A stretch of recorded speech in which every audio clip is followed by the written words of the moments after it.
James Brayshaw, Billy Brownless. This is Triple M's Rush Hour. Don't forget, straight after us, the Friday huddle from the MCG ahead of Collingwood versus Geelong. Oh, nice. And Jock Landale next week. Ooh. Big Jock. The Jock Strap. The Jock Strap. So we're looking forward to that. But Friday, yep. Bill likes to work. Now, we're both at the ground here, so we're going to have to work to this camera's the only one here. So right. We're going to have to do a bit of Roy and HG. Yes. You know how Roy used to turn all the time? Yes, the camera? that's it. All right, so Fat, Yeah. you can work a little bluer. Thank you. Just a little bluer. Thank you, James. Right. Okay. Billy, won't you tell a joke now? Oh, nah. 'Cause you're not funny, man. Grow up. At least not on purpose. Oh! Now, you've got to work to the same camera. Hello, here I am, kiddies out there. Here's time now for Bill's joke. You've already had All it. right. So- Do you know who R2-D2 is, Jim? Yes. Rabs, who is it? That's him. Little robot. Yep. Righto. So, Jim, Yes. how does R2-D2 have sex? I have no idea. He nuts and bolts. Oh, God. Bill. That's right. Jason. Bill. What? I'm not sure that's appropriate. Telfast, just wind it up, Telfast. There he is, and he's out. He's out. It just goes through. Jeez, that quick. That's quick. Oh, my Hang out. Little exterminate. No, that's not him. That's who's that then? Doctor Who. That's Doctor Who, It's you a whole idiot. different show, you idiot. What's that silly thing you did? my God. Who's his mate, the stupid thing? Jeez, he bolted quick. C3PO. C3PO, what a flog he was. Like my mate here. Jeez, he was out the door quick. Fictionalised robot of flog. Gone. He's out. Quick and gone. Nuts and bolts, Jim. Well done. Come on, Fat. 4 from 5 this week. What a week. Don't think. You should be so proud of yourself. Triple M's Rush Hour has clocked off. We should actually just stop and then completely restart. But if you can't get enough JB and Billy, download the Listener app to hear them anywhere, anytime. LISTNR. Triple M traffic. Find music to suit all your moods. Download the Listener app now and search Mood.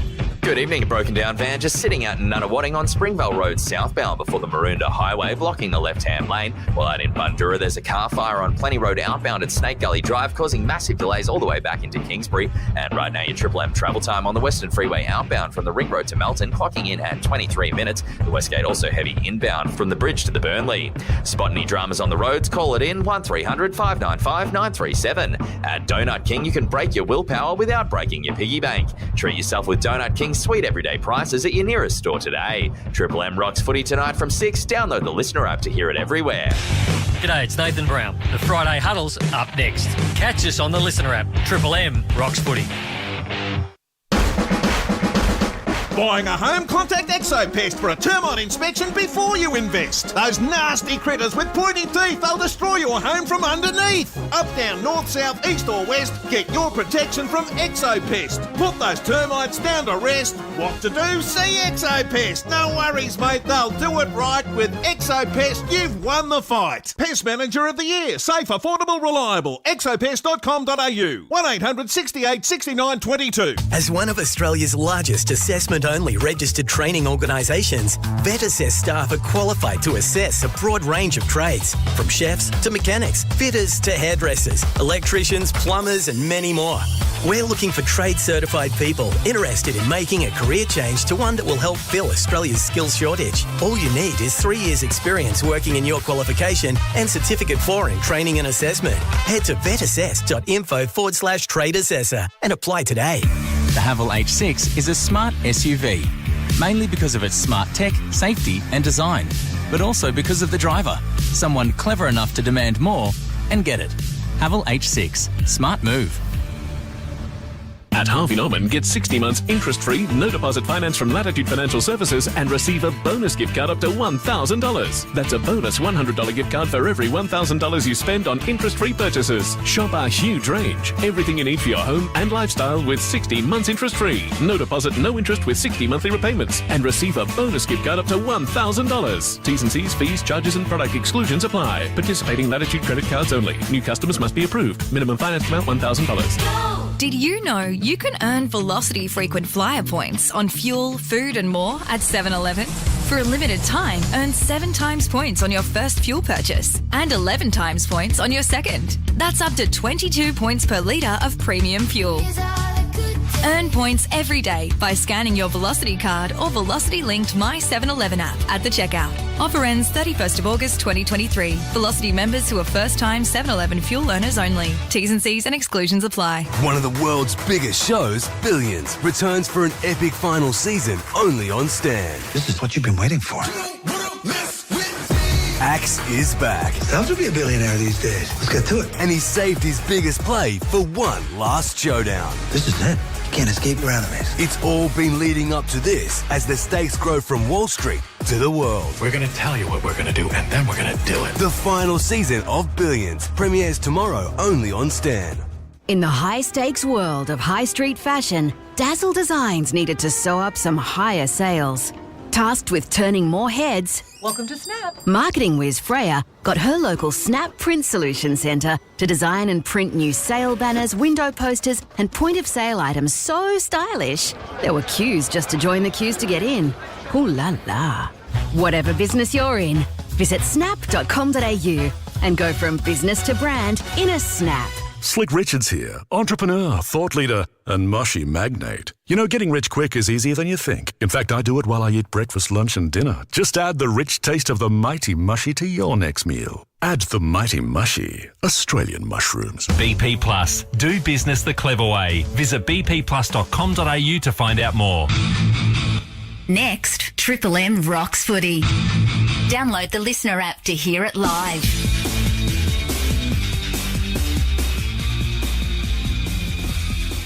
Evening, I'm Alexandra Bryant. Matilda's coach, Tony Gustafsson, will receive a medical briefing on Sam Kerr tonight. He says the Aussie captain won't start on the bench against France if she's deemed to be fully over a calf injury. If Sam was fit for 90 minutes, she would start. You know, it wouldn't even be a debate. She is in the plan to play the game for sure. Whether she start or not will be decided tonight. While Rod Laver Arena has been announced as a live site for up to 12,000 people on a first-come, first-served basis. Chung Lei says she only sees 10 hours of sunlight a year and misses the black humour of Melbourne weather. This weekend marks 3 years since the journalist was detained in China, accused of supplying state secrets.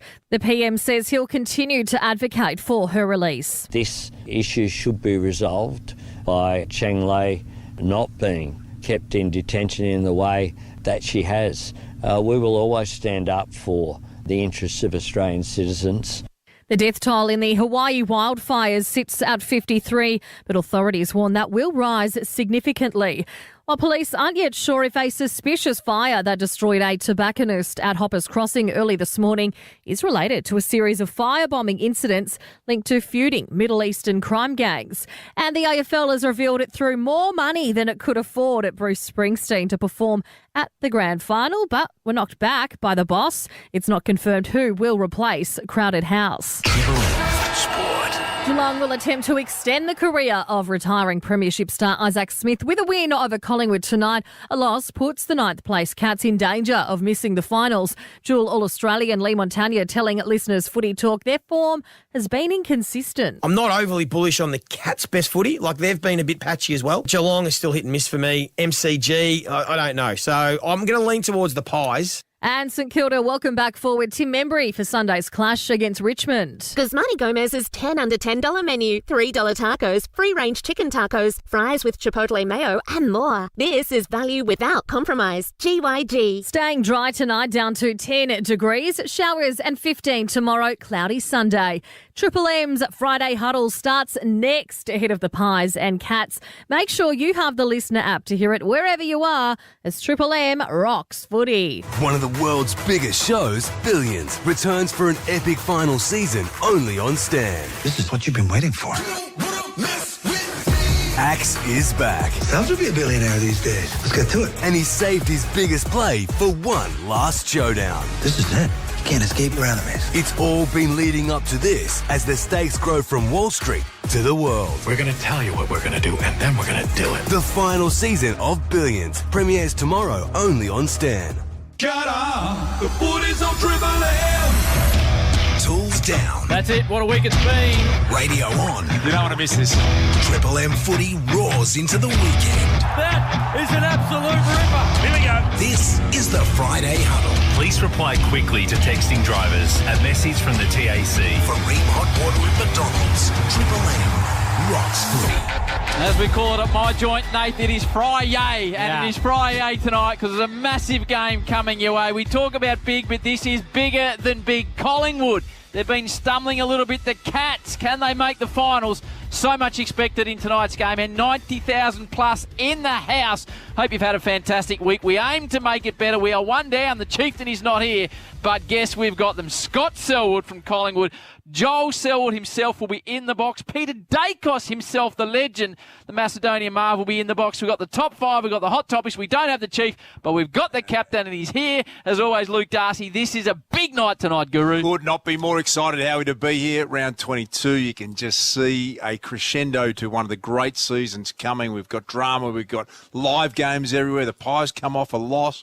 Get to find out a bit about them. I've just been confronted by one of the Triple M family, which has sort of put me back in my seat a little bit. Not one of, the head of. Well, he's come in very fired up, Damo, but I think he's in the wrong, personally. Well, we'll get to that, and we've got some good news about you, which is I'm looking forward to talking about. Positive Damien Barrett is here with a lot of news happening. You're in Chief's seat. Yeah. So because you're in his seat, I need to describe what you're wearing. You've got a nice white sneaker, a black jean, a sort of 65-year-old man, sort of V-neck pullover, and a white t-shirt. So you're looking like the Chief. Well, it's not the Rip Curl shirt you're wearing. Oh, very nice. This is you and I spoke today, actually. I sent you a text message, and it was around about 8 o'clock, I think it was, when I sent it to you. I said, look, when you finish the school run or your surf, give me a call back. And then you called me back at about 9:30.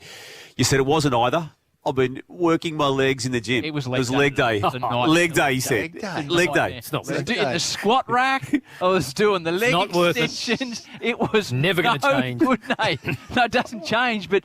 Jeez, you know when you're on the squat rack and you've just got the bar, it's no good. It's no good. But Nathan is here, a man that would dominate the squat rack because he has the biggest calves in the history of the Southern Hemisphere and looks fantastic. They're too big, the calves, but I'm positive like you, Howard. I haven't got a negative bone in my body. I haven't been sick for 20 years. I'm excited about Duke's news this week. I think it's fantastic for us. It's fantastic for the Darcy family. Well, the news is, obviously, what news is that? You were involved. Talking Footy got taken off the air. We gave you a hard time about it, but I read this week, Talking Footy is back on set. New show, Howard. No. Joel Selwood, you're back to take charge. Round of applause for our man. Well, we wrote him can't off, wait but for he's it. Back So to maybe that's You'll bring the sizzle. maybe that's why I stole JB's dinner. Now I think about it, because that was just my retribution. No, that's Talking Finals. Yes. Which is it's a different show, Howie. That's the same show. No. It's you and Joel and Josh. No. When Talking Footy comes back, that's me. Oh. That's me. So that was Brucey. When's that coming back? Into me. Hey, production hiatus, mate. Right. So we're Black Ops. It's in a little. Black Ops. So who's hosting Talking Finals? That's a separate show, and I'd probably get paid a bit more than that. It didn't have a budget that would suit my. Say that again. My hosting. Who's hosting it? I've got a certain cap. I don't get out of bed for less than. I understand James Bray, who, let's be honest, Jim will do anything for $1. So he probably makes a natural sense. So I believe. I haven't caught up with that news. But when Talking Footy comes back, I'm ready to come back. I think we're going to bring it back and go head-to-head with your show. Best on ground. I reckon, Howie, that's what we will do. So Jim's keen to do it, host this show, the new show. I'm excited. I hadn't had word with him until tonight when he came in and said, someone has stolen my dinner out of the Channel 7 commentary. So I obviously work at Channel 7, Howie. Yes. Occasionally. And I wandered in and I sort of caught up with the team and said hello to Hodgie, who's in there. Smart and the big boss was there. Tell me about Richo. The Matildas. Richo's in there. And Greg, who does the catering at the MCG, just came up. He was standing there waiting. He said, mate, I've got a bit of salmon and some potato for you. Would you like a dinner? And I said, thanks, Greg, no problem.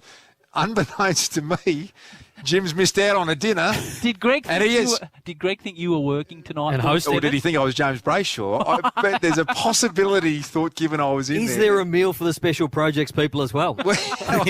I'm sitting here with a nice bit of salmon, Nate, and I've got a very upset James Brayshaw who came in and said, you've stolen my dinner. I've seen Jim get worked up before, and I've seen him jovial. Yes. That was the worked up before. That was the eyes narrowed Jim, and just dropped the bomb and just took off. I've been working all day, he said. So he took your job and you took his dinner. Fair retribution. I play for keeps. Hey, you've got an interesting conundrum coming up at 7, which I'm fascinated about. I know we've got some stuff to get to, Damo. Yep. But the Matildas, I've got mates that play Premier League soccer in Melbourne. That's all been brought forward an hour early so it doesn't clash. There's talk about it being shown here at the MCG. It will be shown. Now, tell me what's happening and how this could affect our man calling tomorrow night, unless Jim's doing that as well. Well, the Matildas starts at 5 p.m. playing France in the quarterfinals. Amazing storyline already. World record or Australian record TV numbers, and crowds have been unbelievably good. So 5 o'clock start. Game here at the MCG is due to start at 7:30, 7:35. So it's been squeezed back a touch already. A little bit already to cater for a potential extra time component to it. We've seen a few games go late. So the people who were going to be already here en masse for a very big game of AFL tomorrow night, Carlton versus Melbourne, a massive game for both clubs.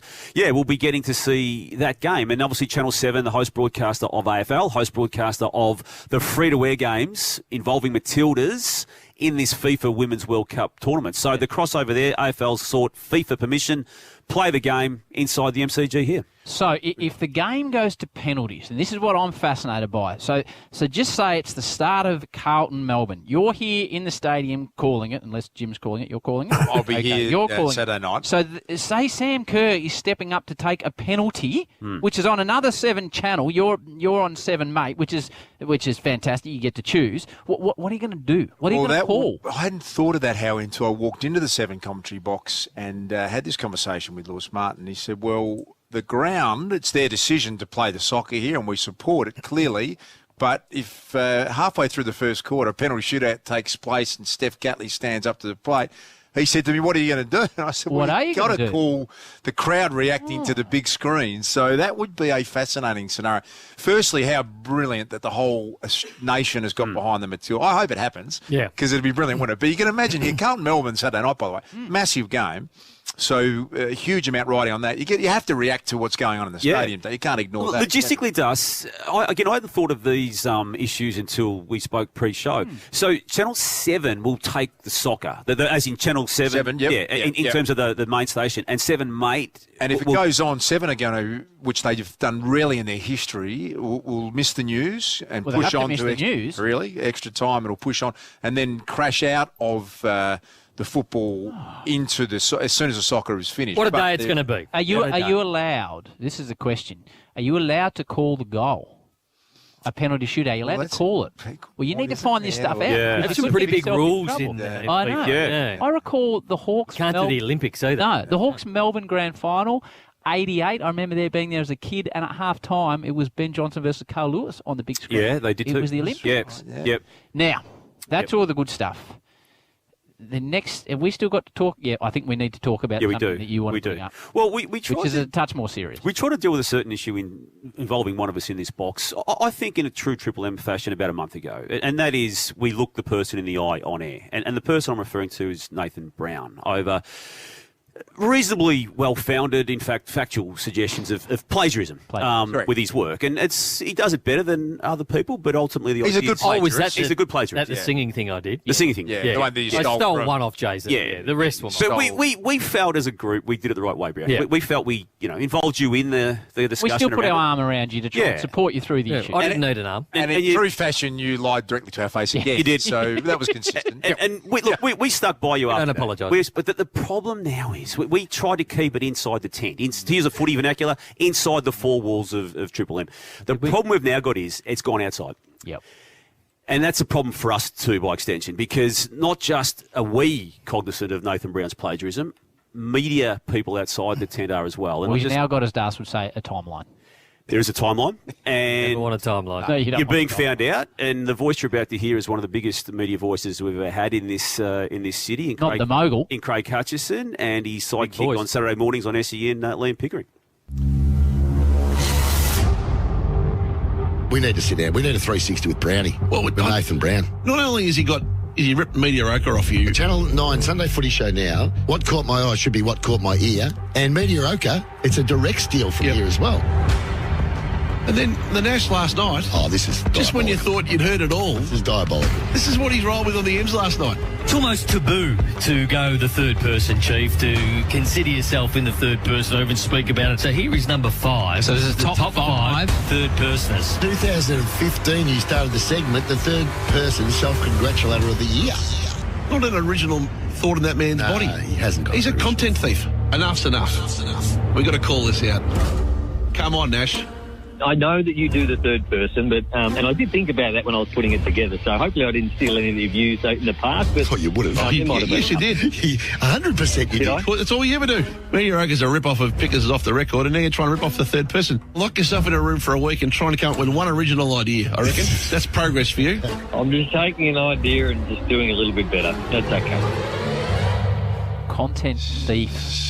Doesn't get much more damning, does it? And unfortunately, it reflects on us now too. So the idea for the third person came from you third personing yourself. So I thought a top 5, and they do a third person award, which goes back whatever, but it's a little bit different, a top 5. I Now, will say, though, when you were confronted then by Hutchie and Pickers, you were a bit sort of mouse-like. There wasn't a lot of biting. Maybe they cut the stuff out that I did say, so just an unfair edit. You blasted your way out of trouble when we confronted you. Quite impressively, actually. Oh, look, I'm sorry, Mr. Hutchinson. I hope I haven't taken anything from you. Yeah. That doesn't sound like my old Because you mate. know how powerful he is, and you know how much control he has. You're scared to take him on, aren't you? It was timid. You're scared to have a go at him, though, mate. That was timid. I'm not scared to have I think it. you're scared. He's telling that you... Well, you've got the And floor. they've had a Let me go. quote him again. Come up with one original idea and you lock yourself in a room. Thought you're a content thief, mate. That's not good for the So Friday they've had a huddle. go at me around what caught Stealing my eye, content. which we've been doing for 10 years on the Sunday Footy Show, and Media Ochre, which I come up with on the back of you doing a sports bet ad, being paid for it, and you're on Media Watch. So that's where that came from. Now, I didn't know that Hutchie and Pickers did some sort of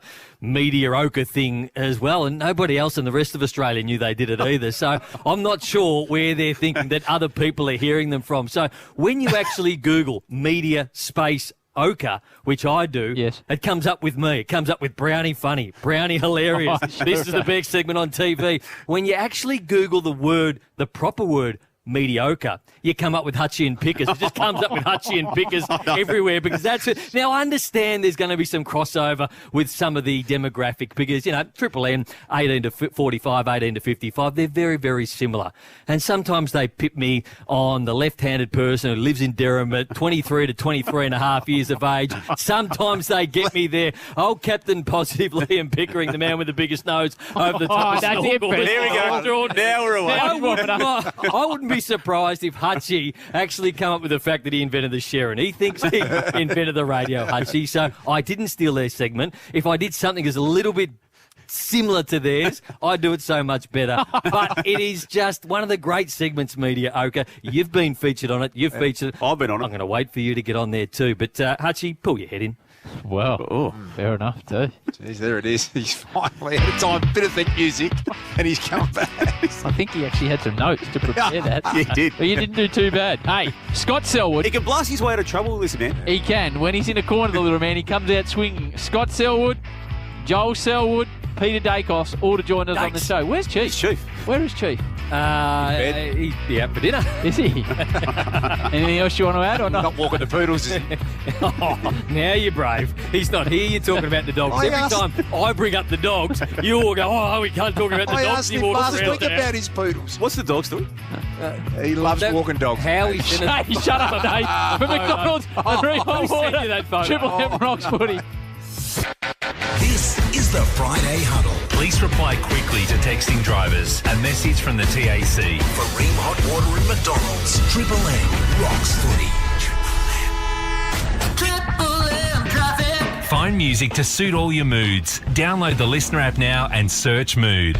Good evening. There's a breakdown to watch out for in Armidale on Dandenong Road outbound at Wattle Tree Road. The right-hand lane is currently out of commission, while out in Bundoora there's been a crash on Plenty Road outbound at Snake Gully Drive and a breakdown in Nunawading on Springvale Road southbound before the Maroondah Highway has the left-hand lane blocked. Finally, a Triple M travel time on the Western Freeway outbound from the Ring Road to Melton, clocking in at 19 minutes. Spot any dramas on the roads, call it in 1300 595 937. IGA's Market Day is here. Hot price deals. Australian beef rump steak just $9.99 per kilo. That's a hot price today only at IGA. Triple M rocks footy. Download the Listener app to hear it everywhere. Hi, it's Marty Sheargold from Triple M's Marty Sheargold Show, and right now, Triple M rocks football.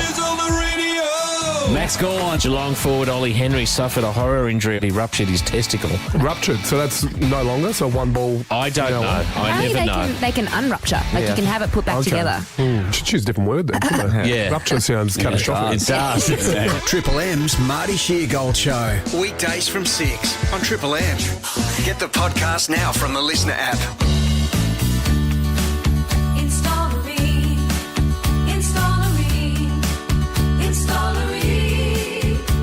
For the hottest of hot water you've ever seen. Ream comes on steady, hot and strong. It just keeps on and on. Ream AmbiHeat, the advanced energy-saving heat pump that's made in Australia. Install the Ream. Accept nothing less than Australia's best. With an average return of 8.89% per annum for the past 39 years, it's good to know CBUS are making your money work as hard as you. Is that for shift workers, factory workers, builders and mechanics? Yep, anyone who does hard work.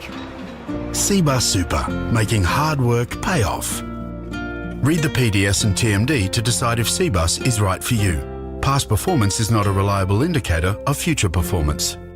At Specsavers, get more with your optical extras. Choose 2 designer pairs, no gap, from the $199 single vision range with selected health funds. Plus, for a limited time, get a free anti-reflective coating on your second pair. Conditions apply. Should have gone to Specsavers. What key is tonight going to be played in? Well, that's entirely up to you and your spirit. Over here at Wild Turkey, we're opting for something that rings true and can reverberate for ages. A little 101. Wild Turkey 101 has been pleasing crowds for decades with its iconic, rich flavor. Crafted with generations of know-how and the finest ingredients. Over 18s only. Drink responsibly. Wild Turkey. Trust your spirit. Who knew Mahindra has achieved a Guinness World Records title for the fastest crossing by a production vehicle of the Simpson Desert in 13 hours, 21 minutes, 5 seconds. Achieved by Gene Corbett and Ben Robinson on the 16th of March 2023 in a Mahindra Scorpio N. The all-new Mahindra Scorpio with proper four-wheel drive and diff lock standard. From just $41,990 drive away, it's engineered for adventure. See us at the Melbourne 4x4 Show, Town Square, Site 408. Get your boat ready this spring with deals from Suzuki Marine. There's exceptional sail-away prices across the range of portable outboard motors from 2.5 to 30 horsepower, starting from $1,349. No more to pay. Repower your boat or purchase a new boat package with a Suzuki 40 to 60 horsepower outboard and receive a Suzuki digital gauge valued at over $1,000. Get spring ready with Suzuki, the ultimate outboard motor. If you're an electrician, builder or interior designer, Beacon Trade is your partner, adding value to your business, offering free services like same-day delivery and lighting designs. Sign up to partner with Beacon Trade, and together, let's make light work. Shut up! The footy's on the radio! For Ream Hot Water and McDonald's. Triple M rocks footy. TAC, this is the Triple M Friday Huddle. Police reply quickly to texting drivers. A message from the TAC. Scott Selwood, Joel Selwood, Peter Dacos, all to join us as we lead up to Collingwood versus the Pies. It is time for the Hot Topics, Roy. Howie's Hot Topics. Straight into I'll start with you, Damo, because you're a very well-read man. Joel Selwood is coming in shortly. He's got currently a book out called All In. It is a fantastic read. what is the best sports book you have read? Harry, I've got a little bit left of centre with this suggestion here. It's one I read maybe 20 years ago. It's a book called Into Thin Air by an American author, an American journalist, John Krakauer. And it was about, at the time, anyway, mid-90s, 1996 I think it was specifically, an expedition to Everest before it took off in the global phenomenon that it has become in terms of just everyone getting access to it. And it was a hard read because of what happened at not so much the top, but on the descent down, where there were multiple deaths, and he was part of the travelling crew, and all the politics that were initially at play and have now become known to be at play. Into Thin Air. Into Thin Air, yeah. It was very well known, and at the time it was very celebrated and won a lot of awards, and there was a lot of documentaries around actually the book itself. But it is a fantastically There's Damo's recommendation. Yeah. What about you, Noodles? The best sports book you've read? Apart from Brownie, My Son, the Football, written by Michelle Brown, the Andre Agassi book I thought was fantastic. Yeah. I loved Andre Agassi as a kid, and I just thought that was unbelievable, that book. Honest, and all the stuff about Nick Bollettieri, his old man as well, so it was good. I'm reading a ripper at the moment, Howie, called The Boys in the Boat. It's the rowers. Have you read this one? I have. Before, the University of Washington crew. It was in the Great Depression era, who ended up winning the national championship. They entered them in the 1936 Summer Olympics and went on to win gold medal. It's a fascinating story, that one, Howie. Recommended? Good recommendations. Don't know it. All right. How about you? You're a perfect reader. I loved Open. The first 35 pages, that's the best 35 pages of sport book I read. Danielle Laidley's book too, Don't Look Away, is a really, really, really good read. But I read a lot, obviously, for the podcast, so there's some crackers out there. Joel's all in. You should read it. Okay. Now, I've loved the Matildas. Yep. And there's one of them in particular that's made a real impact on me when I've been watching. Das, of the Matildas that are currently been dominating on the world stage, which one has really grabbed you? The one that's captured me more than any other is Steph Catley, who's been the captain, and just hearing a bit about her backstory. I understand she's a massive St Kilda supporter. Loved Lenny Hayes growing up. I think Lenny gave her a call once, and she described that as the biggest moment in her life. But she just looks like a great captain. You can imagine what's going on with Sam Kerr out and being the natural leader of the side. I love them all, to be honest with you. I'm captivated by it, but Steph Catley's the one I'm fascinated. I love Mary Fowler. I just mesmerised by the way she plays. That ball she gave to Caitlin Ford, there's never been I'm not an expert in soccer, Howie. Did not break stride. No, and the way it curved and just weighted it. Just love the way she plays. Look, she might be the one that makes way as in the starting position. From what I've been told, for Sam Kerr to come back into the starting position, but I hope she doesn't get overlooked first up. Mary Fowler for me too, Howie, for the same reasons as Damo. I don't think she makes way. I think before that, I think they'd only lost 2 games when those two have started together over the last, 4 or 5 years. So Mary Fowler for me. I got some feedback this week. So on the back of this, I've got a question for you, but I got some feedback this week about the little podcast I do, which is for free and takes a lot of time and effort to put out. It's a very good podcast. Well, thank you. You get generally good feedback. So I got an email from a chap named Reese, and it wasn't that... I can read you part of the email if you wish. Yeah. Righto. Hey, buddy. Just spent the last hour and a half listening to your Part A and B podcast, The Howie Games, after a friend recommended it. I hadn't listened since the Ben Graham podcast, when you continually called him Benny and asked some of the most pathetic questions I've ever heard. The music at the start and at the end sums up your podcast. It is shit. He goes on. Do you want to hear some more, Dave? I knew you would. I knew you would. Stop acting like you're a fanboy with these guys and ask some good questions. Yeah, you do that, actually. Because at the moment it seems like you've got 45 questions written down and you don't know what you're talking about. You were talking about Joel Selwood, a great man, and in the same sentence you asked him about the grand final and the birth of his child. Come on, wake up, champ. You champ. It's champ. You need to be better. So I read that and I take it on board, and I understand that the industry you're in, you get positive and you get negative feedback. You take these things a little personally. No. I know. And it got me thinking. It's a gift, Howie. It is. As Das keeps reminding. It is. And obviously, Reese doesn't agree with the other 80 million people that have downloaded the show and have quite enjoyed it. But that's his right. And it got me thinking, no matter what you do, you can't please everyone. So it got me thinking, Nate, who is actually the most popular person in footy media with the public that everybody loves, and they don't get Reese, who I've got his surname here, but I won't go into that. So who's the most popular that doesn't get his form of feedback, in your opinion, Nathan? Without a doubt, it's the man who is not in the box tonight. It's the Chief. I think since we've had him back on the Friday huddle and he does the bounce, there's not one person in the outer spectrum of the media who doesn't like him. But I think internally he can get a little bit prickly, but the general public love the Chief. Who internally gets prickly with the Chief?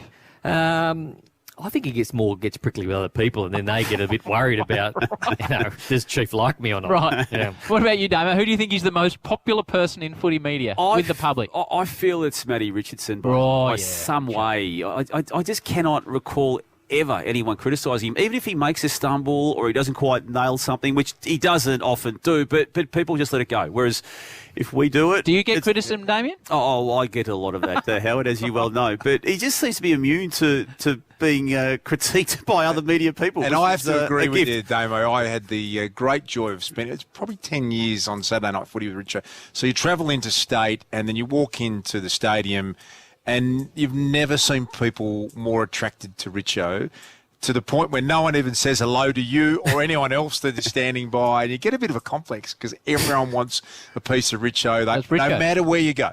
South Australia, Western Australia, you've been around in Brownhill for many, many years. So he gets no negative feedback, loved you feel? by everyone. What about you, Howard? I think it's the Chief. Like, I look at him. We went to that dodgeball. There was 10-year-old kids all over him. You go out to dinner and there's all sorts of people all over him. He's just very popular with like every humans, demographic. Which is interesting. No, if they knew the real Chief. Remember how loose he got in that dinner in Adelaide? We'd had a few. The fruit syrup started coming out. He's going to get him very I enjoyed honest. that, Chief. Yeah, that was the real Chief. He does that once a year, that version of Chief. That was good. We heard some good stories. The AFL Grand Final, entertainment is up for grabs. I think Crowded House were locked in, but then something happened with Crowded House. I think they approached Kylie Minogue. Apparently, they've approached Kiss now. I've said we're available if we get approached. It's got to be Taylor Swift, Howie. So you can sign anyone. I'm a Swiftie. Swiftie. I'd be straight on to Swift. What a move that'd be. What do you think it'd cost? From Andrew Dillon. Whatever you like. No, but what do you think Swiftie would charge? Nate, this is your area. $5 million for 20 minutes. Yeah. It'd be more than that. I don't reckon. She would get up. No way. Nah. I think she's a 15 miller. I've got someone who's very talented and they can do it for free and have come almost cheap. Maybe a little bit, maybe $150. And here's some audio here. Lost and insecure. You found me lying on the floor. Surrounded. But if you can't The sign problem is you really tried. It hasn't aged well. You really tried. Like, you gave it everything. I did, didn't I? I was a naive young boy. If you can't sign Darcy, who are you getting? No, checkbook's not an issue. No, I think AC/DC would be brilliant. Yeah. AC/DC. What about you, Damo? Oh, well, it needs to be a nighttime experience if you're going to get the big act. So that's one part of that answer. But if you're going to go for... You said no check. No check. Too That big. doesn't matter. The Stones. The Stones, yeah, I think the Stones. How about you? Who would you get? I'd get Bono on the edge down here. I'd roll out you too. But I'd be very happy to see Taylor Swift. Very happy to see her in action. Discussion about Pat Cummins. And Pat has said that... I'm going to predict Ed Sheeran next year, though. Ed Sheeran next year. Okay. He's already done it before he was a big name. Yep, I think he's going to do it as a bigger name next year. Really? Okay. You've got good mail in that space. I have. Pat Cummins, I think, should captain the team for as long as he wants. I think he's a fantastic man. He's a fantastic leader. But he has said when there's been discussions about his leadership, he doesn't see himself fulfilling the role of Test captain to the end of his career. So he thinks he will captain and then eventually step away and return to being a bowler. I'll start with you, Damo, as a former Sheffield Shield rider. Who is the next Australian Test captain after Pat Cummins? Okay, well, I felt there were some genuine flaws in his captaincy in the Ashes series, and I don't want to sound negative at that, but there were, okay? And days and Test matches got away from Australia, and I think it was because he was under pressure as the captain. Bit harsh on Pat. No, what I'm saying, the reason he's not Chiefs' favourite either. I'm saying that. So that's what I'm saying, Howie. Mitch Marsh, who is now back in the Australian team, is now officially the captain of the white ball. T20. I reckon this could be hastened and potentially, I've written down the same advice. Mitch Marsh could be Australian Mitch Test Marsh captain. as well. Right. So we had you look down the notes, list. You look down the list. Yep. And there's no natural leader there unless you go back to Steve Smith. So I don't think Marnus can. Usman Khawaja's too old. David Warner's not going to be there. Travis Head is here, captain, not sure. Alex Carey, Mitchell Stark. You got Toddy Murphy, Josh Hazelwood, Nathan Lyon will come back in, but I think it's Mitch Marsh. And Mitch Marsh is a ripper, by the way. Oh, yeah, he's the best. He is just, he's got presence, he's got swagger. We need to take a break. Scotty Selwood is joining us. Joel Selwood is joining us. Peter Dacos is joining us. We got the top five. We got no chief. Where is he? He's out for dinner. Is he? I love myself. Donald's Dream Hot Water. Glen Rocks Footy. This is the Friday Huddle. Please reply quickly to texting drivers. A message from the TAC. For Ream Hot Water and McDonald's, Triple M rocks footy. Triple M traffic. Find music to suit all your moods. Download the Listener app now and search Mood. Good evening. A number of breakdowns on the roads. One out in Nunawading on Springvale Road southbound before the Maroondah Highway, blocking the left-hand lane. The other out in Armidale on Dandenong Road outbound at Wattle Tree Road with the right-hand lane blocked. Finally, a crash in Bundoora on Plenty Road outbound at Snake Gully Drive has heavy delays back past Kingsbury Drive. And your Triple M travel time on the Princes Freeway inbound from Forsyth Road to the Burnley Tunnel, clocking in at 26 minutes.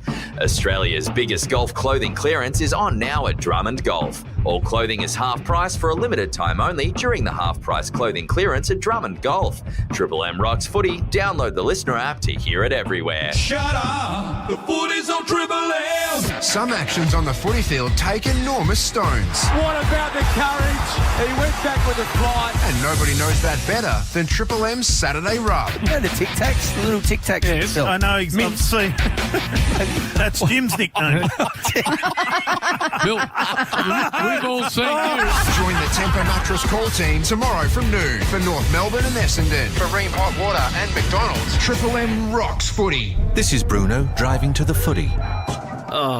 And this is his cheap insurer reading the policy fine print. Clause 9D of your car insurance says you're not covered for thingamybobs. Thingamy-bobbed at claim time? Beware bargain insurance regret, Bruno. Choose Amy instead. Who pays out over 99% of motor claims? Amy does. Lucky you're with Amy. Acceptance rate for the 12 months up to 30 September 2022. Before buying insurance issued by Amy, read the TMD and PDS at amy.com.au and consider if it's right for you. The Volkswagen T-Roc 110 TSI style. Ooh. With sophisticated, stylish design. Whoa. Available from just $39,990 drive away. Nice. Isn't it time you SUVW? Who, me? Yeah. Oh, yeah. Conditions and exclusions apply. Visit volkswagen.com.au. At home, if you're planning your next DIY project before you buy anywhere, remember this. Robots got it. Robot Building Supplies always helps you get the job done. Decking and guttering. Robots got it. Mesh sheets and fencing. Robots got it. Next day delivery in Metro Melbourne. Robots got it. Robot Building Supplies. The original since 1946. Notting Hill, Sunshine, Preston, Dramana, Pakenham, Coldstream and Dunham. We're robot, but we're human. Robotbuildingsupplies.com.au. ROBOT Robot Building Supplies.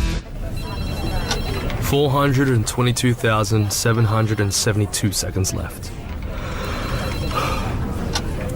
422,771 seconds left. Don't wait for the weekend. Find all the food, drinks, sport and entertainment for a not-so-casual weeknight. Only at Crown Melbourne. Patrons must be 18 plus. Crown practices the responsible serving of alcohol. See Crown website for entry conditions. Wouldn't it be great if you could pack more into your travel insurance? Well, with Qantas Travel Insurance, you can. Choose from a range of great value cover options to protect your trip overseas or closer to home. Plus, earn up to 5,000 Qantas points for every policy you take out by the 14th of September. Plan to get away with more today. Search Qantas Travel Insurance to get a quick quote. Insurance issued by AIG Australia Limited. Before deciding to purchase, consider PDS and TMD available at qantas.com/travel-insurance. T's and C's apply. For Ralph, the dog park's where he catches up with the locals. Come on, Ralphie! For his owner, Zara, it's where she catches up on the local real estate. And it's all for how much? Discovering that the value of her own home had increased over time, Zara switched to Macquarie Bank and refinanced to a competitive rate to reduce her home loan repayments. Yeah, the whole process was a walk in the park. So rethink your home loan and you could reduce your repayments. Another reason to say, I bank with Macquarie. Woo! Search Macquarie Home Loans or call your broker. Lending criteria, fees and T's and C's apply. All right, Ginger, this is your new litter box. This is where Ginger does her business, not in Daddy's bed. Seriously, Ginger, for sake. Mountain Goat Beer. You can't tame a goat. 18 plus, drink responsibly. Shut up! The footy's on the radio! For Ream Hot Water and McDonald's, Triple M rocks footy. A couple of the pies just floating around at centre half forward. Can they get the job done against the Cats tonight? We'll ask Scotty Selwood about it. We'll ask Joel Selwood about it. We'll ask Peter Dacos about it. But I can't wait for Peter Dacos to wander in the box. The Macedonian marble will be outstanding. Joel Selwood, beautiful night here in Melbourne, building up to belter of a game. The Pies take on the Cats round 22. But Dylan Leach is ready to join us from our sponsor at Ned's. Welcome to you, Leachy. Hello, Dus. It's been a while. It's been good to catch up with you again, Leachy. Now, what's happening tonight, mate? Head-to-head, what have you got? Yeah, the punters are back on the Pies. Collingwood, the favourite at $1.75. Geelong, $2.10, and the line giving the Magpies a 3.5 head start. But it's worth noting Geelong has covered the line in 6 of the last 7 when they have been the underdog. Leachy, where's big Jez Cameron tonight on the first goal kicker? He's top of the pops, Damo. He is $8.50 for first goal kicker. And for the Pies, Brody Myercheck, Jamie Elliott, both at $9.50 there, Damo. And value for us tonight? Yep, so I've gone with the same game multi as always. Now, 4 of the last 5 matches between the Pies and the Cats have been decided by a margin of 15 points or less. So I'm going to go the try-bet option, either team by 15 or less. I'll take Josh Dacos for any-time goal kicker and Jeremy Cameron for 2+ goals. Bag that all up. That's $7.08, and that's available in the Neds AFL Open group and the popular multi-section of the Neds app. You and Howie okay? Me and Howie have never been better. Really? We're tight. Well, we buried the hatchet, you two. This was a bit of an ongoing... Yeah, there was. Like it to me. Leachy likes commentary in stadium. Sound like it to me. Yeah, You're okay with that, Leachy? You understand that that's just the way they do it over at Fox? Look, each to their own at Fox. But, as a subscriber, I have my opinion as well. Do you enjoy the no ads, Leachy? Do you enjoy the 4K? Do you enjoy the extra standard picture? Do you enjoy the special comments gurus on there? That doesn't sound like a hatchet buried. This sounds like a feud unfolding, Leachy. Well, I'm just asking, do you enjoy the quality of the coverage on Fox? I love the quality of the coverage on Fox, especially when you're at the ground. Thank you, Leachy. Thank you, Dylan. I'm with Leachy. You win some, you lose more. For free and confidential support, visit gamblinghelponline.org.au. We are now lucky to be joined by Collingwood assistant coach Scott Selwood. We've got 2 Selwoods on today. We've got Scotty and Joel, but Scotty joins us now. This is my favourite Selwood. My favourite Selwood as well, no doubt about that. He joins us from the boundary. Scotty, do you get excited on a night like this? I know you're not out there playing, but they're talking 90,000. Geelong, Collingwood, beautiful night. She's a big old night at the G. I appreciate that, Das. Yeah, no, it's awesome, isn't it? Like, how good to rock up to the G and be a part of such a great game and know tonight's going to be a really heavy battle against 2 really good sides. So it's awesome. I'm absolutely pumped. Scotty, you had to deal with more than your fair share of injuries and challenges over the way. Nick Dacos has his first time that he's missed a chunk of footy. What's he been like this week? We obviously would love to see him out there, but how's he coping? Yeah, he's going really well. I mean, we've tried to leave him alone as much as possible, give him the week off, but there's wheels in motion straight away to make sure, as Nick is, the typical character that he is to make sure that he comes back better than what he was when he's gone, when he first did the injury. So his mind's automatically switched to what he can do, and that talks about sleeping in hyperbaric chambers and making sure all those little things that he can do on the side when he can actually start exercising and making sure it's almost to the minute. So he's an ultimate professional, and I think the Nick you'll see when you get back, you won't even miss a beat. If anything, hopefully he's gotten a little bit better. Just on him, Scotty, you've obviously played with some of the game's greats at a couple of footy clubs, and you've seen young players come through. Given he's only 20 in his second season of footy, where's he rank in that regard? Yeah, he's pretty good. I mean, I don't think there's anyone better from what I've seen. I didn't get to play with Gaz when Gaz was at his absolute highest, but I did get to play with Gaz at a pretty high level anyway. But I must admit, I reckon he even from the comments around, speaking to Pendles and speaking to Joel and those sort of types, I do believe he must be sitting up there probably above all of them, especially at such an early age. So I know he gets compared to Juddy in that third year a lot, but and Adam talks about that when he played with Juddy in that period. And I think there was a game in Brisbane Adam always reflects back on it, just seeing the class above when I think Juddy kicked 4 or 5 in the first quarter or first half, and watching that explosiveness and watching literally take the game to a new level against some really high-class athletes. And I think Nick's been able to do that consistently this year and been able to do it in different positions all the time. Oleg Markov has been a highlight this year. At the start of the year, what did you expect that you'd get out of Oleg Markov in 2023? Oh, that's a good question. I'm not to be honest with you, for me, I wasn't really sure. I know that Oleg had played a bit of AFL football and he was a bit of a backstop for us in some regards to the way we wanted to structure up the team. We're really clear that we did want to move Nick at different stages and expose him to the midfield group. And what it probably meant was Pendles going back or Crispy having to spend a lot of time back for the year. And ideally, we didn't want to have to do that without it being a choice. And what Leggy's been able to do is provide flexibility for us.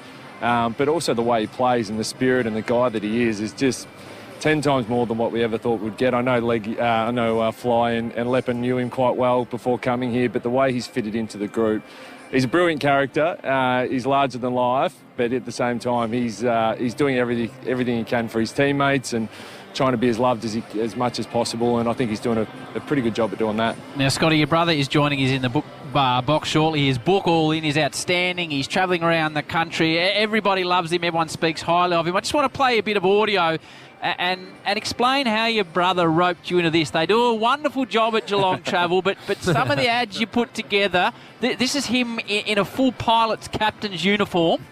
This is your captain, Joel Selwood speaking. Movies can be a great escape, but nothing beats a holiday. Your journey begins with us at Geelong Travel. And tell them the captain sent you. The Geelong Travel and Cruise World Expo, Sunday the 14th of February. I'll see you there.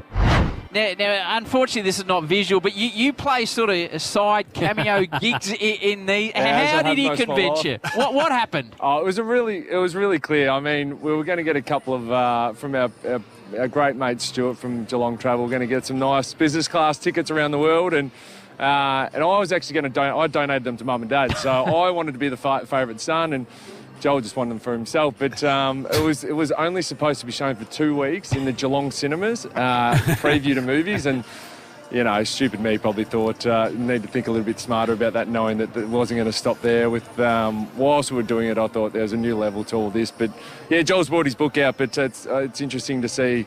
It's the first book Joel would have read, but I thought it must have been, I thought it would have been audio book for only his format too, but he's done a pretty good job with it. Now, Scotty, what's it like? Because he's been the golden head boy, and I'm sure at the family dinners he takes the front seat, and Joel's Mr. Perfect. Everything he does turns to gold, and he's humanitarian of the year. Is there something that we haven't known about him? Has he got some sort of dark side, Joel?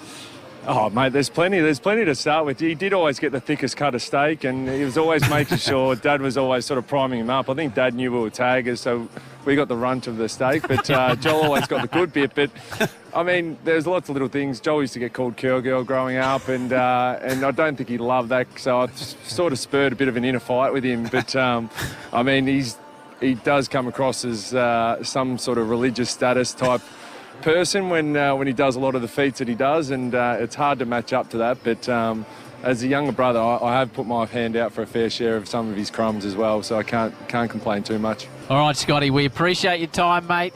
Good luck to you on the Pies tonight. Always nice to have a chat with you. Thanks, guys. Cheers. That was Scotty Selwood. His brother Joel coming up very, very soon. McDonald's and Ream Hot Water. In fact, he's coming up next. He's just wandered into the box. Triple M Rocks Footy.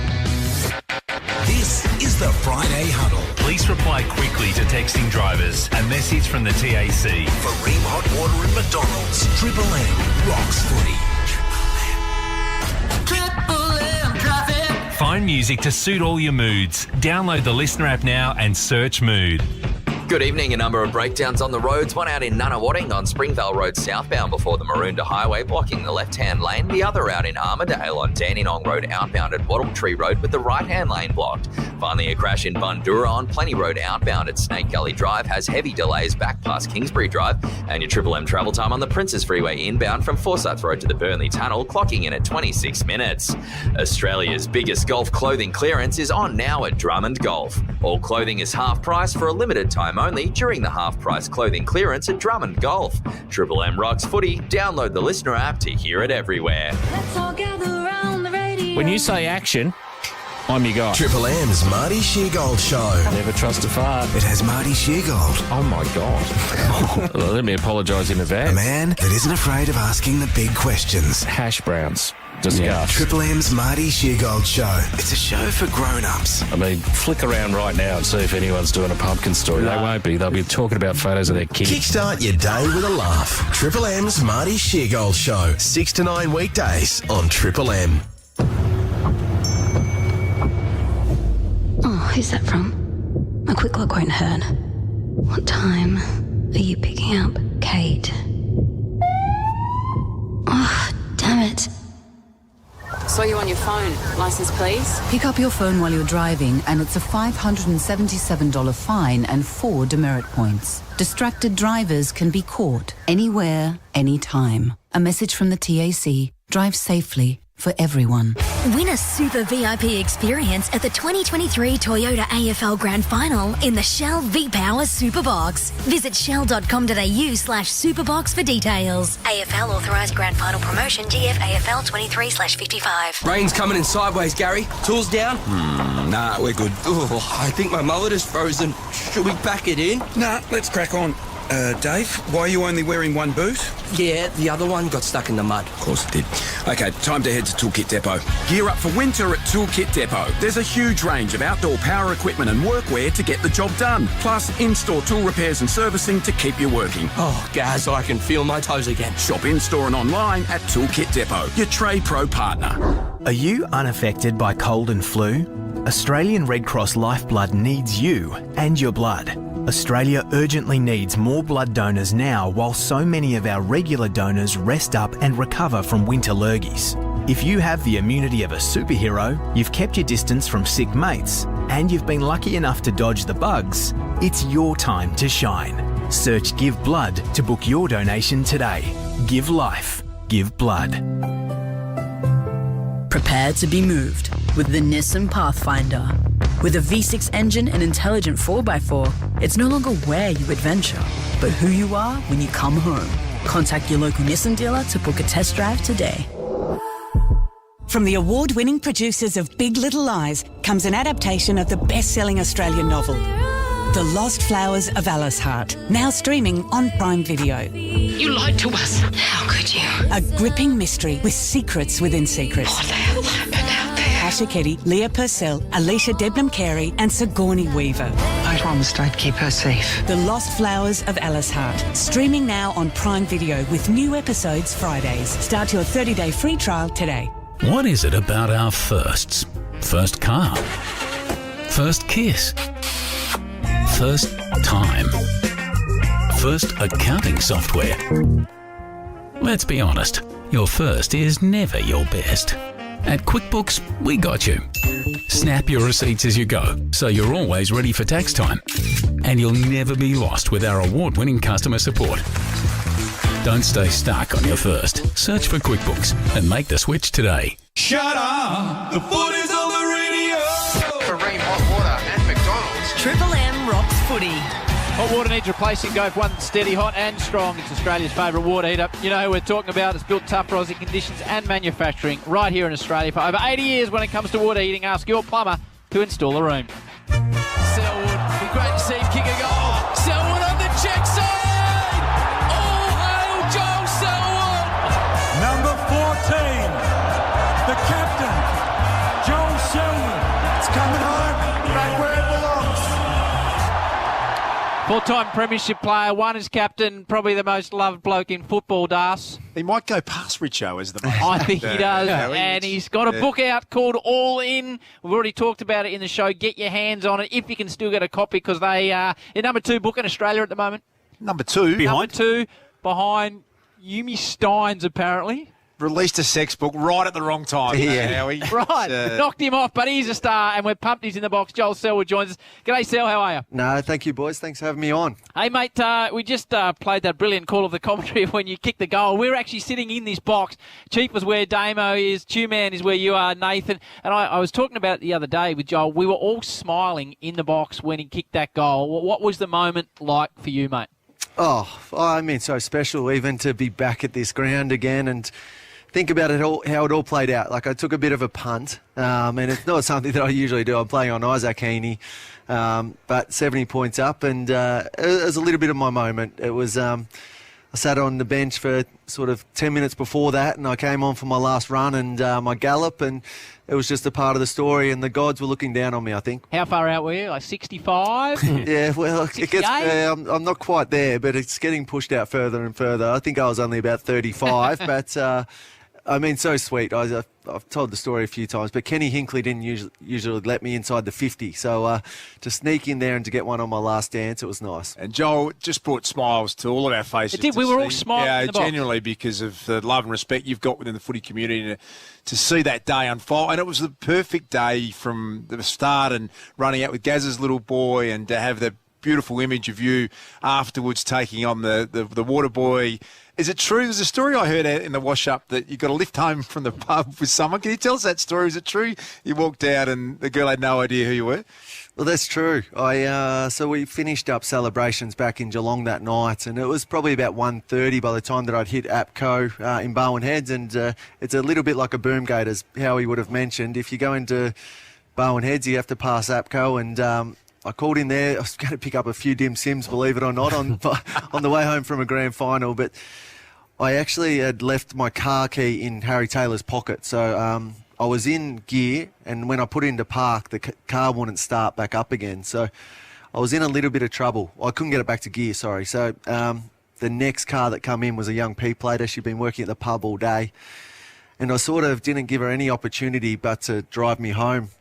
So the poor girl, I jumped in her car and I basically asked her how her day was, and she wasn't too happy. Not only was she driving back into Geelong, but that she... been working at the pub all day and big Geelong crew and supporters. So, and then she went on to ask me how my day was, and I said, probably had one of the best days of my life, to be honest. And she had no idea at that stage. I was dressed in full Cats gear, head to toe at that time, and it was, to be honest, it was such a good leveler in life. Like, if I ever wanted to get ahead of myself, it was there and then, and I just wasn't allowed to.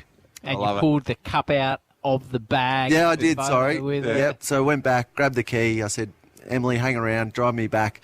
I said, you better make sure that, this is all legit. I've got the cup in the car, so let's take the photo. The security camera's up there at the petrol station, so everything's legit. You're on the book tour at the moment. Tell us about it. How many states are you travelling to? How many things have you done, and how many books have you sold? Many. Well, I've hit... I hit up Tasmania last weekend on Sunday, and then we went over to Perth on Wednesday. Was supposed to pop back through Adelaide, but not sure what Virgin were doing on Thursday morning, but they didn't want to send us back. So we came back home. I'll make my way back to Adelaide at some stage. But it's been busy. I didn't know really what was involved in it, Brownie, when I signed up, but it's been really enjoyable. The book was great to write from a closure point of view, but also to reflect back, and I just didn't do it much in my career. I was always sort of moving forward or thinking about what's next. So it's been nice to do, and nice to think about the people that I worked with along the way too.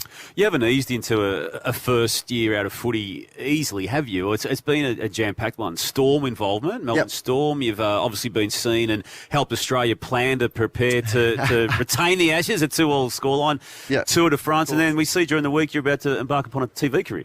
Well, a little bit of everything, and that probably didn't mean for it to plan out like this, the way that it was, but I have been living life in a little bubble down in Geelong for 16 years, so a part of the journey, and I've been quite lucky that I've mixed with a lot of good people, but probably not outside of Geelong, so it's more about sort of touching base with a lot of people this year. Footy's helped me in many ways, financially in a safe position at the moment. It's not going to last forever, but to find out more about what's going on in the world, and if I probably just nailed that down to one position at a club or a job somewhere, I may not have been able to experience everything. And a big part of this year too was a holiday. Make sure that I freshen up and get a big sort of 8-week break in there and freshen up for what's next. Is it possible that football coaching will become a prominent part of what lies ahead? Maybe. I've got no idea just yet, to be honest, and that might sound a little bit blind to everything that's going on, but I don't think it's just yet. Like, I'm not missing the game enough to be all in, like the book says. When I do something, I'm going to be all over it and put everything into it, and it's just not right now. We are speaking to Joel Selwood on the Friday Huddle. Get your hands on his book, All In. He's all in on being a father, Joel. Tell us about that. How old's the young fella? Yeah, we've got little Joey, so he's 5 months in. Enjoyed being overseas. He made his first trip to Ocean Grove only on Sunday, so he's hit the Alps and everything overseas first. But he's going well. Learning what his cot's about now. Sleeping patterns not too bad. A little bit testing, but he was to be honest, it was a great time to go away with him. Didn't have teeth and couldn't move far. And that's that's the greatest achievement of your life, I'd imagine? Yeah, well, it is. It's been a journey. So Britt and I, we had a bit of a struggle with falling pregnant. Well, Britt had trouble falling pregnant. Fertility issues, not only on her behalf, but my behalf too. Like, I had a low sperm count. We always probably think that that's a sort of a woman's problem, but it wasn't. Had a bit of both of us in there. So we were just around the corner. I spent many mornings over the last couple of years in East Melbourne at number 1 fertility. The footy club knew about it, but they didn't need to know about it much of it. I just at times would say that I'm not going to be in this morning, and I worked in a footy club that allowed it and didn't need to ask too many questions. They just said, we're here when you need support, and I was really grateful for that. And now we're on the other side. And we tell the story through the book because we hope we give hope to others more than anything else. And if we didn't tell the story in the book, it probably would have only told half the story of what the last couple of years have been like. A pretty stressful thing, I imagine, Joel, as a couple to be going through that. It's a challenge a lot of couples face, but that would have had its moments, I'm sure. Yeah, no doubt, and it did. Just the emotion of it too, and I was lucky. I had a wife that was absolutely killer. She just knocked everything out of the park. Her diligence and attention to detail on what she needed to do and when she needed to do it. Like, I thought I had a football clock, but the IVF clock is just the next level thing too. Like, you need to do everything to the minute, and she did that, and we just weren't getting any luck. This was 8 transfers, 11 cycles over a 2-year period. Like, you have to be pretty tough. Yeah. You played with some great players. Not many of them are going into the media like you're going into the media. There's been a lot going to coaching. So I'm going to play some audio of one of your teammates that has gone into the media, just so you don't do what he's done. And Scotty, how's Harry Mackay sort of handled the criticism that's been come his way during the week? Criticism. I'm the Collingwood coach. If you go into the other rooms and find out for us, that'd be great. That's a great mate, Stevie J, asking your brother about Harry Mackay, and he doesn't coach Carlton. Well, he was always quite hard to handle, Stevie, at the best of times, but it doesn't surprise me a slip-up like that. His preparation would have been very thorough, I would have thought, before he came in that day, but he's given me plenty of giggles along the way, and I'm sure he's giving you plenty of giggles up here. Yes. What's the new TV show, mate? I heard it was you, Trent Cotchin, and Das. So I was pumping Das up at the start of the show until we realised that Das had got shifted aside for JB. Were you involved in who was going to host the show? He would have been in my corner, Joel, if you had him. Were you involved at that point, mate? No, I wasn't. I got the call when I was overseas that there might be something happen. And I actually didn't even get told that there was another player at that time because obviously Trent was playing away and probably wanted to keep it a bit secretive. But, he still may be playing finals coming up this year. So I didn't have much input on it. We're going to have a meeting coming up, so I can't give away too much at the moment, and I don't want to give away too much. It'll be a great watch. Are you going to be outspoken? Comedy skits? Is it hard hitting? I'm pretty stiff. I can't speak on the other two that are going to host it, but we're probably just going to take you inside of what happens behind the scenes. Come first final week, what are we thinking? How are we feeling? What's going on? I think Channel 7 have seen the Geelong travel ads. That's we're not going there. More of that. Howie, look after me. Competition with best on ground, maybe, Howie. Well, it might be the Geelong. We asked your brother about the Geelong travel ads. It'd be remiss of me not to ask. Bowenheads Cricket Club have heard that you played some junior cricket, and they said, I cannot speak to you again without asking whether you have made a full commitment to the club this summer. A couple of games, D-grade. What are you thinking? Look at those mitts. Yeah, you get them on the cameras too. They're real wicketkeeper mitts. It's one sport that I actually didn't take up. I played once. I slogged it around, but I think we were playing the bottom side at that stage. So I had a good innings, but I'm sure my Bendigo boys who are tuning in will be laughing away because they think that I tell this story way too much and maybe prepped you up, Howie, to get that one out. Righto, you've got your little game you like to play. Well, we do. So every person that comes in here, we ask them to name that voice. So these are all voices from the draft era in the class of 2006. So here's the first one. We had a great night at the Brownlow on Monday. Played a few games and enjoyed ourselves. And, it was good to see Paddy get it done as everyone expected. I'll say Bryce Gibbs. Absolutely right. One from one, still good start. So here's number 2. Yeah, so they had their granny yesterday and, got done by a point. So it's been a pretty rough end of the year for our boys, but we'll be back bigger and better next year. That's Travis Spoke. Oh, good one. Almost became a cat too at one point. How many you got there? We got 6. If you get all 6, there's a special big prize. Oh, is there? Yeah, big prize. Howie Games sticker. Yeah. Very good. He's number 3. It was contraband when Dimmer was coaching. And as soon as he got the lemonade and sauce, or he decided to leave, I put the order into Puma. So it's come through. That's Jack. Yes, so it's 3 from 3. I reckon this is the one. Okay. I think he'll get the other 2. I think this is the toughest one. I could tell when I walked into the reception downstairs that I'd landed somewhere pretty special. I'm going to go with Shane Edwards. Oh, no. Josh Kennedy. Josh Kennedy. There you go. Audio was a bit dodgy. It was audio. A bit bad, wasn't it? It sounded like no Leachy 5G. Yeah. Here's the next one. Really clearly focused on playing into 2024. That'll be hopefully done. I can pick it up from his voice, but I pick it up from the ramble that he goes on. So that's the Tomahawk, that one. I just wanted to ask someone from the Cats. Johnson & Johnson as a sponsor, he wears that much baby oil on. Who puts it on? No, so you'll see. So it'll be looks Paige out there. So Paige is what's she doing? She's sort of head of like all the gear and property steward. So she just gives him a bit of a wipe just after the circle that the boys go at the end. He glistens, doesn't he? Glistens, and it's to basically just make sure they stay off him. So not for the head-high tackles, believe it or not. Here's the last one. Very few that get that opportunity, especially amongst so many great players that have had far greater success than me. To be able to have the opportunity is an honour. I'll go with Bashel Yes. Floyd. 5 out of 6 was good. Yeah, 5 out of 6. Hey, mate, great to see you. Cats get the job done tonight? Well, I think so. Like, they're going to have to do it differently. And, they're sitting in 9th at the moment. It's at 1 on the line. But if they win from here on, they're going to go in good form come a few weeks' time. So I'm the optimistic thought here, and I just hope that they put their best foot forward. They need to start well. Do you get emotive when you watch a Geelong game tonight? Actually, not too bad. I'm actually a pretty good watcher, but I do feel the eyes and coming towards me, especially when we're down at Fremantle a couple of weeks ago when I could feel like the boys were doing it tough. Yeah. And it just reminds you how hard the game is. They try their asses off every week, and it doesn't get easier. When you say differently, just quickly, what are you referring to?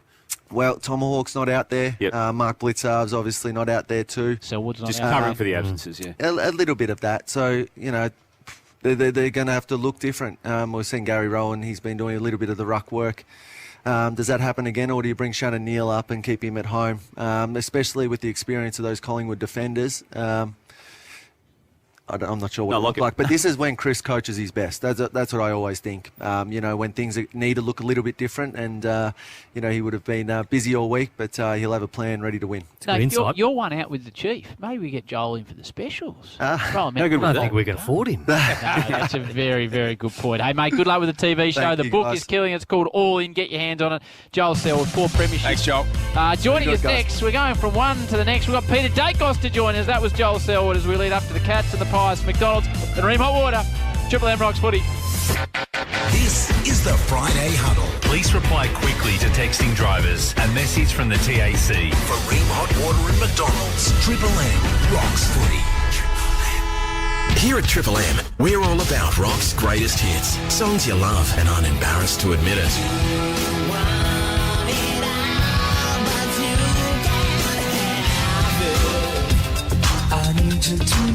So if you love this, stay right here. But if you want this, maybe wander down to that dial on the mob that rhymes with old. 105.1 Triple M, Melbourne's home of good times and rock's greatest hits. Ned's early payout is on the AFL. Place a head-to-head bet this Friday, and if your team is up by 12 plus points at half time, you win. Take it to the Ned's level. First $250 staked. T's and C's apply. See website for details. What are you really gambling with? Introducing Tap to Pay on iPhone with the Tyro BYO app. Now your business can accept contactless payments right on your iPhone. No extra hardware needed. Tap to Pay on iPhone is easy with security and privacy built in. And right now, when you sign up through Telstra, you'll get your first $15,000 of sales fee-free. Then a 1.4% flat rate. Visit telstra.com/tap-to-pay. For small business customers new to Tyro, requires iPhone XS or newer. Not all payment types accepted. Rates are subject to change. Eligibility criteria and T's and C's apply. Talk about mind-blowing, Serge. What's that? Budget Director, Money Magazine and CanStar's Insurer of the Year. The experts agree. They really have blown away the competition. Dark! Switch online to Money Magazine and CanStar's Insurer of the Year. Insurance solved with Budget Direct. Issue Auto and General Insurance Company Limited. Read PDS, TMD and awards information at budgetdirect.com.au to decide if products suit you. Individual circumstances and policy terms may vary. Compare for yourself. Watch the funniest couple on TV and their dog in the award-winning Aussie comedy Colin from Accounts on Binge. Boy meets girl. Girl flashes boy. Oh my God, I hit a dog. Oh my God. Stream it now on Binge. Who knew? Mahindra has achieved a Guinness World Records title for the fastest crossing by a production vehicle of the Simpson Desert in 13 hours, 21 minutes, 5 seconds. Achieved by Gene Corbett and Ben Robinson on the 16th of March 2023 in a Mahindra Scorpio N. The all-new Mahindra Scorpio with proper four-wheel drive and diff lock standard. From just $41,990 drive away, it's engineered for adventure. See us at the Melbourne 4x4 show, stand TS 408. At home, if you're planning your next DIY project before you buy anywhere, remember this. Robots got it. Robot Building Supplies always helps you get the job done. Decking and guttering. Robots got it. Mesh sheets and fencing. Robots got it. Next day delivery in Metro Melbourne. Robots got it. Robot Building Supplies. The original since 1946. Notting Hill, Sunshine, Preston, Dramana, Pakenham, Coldstream and Dunham. We're robot, but we're human. Robotbuildingsupplies.com.au. ROBOT. Robot Building Supplies. Ready? Let's push it. With up to 5.5% interest available on an ING savings account for eligible customers. Your hard-earned cash can work even harder for you. Make bank on your moolah with an ING savings account. Now, let's give your savings a run for its money. Come on, do Rate it. includes additional variable rate of 4.95% on eligible balances up to 100k. General advice only. See T&Cs at ing.com.au. ING ABN 24000893 AFSL 229823. Shut up! The foot is on the radio! For Ream Hot Water and McDonald's. Triple M rocks footy. Ooh, Collingwood down the punt road end. Geelong up the other end, just going through their paces. The TAC, this is the Triple M Friday Huddle, Triple M Seabus Super Weekend prediction. Seabus Super making hard work pay off. I've got a prediction for you. We just had Joel Selwood. You're about to hear from Peter Dacos. I'm not sure you're getting that in too many other places. That's my prediction. Damo, a little bit of news before the Macedonian Marvel wanders into this box. It's retirement season. It has been for some time. Buddy Franklin, obviously, prior to this week. And there's a string of them this week, Howie. In order, as the week unfolded, Luke Shuey, Ben Cunnington, Trent Cotchin and Isaac Smith on the same day. We'll just take a listen to Trent Cotchin addressing his retirement. I think forever in your mind you're kind of wrestling with what's right, and that's effectively why I got to this decision. I feel like to some extent I'm still contributing on the footy field, obviously not the last couple of weeks, but yeah, I think my time's come, and I'm really looking forward to being able to take my kids and family to games and watch the boys that I grew up effectively playing with, and I'll do that with very fond memories of my time here at Richmond. Not playing this week. I'm reading a little bit into it, the fact that Richmond has got a game at Marvel Stadium. Their coach, former coach, described the stadium as one he hated and that the fans hated. So, no, he's got a game against North Melbourne at this ground next week, MCG. It's a perfect venue, isn't it, Brownie, to have that final game of the grandest player of that scheme, the one who selflessly changed his own ways as a player and as a person, and the story that's attached to that and the success that was generated out of it. So, of all the people that was instrumental to what happened there, no one was more so than Trent Cotchin. Absolutely. Couldn't agree more. Changed the way he played. You said that, Damo. He was an accumulator who could get 30, 35, 40 disposals. He became a 17, 18, did the job in the middle of the ground, was hard, and he allowed other people around him to do the job he was doing. As a man that follows the Hawks, Isaac Smith, when he came to the footy club, and there was this rangy customer, he'd come sort of out of Darley way, and he was a little bit older, but he was a reasonably high draft. He was overlooked for a couple of drafts. Where 21 he was. Yeah. And the work he did up this wing with Brad Hill on the other wing through those 3 premierships, he was and is, Norm Smith medalist last year. What a player he became, Damo. 4 flags. Extraordinary, yeah. Did he break the record at the beep test when he did it at the draft combine as a 20-year-old? That was the word that came out, Brownie, was you're not going to see an aerobic runner like it. He may blow off the ground if a strong wind blows up, but if he gets some space on the wing. But credit to him, because he was so lightly built, how he makes you look like a He-Man in his early days. He's a poster boy for the skinny boys and girls out there. Big time, and then he just got a handle on how to compete in the situation that you have to play this game well. So to be the oldest ever Norm Smith medal winner, it's a great career. 277 games, having started that age, is a brilliant. And a lovely fella every time he speaks. And you look at him play on the ground, like even when he took that mark when he had to kick the goal after the siren, he smiled. Smiling. Yeah, mind you, he missed the goal, which Hawthorn supporters still hold against him. Yeah, but he smiled. You smile? Always smiling, which appeals to me. Just with the Cunnington exit to North Melbourne playing Essendon this week, there's a touching moment of sorts. Obviously, he retiring and his life story with the cancer that he suffered 2 seasons ago. But George Wardlaw's back into the team, and already he's only played 7 games of footy, but North supporters are embracing Wardlaw like they embraced Cunnington, and there's a little symmetry with what's going on there. It's going to be a pretty special moment for obviously Cunnington, but also Wardlaw to play his first and only game with Cunnington, which will be Cunnington's last. Not sure if I told you, gents, I had the pleasure a long time ago in his first year doing a media training session with Ben Cunnington and Gary Rowan. And I gave it my best. I was only a young man. He hasn't done an interview for 15 years. So we'll find out tomorrow, because he'll have to speak tomorrow whether I gave any good pointers or not. He may not. Don't lock it in. I think he'll speak after the game on Fox tomorrow. You'll find out. Okay, you've already locked that away, have you? No, I just think you'll see it happen. Yep, okay. Carlton, Melbourne tomorrow night. We've talked about the connotations with the Matildas game being broadcast on the big screens and around the TVs around the stadium, and what could happen if there was a penalty shootout at the end of it all.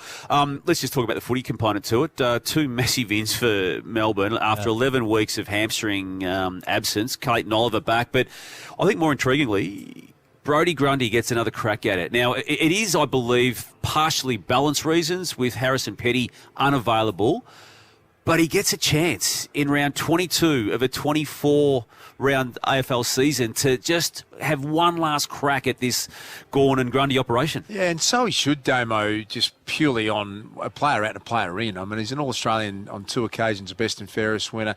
I'm not sure that he's ever going to be able to play permanently as a forward, but player that quality out there, I just hope they can find a way to make it he has to do it for 5 or 6 weeks well, doesn't he? So they've obviously selected him over Ben Brown for a reason. Ben Brown's a bit banged up, which is not uncommon for Ben, and hasn't had the type of build-up that they wanted in the VFL to do so. Tom McDonald's not quite ready. The stopgap, the person who's going to be waiting in the wings the moment he gets signed off medically is Bailey Fritsch, and that will be the position that I think he's filling tomorrow. But if he just comes back in and just shows that what they initially recruited him to do... Well, if he kicks 3 goals or 2 goals and he competes, then it's a very hard decision. Probably has to stay in for a while. So it's up to Brodie Grundy, because you'd like to see Max Gawn do 90% of the ruck work. Yep. Howie, you'd be loving the work of Finn McGuinness. Yes. As an old-fashioned fantastic last week. Down tagger. Got Nick Dacos last week. Playing the Bulldogs this week, the Hawks, there's every chance that you'll get the current... Yeah, the Bont. Yeah. All right, I need to play a bit of audio now, because a man that has wandered into this box, he needs to put the headphones so he can hear this. He's coming in hot. Have a listen to a bit of this gear. 35, the Miracle Man, Peter Dacos. Round right on the boundary line. Back to the line, likewise. Dacos nearly runs out of room. No one can break clear. Tempted the advantage of Dacos. Look at the gather. The right foot step. This is a man in my family, Das. My 11-year-old refers to, why do they keep showing Nick and Josh Dacos' dad on the telly whenever they kick a goal. You need to educate that young man. To the new reality, the great one, Peter Dacos. Pete, it is great to see you. Welcome to the Friday Huddle, and we appreciate you coming in having a chat. How are you, mate? Oh, good, Howie. Thank you. Let me just put it this way. I'm the original and they're the prototypes, okay? So, thanks for having me, yeah. How do you go watching? Like, we see you, and I always say to the boys, I think it's the best rule in footy, the father-son, to see your joy and Collingwood supporters' joy. Like, what's it like going to the footy for you and your beautiful wife and your family to see your two sons out there playing in the jumper you played for? Oh, look, it's huge. Doesn't matter what your kids are doing. I always say you get to see a finished product, so we get to see all the work they put in. So whether it be football, VCE, ballet, and they're doing something they love. We're just over the moon. So, and it just happens that they're, my background being footy, just makes it takes us to another level again. So, it's really pleasing. Very pleasing. We forget about the beautiful Colleen's influence yes. too. Has done an unbelievable job in that sense. Hey, Dake, so I think it'd be interesting for a lot of people. We were at junior footy and I saw a bit of Nick and Josh. You were quite conservative as a dad with the boys, weren't you? You didn't want them overplaying. We see a lot of kids get a lot of overuse injuries these days. Is that a fair reflection that you tried to just hold them back a bit and not make sure they were out there getting banged up too early? Is that right? Yeah, well, I did hold them back, and sending them off to, and I don't begrudge anyone sending a kid off into the better squads and a higher level, but with that comes, you're playing against the better tacklers, and it's a lot quicker, and I really did want them to sort of just hone their craft a little bit and polish up. And as I kept saying to them every time they got invited, look, maybe next year they'll be a better player when they're 15 than they are 14 and 16 when they are 15 and so on. So I don't know whether that's right or wrong. But one of the things that I didn't want to happen also is I didn't want their report card marked early.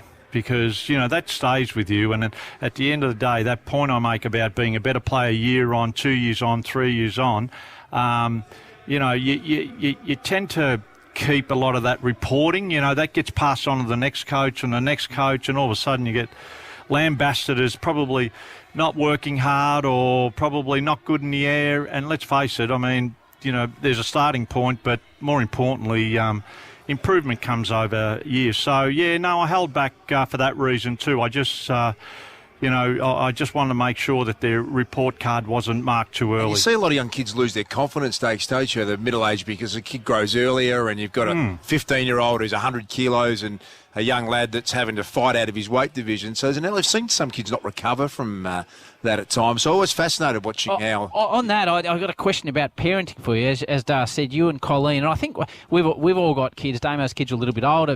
Dar's has got a range, and mine and Nath's kids are starting to play sport now. How did you judge the wanting to help your kids and your level of experience and knowledge and passing it to them and pushing them at all, or did you step back, or what medium did you find to help your kids but not overarch the whole situation?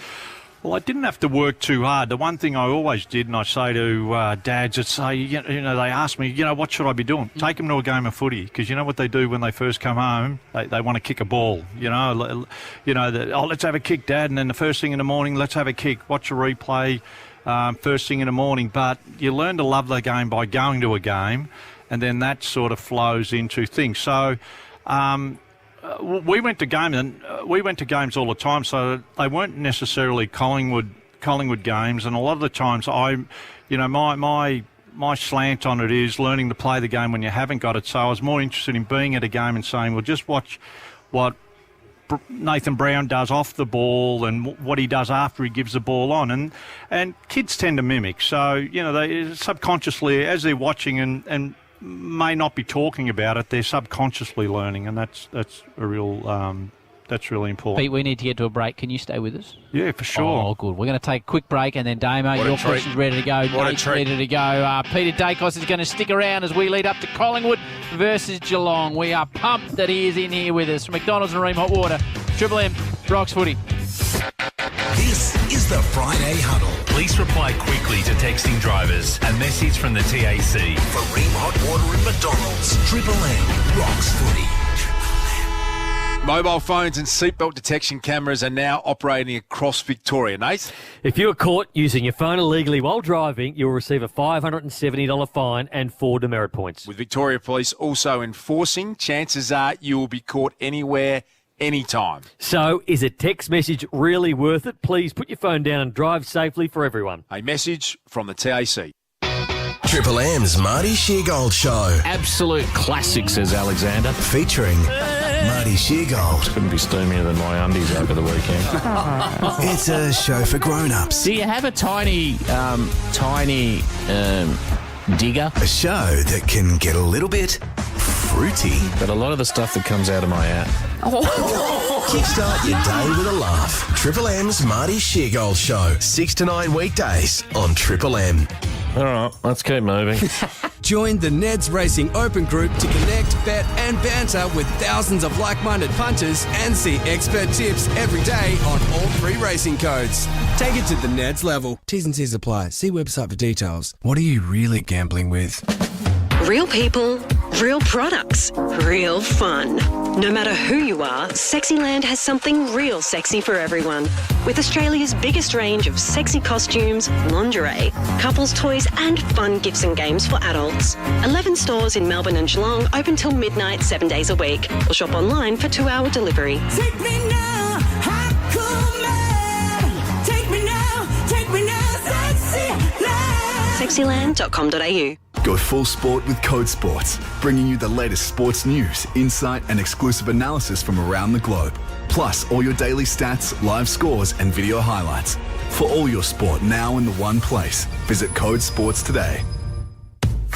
Do your Coles shopping on DoorDash and pay the same price as in store. From grocery top-ups to stocking the pantry or planning your weekly meals, shop Coles at in-store prices and get it delivered in 45 minutes on DoorDash. Plus, if an item you order is out of stock, your Dasher will message you while shopping, keeping you in control with no surprises. DoorDash, more to your door than you think. Based on average delivery times. Delivery times not guaranteed. Delivery and service fees apply. Are you in a music slump? Need a mood booster? No matter what type of mood you're in, Listener has the perfect music station for you. Find your inner rock god with Hard and Heavy. Tap into the golden age with 70s hits. Or release your inner rodeo with Triple M Country. Download the Listener app now and search Mood to find your perfect music station. At NAB, we've seen desserts sold in Darlinghurst, seen painters paid on the go, and small businesses start to grow. And we even saw Tom sell his first hoodie online. Yes. Nice one, Tom. Over 100 million business transactions a month. That's experience money can't buy. Oh, gotta go. Brenda's about to seal a deal on some blueberry muffins. Experienced payment solutions from the bank that's seen it all. NAB, more than money. Terms, conditions, fees and charges apply. What key is tonight going to be played in? Well, that's entirely up to you and your spirit. Over here at Wild Turkey, we're opting for something that rings true and can reverberate for ages. A little 101. Wild Turkey 101 has been pleasing crowds for decades with its iconic, rich flavor. Crafted with generations of know-how and the finest ingredients. Over 18s only. Drink responsibly. Wild Turkey. Trust your spirit. Shut up! The footy's on the radio! Triple M rocks footy. Triple M footy, prime time for Jim Beam. It's set to be an epic match, and that's worth raising a Jim Beam. Drink responsibly. We're also here with Ream Hot Water, built tough rising conditions when it comes to water heating, Asher Plumbing and Store Room. And we're sitting here with the great Peter Dacos, one of the all-time great players. And as we're sitting here, Dakes, we're watching several replays of Nick get his knee injury and crashed into Banks, the Hawthorn defender. How do you go, Dakes, as a dad, and you watch that? Do you find that hard? I mean, clearly you do, but the getting injured part?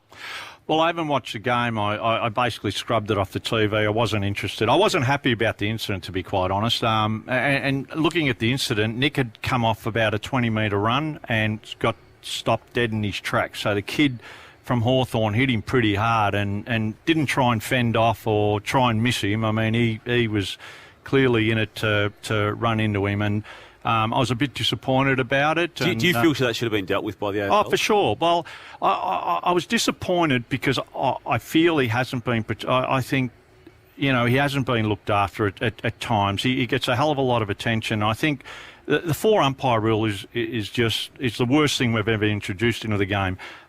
Interpretations are just poor. I mean, you've got to umpire 60 metres off the ball, giving a decision that the guy 15 metres away couldn't give. So the interpretations are completely all over the shop. So that one didn't even... Nick didn't get a 50-metre penalty. Nick had marked it, took 2 strides, and the guy hit him. So... that should have been a 50 down the field, or at least the guy should have made an attempt to try and fend or whatever. So having said that, then there was an incident down here on the boundary earlier in the game where he got slung and thrown and nothing happened there. And I think same happened to Brodie Mychek, kicking it down the field, he ended up on his backside and then the ball came back for some reason. It was a free, so they brought the ball back. But I would rather have the ball 5 metres around from the behind post and have players pushing in, closer to goal. But having said that, I don't think it's worked. So I was disappointed. Of course I'd be disappointed because really the end result hasn't been a good one. And just to back over that, do you feel he should have been dealt with by the match review office? Oh, no, I'm not going to go that far with it. No, I just feel that...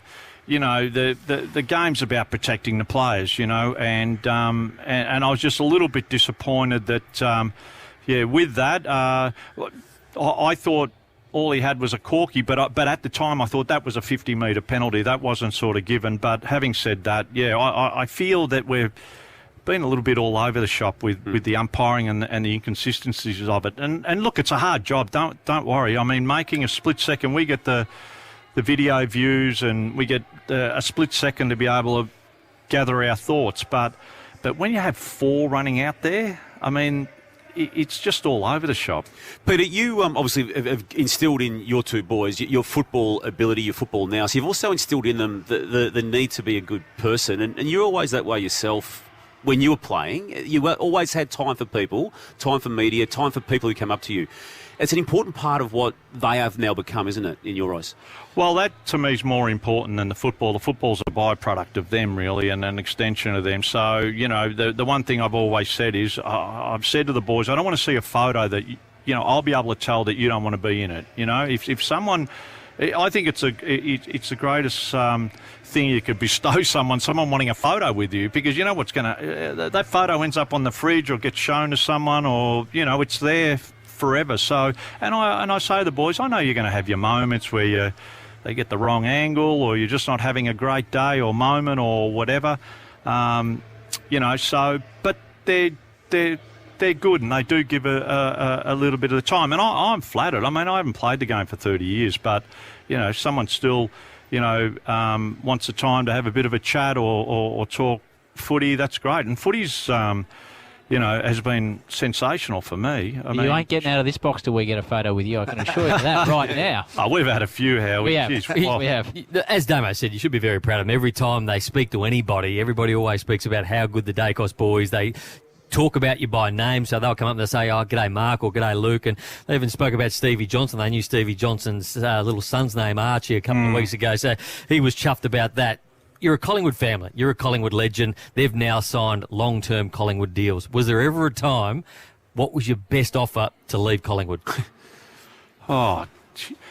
Look, it was. I think it's well known back in '82. So it was Richmond, and I think I just signed for 35, and I got offered 120 a year. So, which was a fair bit of money. But again, why'd you stay? but then what kept you there?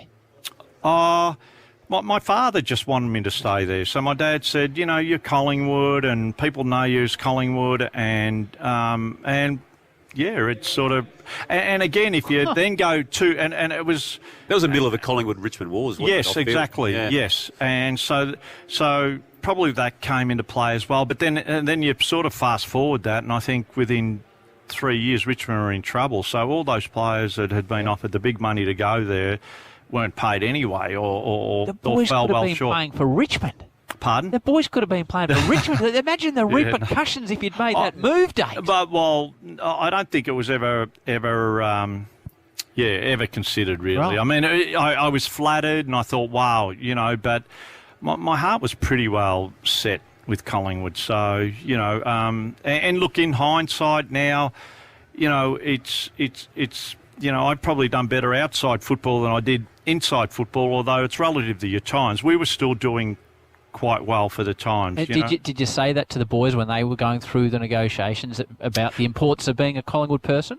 No, I spoke about leaving something on the table because it's important that, that the club's able to bring players in. They're going to make you a better player. They're going to make the team a better player. And so, but they were already, and we hadn't spoken about, what you should get. We spoke about a fair contract, and Robbie D'Orazio and Paul Connors did a terrific job, and look, all parties are happy, and that's really important. So, it allows Collingwood now to move forward and be able to bring other players in and continue to build the team, and for the benefit of the players out there or the squad, and then more importantly, the team collectively and the club. And I love the long-term deal too, Howie. Yes. If you're a young kid growing up, you get to know that you can grab the Dacos boys and put their number on your back, and for the next 7 or 8 years, they're going to be locked in. But maybe Dakes should have been around when Nathan was wavering and left your Bulldogs, mate. Well, I'd like to have. You should have rolled him out. And I tried my best to just say, Nate, don't you have to bring that up for. It's just a relevant topic. You asked the question about him leaving. You did. So, mate, I wanted him at Collingwood. This guy, he was a gun. He could play all over the shop. We need to let you go, but we see those great shots of you in the telly, and it makes us smile. How do you go in a tight game? Are you watching the game? Are you watching your boys? You love the club. Like, how do you go watching a tight game? And hopefully you'll get to watch the boys in some big finals very, very soon. Cole makes a good point. They only beam to me when the boys either kick a goal or do something. I think you're missing a marketing opportunity. I said this last week to the boys. I think I tell you what he'll have. Howie Games T-shirt. What he'll have on there is, because the secret behind the Dacos is they sleep in temper bedding. So right. Well, that's will have a big temper, and Peter and Colleen sleep in a temper bed. Sorry, actually, I'm told. Jace just texted me on the way to the footy. I got to get back to him. So yeah, we just did it now, Dakes. Yeah, we're pretty happy. So how do you go watching? If they would have beamed to me when Collingwood kicked a goal, I'm just as excited because, again, it's a collective thing for us. I want the boys to play finals. I want them to experience finals, and they got that opportunity last year. And, you'd like to think and I do think we're in a better position this year. I've got no doubt. I mean, we've had hiccups, but, it's a tough competition. They've had a pretty hard run all year. I mean, what have we lost? 4 games for the year. I know, okay, it hasn't come at a good time, but, I think you're going to find that the wheels are going to start getting a bit of traction again, and they're going to take off again. So, they've got a few guys down, and that's what happens. They're out of your control sometimes, reform, injuries.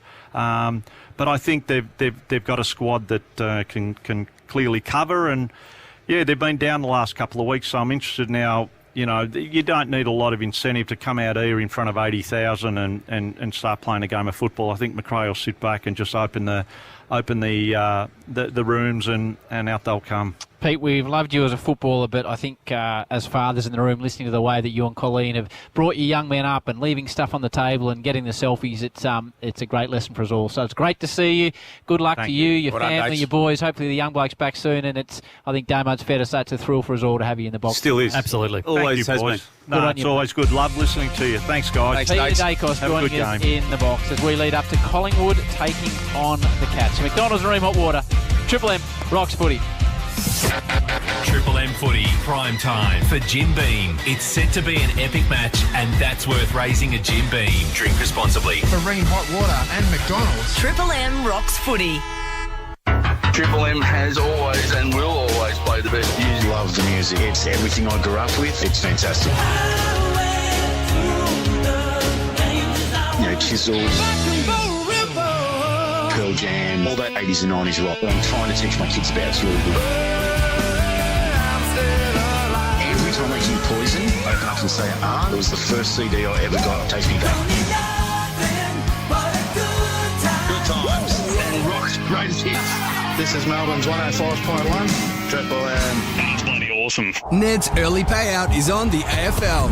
Place a head-to-head bet this Friday, and if your team is up by 12 plus points at half-time, you win. Take it to the Ned's level. First $250 staked. T's and C's apply. See website for details. What are you really gambling with? Ready? Let's push it. With up to 5.5% interest. Available on an ING savings account. For eligible customers. Your hard-earned cash can work even harder. For you. Make bank on your moolah with an ING savings account. Now, let's give your savings a run for its money. Come on, do it. Rate includes additional variable rate of 4.95% on eligible balances up to 100k. General advice only. See T&Cs at ing.com.au. ING ABN 24000893 AFSL 229823. Sign your business up to BP Plus to earn and save. For 6 months, earn triple Qantas points while saving up to 5 cents per litre. BP Plus. Limited time offer. Min spend. Litre-rich criteria apply. Must be a Qantas Business Rewards member to earn Qantas points. For T's and C's, visit bpplus.com.au. At Chemist Warehouse, every day is self-care day with the lowest prices on big vitamin brands. Like Wagner High Strength Zinc 120 tablets, $7.99. Healthy Care Ultra Calcium Plus Vitamin D 150 tablets, $14.99. Synovus Mega B 250 tablets, $21.99. And stock up on Swiss Men's or Women's Multivitamin 120 tablets, $29.99. Chemist Warehouse, great savings every day. Are you in a music slump? Need a mood booster?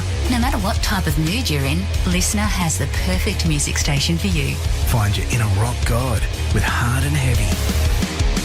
Tap into the golden age with 70s hits. Or release your inner rodeo with Triple M Country. Download the Listener app now and search Mood to find your perfect music station. Aluminium sheet, plate and tread plate products. Aluminium geometric extrusions. If any of that means anything to you, then you need to get some action. Action Aluminium. 100% family owned, Action Aluminium is renowned for their competitive and consistent pricing, prompt pickup and delivery, and outstanding after-sales service. Get action today at Action Aluminium, Dandenong, Bayswater and Thomastown. Or online at actionaluminium.com.au. Looking for your next escape? Qantas Hotels has over 500,000 hotels around the world. And right now, you'll use 25% less points in the Big Points sale. Whether it's a villa in Tuscany, a room with a view in Paris, or just a night away from the kids a little closer to home, you'll use 25% less points on already incredible value stays. But hurry, the Qantas Hotels Big Points sale ends Tuesday, August 15. T's and C's apply. Excludes Classic Hotel Rewards and Qantas Luxury Holidays. Every massive moment stops at lives right here. That is incredible. Marine Hot Water and McDonald's. Triple M rocks footy, and the first quarter is coming up next.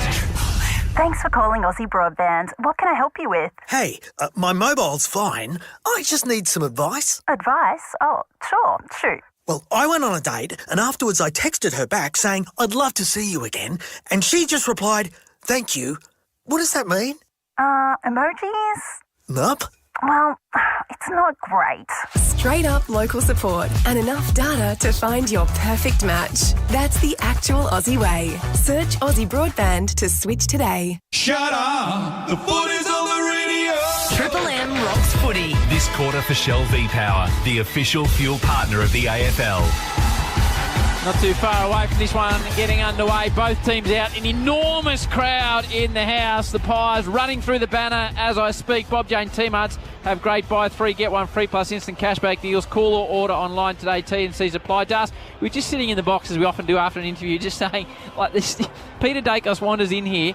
There's still an aura about the man. Like Nath, we're absolutely chuffed to have that opportunity to speak to him. Yeah, it was brilliant, wasn't it? We're lucky in this industry, and it's a small community, the footy community, and you come across people like that. And for us that got to grow up seeing the genius of Peter Dacos, you want to share that. It's very rare that I do that with my own kids. You know, Sam played a lot of footy with Nick as a kid. I keep saying, I have to show you some video of Peter. Yeah. He did things that no one's ever been out. He changed the paradigm of the game, of the way you hold the football. And so I love seeing him. I just love seeing the the family and the way it's unfolded. So that was, what was the young bloke like? How old was he when you saw him play, Nick? Oh, there was a COVID years, Howie, so there was a fair few gaps in between. They played at Oakley Chargers together. I remember coming around post-game a few times, and he was exactly like he is. He'd come in, he'd say hello to me, and then he'd go and find Beck, say thanks for having us tonight, Beck, it was fantastic. And then he would know young Will and Max, and he'd go and seek them out. He'd have a couple of beers too. He liked a bit of fun. They'd be out the back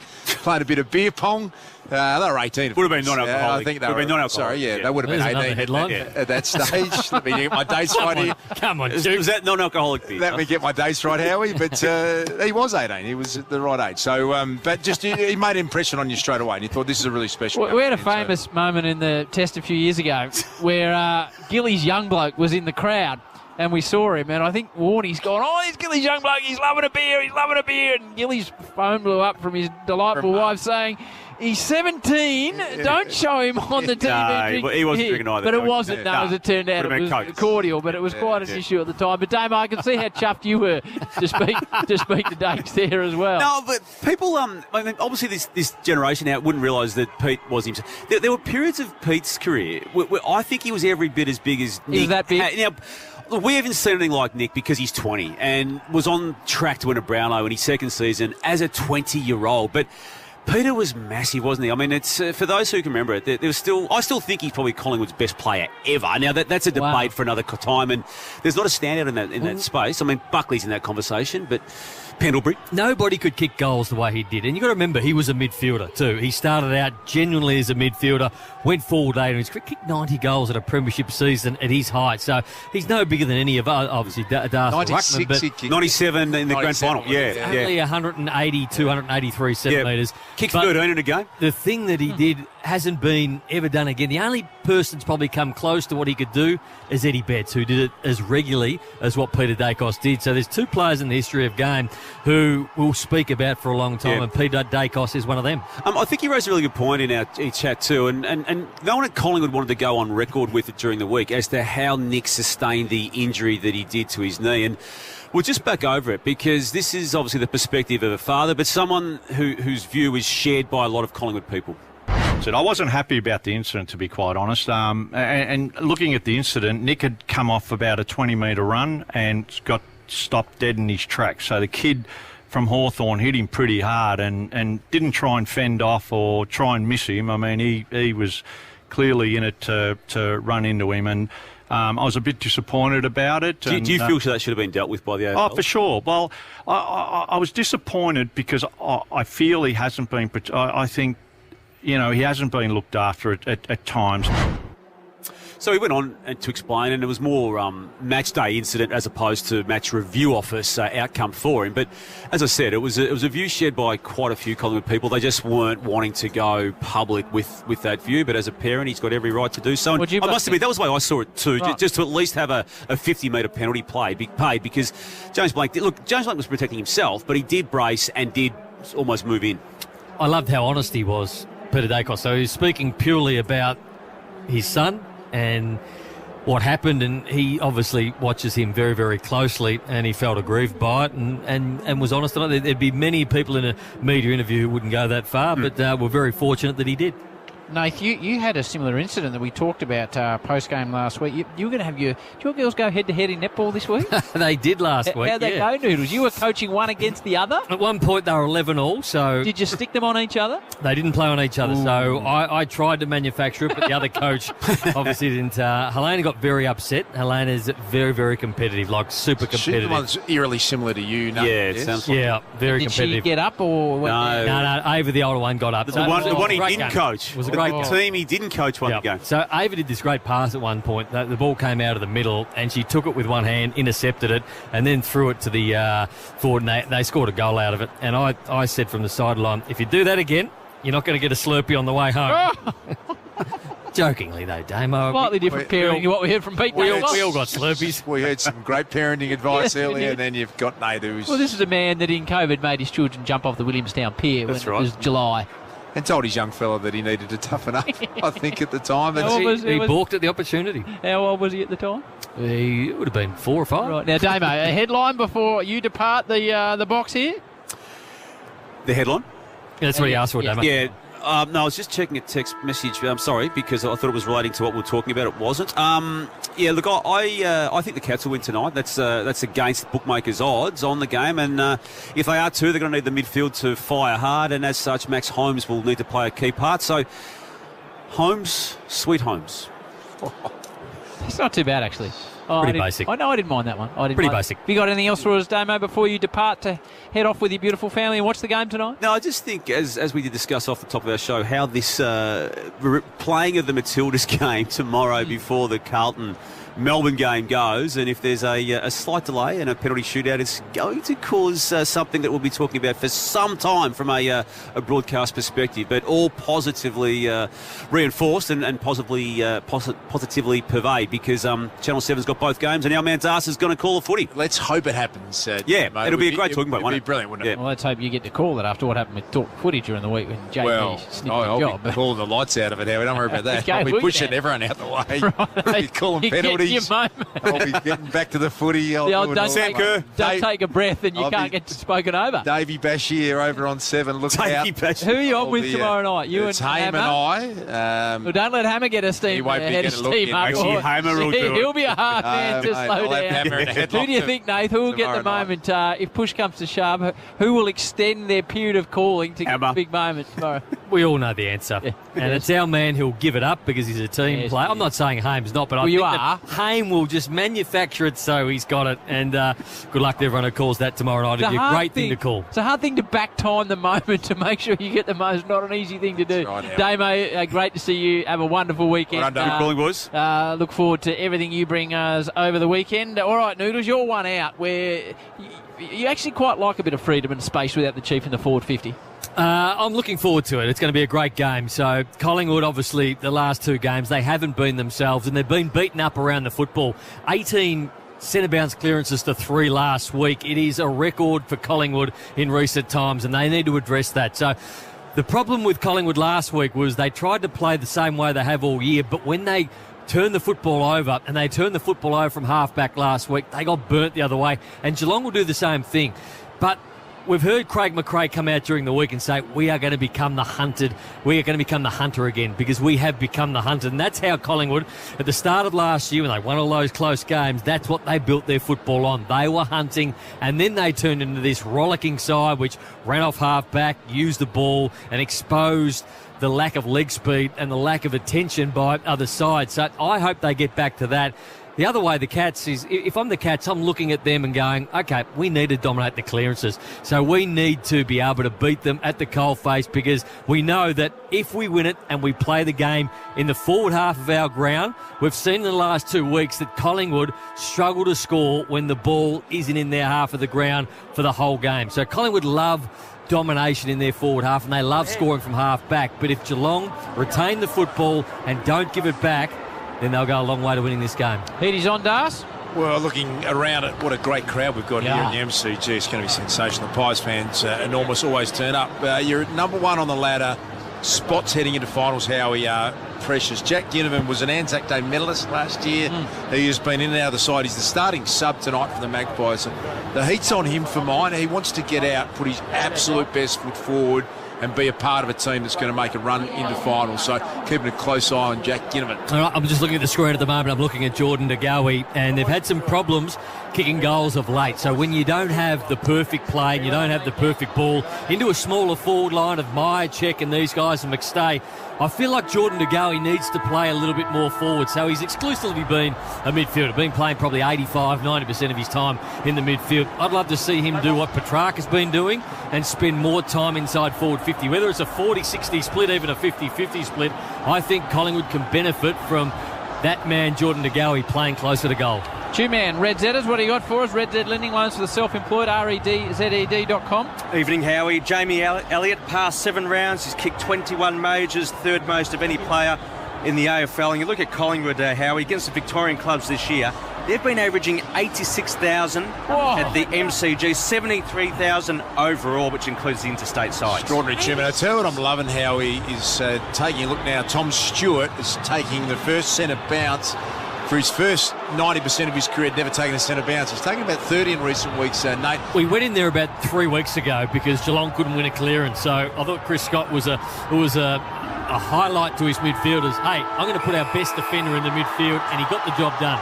Starting there now, Scott Pendlebury for the Pies. Huge game, ready to get underway on a Friday night. It's round 22 action for McDonald's and Ream Hotwater. Triple M Rocks footy. Darcy Cameron goes up with Stanley. Charging him was the crisper, and he has been held up just outside the big circles. It's slightly advanced forward to centre for the Cats. Cameron again got the first hand on it. Atkins puts his head down. There's a lot of numbers around it early. Good effort for Murphy to get up, playing full-back on Gary Rowan. So this is a little bit of what Peter Dacos is talking about. That's an umpire 60 metres away from the contest who has decided he's seen something that no one else has, and a free kick goes the way of the Pies. Darcy Cameron gets it to centre forward, and there is Tom Stewart. Started in the centre, drifts back to half-back and takes a very nice intercept mark at centre-back for the Cats, and he's eyeing off a bold kick straight through the corridor, turned it over. Quaynor, the unbeatable one, just doesn't get beaten in one-on-ones, takes the mark, sputs it out immediately. McCreary driving it forward, deep for the Pies. Myercheck's there. Oh, good late fish from Ratugolea. Thought Myercheck was in good position. So the opening score, one behind for the Pies. Well spoiled. Asaba Ratugolea. Catch yet to get rolling. Triple M Shell scoreboard. Shell V-Power, the official fuel partner of the AFL. Couldn't have done any more than Collingwood. The kick from Bo McCreary was spot on. Myercheck was in the right position, but sometimes a full-back just has a brilliant moment, which Ratugolea had. Nice mark to Coning from the kick in. Cats going out the Shane Warren stand side, and that is Ollie Henry, former Magpie, getting a little bit of feedback early from the 80,000 plus here at the MCG. Strikes him as a young man, that won't phase too much. Finds Zach Tui. Cats attack into the punt road end. They spear that kick off the boot of Tui beautifully to Reece Stanley.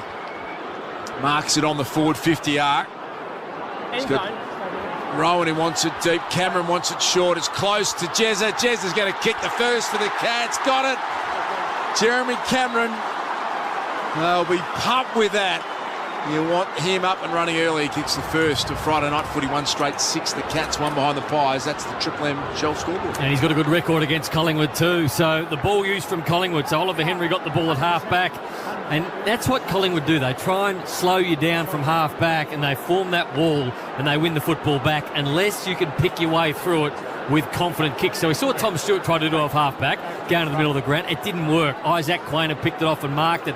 The second time they get the opportunity, the kick went on the lateral 45 and it went to Zach Tui, who then went on the outside, and they kept the ball around the boundary line. They used the width, and Jeremy Cameron went back, and they got two of the smartest half forwards in the competition through Close and Brian Myers. It was just a beautiful give. But if you take the kicks on against Collingwood and you get through, you will score. Triple M Seabar Super special comments.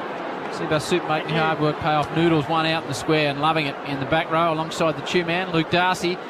Tommy Brown will get to him on the boundary shortly. So the opening for Cameron. Stewart's in there again. Dangerfield just punches it straight off the ground.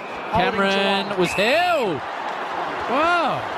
He had one arm, Maynard had one arm, and the umpire picked it. So Jeremy Cameron tried to run up at the football, but I think you'll see on the Harvey Norman replay that he definitely had one arm holding Jeremy Cameron. He's been a bit quiet on the goal front after his concussion, Chewy, Jeremy Cameron. Yeah, spot on, Howie. Last 4 games, 7 goals, 11. Well, he's lining up here for 2 in the opening 3 minutes of this one. The famous number 5 jumper at Geelong, and he hooks it. And just from the appreciation of the crowd, you have to say it's a larger Collingwood pro crowd. Geelong 1-1.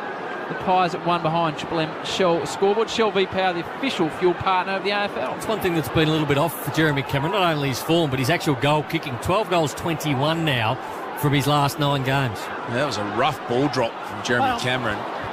Genuine floater came off the back. Here's Josh Dacos. Isaac Quaynor gets a little 1-2 going. Josh Day across the face of goal. Stengel gets a look at it, but Jack Crisp was brilliant. He's won the last 2 Collingwood best and fairest to Crisper. An enormous Atkins, superb pick-up in the contest through the corridor. Now Jeremy Cameron again, who's been super prolific. This time Murphy with the defensive spoil. Hoskin Elliott under pressure. Coming the other way, O'Connor, DeGoey. red hot contest on. Mitchell dives in, Atkins dives in. It's a finals type start to this one. Tom Stewart's in, his body's crashing in everywhere. Eventually it's going to be thrown up half forward for the Pies, who trail by 1 straight 6 early stages first term. I think we've seen the intent of both sides. They're going to take the ball on through the middle of the ground. Geelong just look a bit more tuned in at the moment. Atkins to Smith announced his retirement during the week. He's got finals. He'll be hoping to play. Brought to ground in a marking contest was Henry, and Quaynor mops up, goes down the outer wing, and a fist on it comes from Kolodjasny. And Bob Jane, Tommy Brown. Good evening to you, Brownie. Good evening, Howie. A great night down here. It's quite mild. I think the crowd's probably mid-70s at the moment, but still perhaps building. Craig McRae, not surprisingly, on the bench. Keen obviously to see the Pies start tonight. The subs, Ginnivan and Parfitt. Bob Jane T-Marts have great buy 3, get 1 free plus instant cashback deals. Call or order online today. T&Cs apply. Stanley in front of Cameron. Here is Isaac Smith. Unbelievable career that he's had. Goes back to Guthrie, and now a chance to marking for Shannon Neal. Just his 3rd game. First live look at I've had at the pick 33 from the 2020 draft. He's a 203-centimetre big man. Big night for Shannon Neal, Nate. At the moment, boundary throw-ins. You've got Isaac Smith sitting up on one side on his own and Josh Dacos on the other side. So whoever wins the tap is going to get that ball. Isaac Quaynor, he's got bright pink boots and a real sharp black headband on. As the Pies go forward, Kolodjasny tries to ride the tackle. Eventually gets rid of it. Stewart's involved. O'Connor is there. Lipinski. Ball going nowhere with Collingwood just at centre-half forward. Just looks $1 million out there, Isaac Quaynor. If you've seen him in the glasses, Dars, he just looks resplendent. Never lost a one-on-one contest ever, Howie, from the under-8s on. The crisper to Joshy Dacos. Had his father in here in the huddle, the great Peter Dacos. Howe and Elliott were a bit confused. They sort of waited for each other. In the end, the ball goes across the line with the Pies at half forward. So you'll see again here at the boundary throw-in. Isaac Smith on one side, got a fair amount of space. Josh Dacos on the other side. So it's up to the ruckman to try and take the front position, because if you take front position, not sure you can be beaten to get the ball to your teammate. Early stages of this game, and you just get a feeling we're up for a brilliant contest. Dacos sends the Pies inside of 50, getting back. Brilliant 4-time All-Australian Stewart. Look at the ball use. To Zach Tui. He's got it at half-back. Going to take a little bit of time here with Zach Tui. How are we doing a little bit of sign language in the box? Trying to make a point. Howie, anything? He's doing a bit of specials as well, Howie. He's doing a great job. He said that Jeremy Howe, and he's right, has started forward. Kicked 3 goals in the last quarter a few weeks ago and has started forward tonight. Just filling in a bit of work for the Chief, Howie, tonight as well. We'll help him Nate there. I know he can drift. We'll throw to Howie with some experts. No, don't do that. Night unfolds. Here's the go to the crisper. He's got a target all on his own at centre-half forward, and Jamie Elliott almost looked around and said, "You're kidding, aren't you? You're not going to come to me? I'll score." But it's a minor one. 2 behinds the Pies, 1-1-7 the Cats. It's on the Triple M Shell scoreboard. How you got a mischievous look about you tonight? I just thought about wondering in the special comments how disastrous that would be for the broadcast. McDonald's Macca's cheesy range have a post-game stretch. So Malibu Mitch Duncan brings it out of defence. Radaglia gets away from him. Q-Man will remember the reference to Malibu Mitch. Do you remember how those came about, Chewy? No, I don't, but I know you've been calling him Malibu Mitch for a long time. Cats used to have their nicknames on their warm-up jumpers, remember? Oh, yeah. No, you don't. Malibu, he was. Don't humour him. Back in the day, they did, I assure you. Tom Mitchell drives it for Myercheck. Doesn't take them up. Umpire pays it. Must have thought he got the 3rd little grab. And Brody will line up. He looks a bit sore. He looks to be limping a touchdown there, Tommy Brown, Bob Jane. I'll just keep a close eye on him, Howie, and I'll come back to you shortly. But I think he's okay. I think it might have been a corky at best, but that perhaps might be optimistic. Has he got the legs here, Noodles? 52? He's a big kick of the football. I think he's got the distance, but does he pull it? Does he spray it going for that extra distance? I'm going to back him in for a score. He's looking for his 200th career goal. Brody Myercheck from 52 metres. He hooks it, so I don't think he will register a score. Big fly from behind to Coney. Punches at Jeremy Howe. He's there. McCreary, Adams, does he get a little hole in defence? He tried to just punch it through a couple of Cats and it was rushed through. So Collingwood settling now. 3 behinds to the Cats 1-1-7. Defensive effort. Isaac Smith on the last line there on the Harvey Norman replay.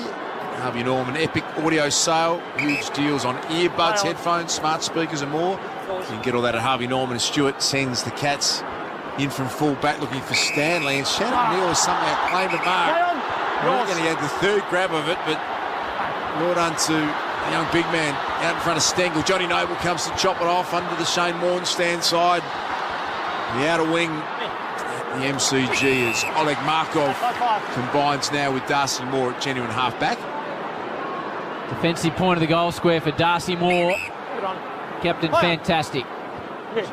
Forced to go a long drop punt down the line. De Koning will be in the area, punches it down. Lipinski hoovers it up, comes back to Lipinski, the number one, sends it deep forward. Doesn't really favour Adams, who's a long way forward. Oh, unusual bounce. They'll get a goal out of this. No, they don't. Radigalia comes, but in the end they do get a goal because Heath Shaw arrives. It was a bit like Heath Shaw arriving on Prewell. That is a big story. Heath Shaw kicking a goal. And then Adams kicked the goal, but I was thinking back to the smother of Heath Shaw. And there's your Amy Clanger for the probably seasoned Noodles. But in the end, it was a goal for Taylor Adams. Cut me off. Funny you bring up Heath Shaw because he had a bit of a road rage with Darcy during the week. Cut me off in traffic. Lucky goal because Lipinski had the football outside 50 and he had a runner on the inside. Elected to go himself. Didn't use Jordan to go. He would have run into about 40 and kick an easy goal. But in the end, it paid off. They kicked the goal. But they'd love to see that give from Lipinski as we see the Harvey Norman replay. Jordan De Goey couldn't believe he didn't give it. So a lucky goal for Collingwood early. What happened with you and Heathy? There was a fair bit of traffic on the southeastern this week, Howie, and I might have been trying to just find another exit. Right. Someone sort of shunted me out back into the round. I'm pretty sure it was Heath Shaw. Right. Well, I was trying to describe it was like the smother that he applied by Radigalia, but then they scored the goal anyway. You butchered it. Joe did. He thought Heath Shaw was out there, Howie. Nope. Here comes Tanner Bruin. Had a tough week, mate. Charging at it, headlong. It's all happening in the centre wing. AFL logo. Member side, McCreary. They're going to try and take advantage here. Pendlebury, they're almost out. Umpire, though, you can hear mic'd up for us exclusively on Triple M. Suggesting it's going to come back to Mark off. Look at the Pie fans. They're onto everything. Time back on. Felt like there should have been an advantage paid. Play on. Yours. But impressive Markov. Good kick. Out in front of McStay. Bullet-like class. He's thinking about sharing it with Josh Dacos. Now he pulls the trigger. Howe, he started forward, Howie. As Jeremy Howe, I like it. He took that mark with ease. It's where he started his career, Nate Brown. He's a very dangerous forward. Yeah, he's really good above head, and he kicked the football as well. But well done by Daniel McStay. That's what they got him for that long lead. It was a 30, 35-metre lead, which allowed Markov, who had no options at half-back, just to pinpoint the pass. And Jeremy Howe doesn't have a shot at goal if Daniel McStay doesn't do the hard work before that. 39 times he has been nominated as the mark of the round. He just does it for fun. As Jeremy Howe, he's missed that one across the face. So Collingwood advanced to 1-4-10. The Cats are 1-1-7. That's the Triple M Shell scoreboard. Great to have Tommy Brown with us on the boundary. He's keeping an eye on things. We've got Two-Man and Nath Brown and Luke Darcy. Friday football on the M's. Zach Toohey bites off a pretty aggressive pitch straight down the middle of the MCG. It falls to Markov, the speedy one. He goes a little 45 lateral to McCreary, who's got acres of space. Now they come at him, just a little piercer. Well done by Bowes, pushed his man out of the way. That was Adams, a.k.a. Heath Shaw, who goes to ground. The umpire will need to come and separate them. My ball now. Played by Bowes, though. Got a tackle. That's 10. He's up. So the Cats working hard in their defensive 50. Gary Rowan, we saw him having to do some ruck work due to the injuries to blitz halves a couple of weeks ago, and he's filling that role, mate. Sort of that Sean Grigg-style operation. Well, he just has to compete. They have to have him in there to allow other players to do what they do. So all he has to do is stand in there, compete. He's going to get beaten in the air, but as long as he's not absolutely shattered in there, he'll be okay. He can jump too, from Gary Rowan, and realised that, saw him live last week playing that role. Quaynor off his hand, Stengel sends it forward, 2-on-1. The one was Darcy Moore, and he got back, spears a kick out wide to Josh Dacos, who picked that floating footy up cleanly as you can imagine, and then laces it out to Billy Frampton to the cheers of the Collingwood Army. Beautiful bit of play, wasn't it? Skillful kick. Frampton just sort of was led to where the ball was, put by Dacos. So Billy, another man who wants to take his opportunities coming into finals, is Howe, got a bit of room. Howe and Stewart, what an aerial contest that could be if we continue to see it, Nate, that it goes out of bounds. He did well, Howe. He realised that he jumped too early and he couldn't take the mark, so all he did was try and paddle it and disguised it very well towards the boundary line so they can get another set up here. What type of crowd do you think we've got, Chihuahua low, Red Z? Should be nudging about 80,000, I reckon, Howie. Big crowd, a lot of traffic for you going back to Point Cook with the Geelong game, Chewy. Stand! No doubt. Takes the mark. So he's got it just half back. Tommy Atkins having a great season. He goes short. And it's Holmes. Driving ball to the outer side. De Koning dropped what he should have taken. McStay could eat him up. He gets away. Well played by De Koning. Colin Jasny. Now Guthrie, the younger, goes in short, finds Bruin. He goes laterally to Holmes. This is a better build-up by the Cats. They've got it right in the middle of the MCG. Back to Atkins. Had plenty of the footy. Short to Myers. This is the man that's the gun going inside 50. He just hits little targets. Driving ball. That's what I'm talking about. Stengel was 1 of 3. Massive hole in the Pies defence. Stengel pops it through. What on earth happened there? It is now the Cats 2-1-13. The Pies 1-4-10. Triple M Shell scoreboard. You called it well, Howie. It was a massive hole and one that would concern Craig McRae, and all the defenders now get together. There's a lot of pointing going on down there, but there was 3 players that Brian Myers could have kicked that football to out the back of what is a defensive press of Collingwood, and the kick was just so easy. But the thing that would concern Collingwood, they dominated from Jeremy Cameron kicked the first goal. For the last 12 minutes, Collingwood have had the ball in their half of the ground. Multiple inside forward 50s, but they've kicked 1 goal 4. Haven't been to put it on the scoreboard. As we see the Harvey Norman replay, and just not one Collingwood player turned around. Everyone came at the football thinking that the ball was going to drop short. Nobody knew there was players out the back. Not one Collingwood player turned their head to see if somebody was out the back. They thought all the players were up forward of the ball, but there was 3 of them behind them. Myers, number 1 for scoring assists and goal assists. He has 38 for the season in terms of scoring assists. The record is 44 by Ackermanis back in 04 in a season. True man there with the Triple M Red Z lending stats.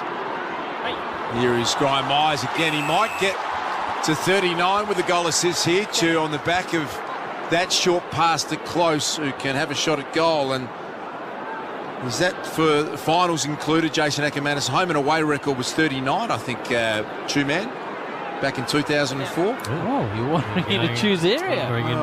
You go and swamp his notes versus Chew. This could be a swamp versus Chew battle going on here. I think we're counting home and away record, Chew.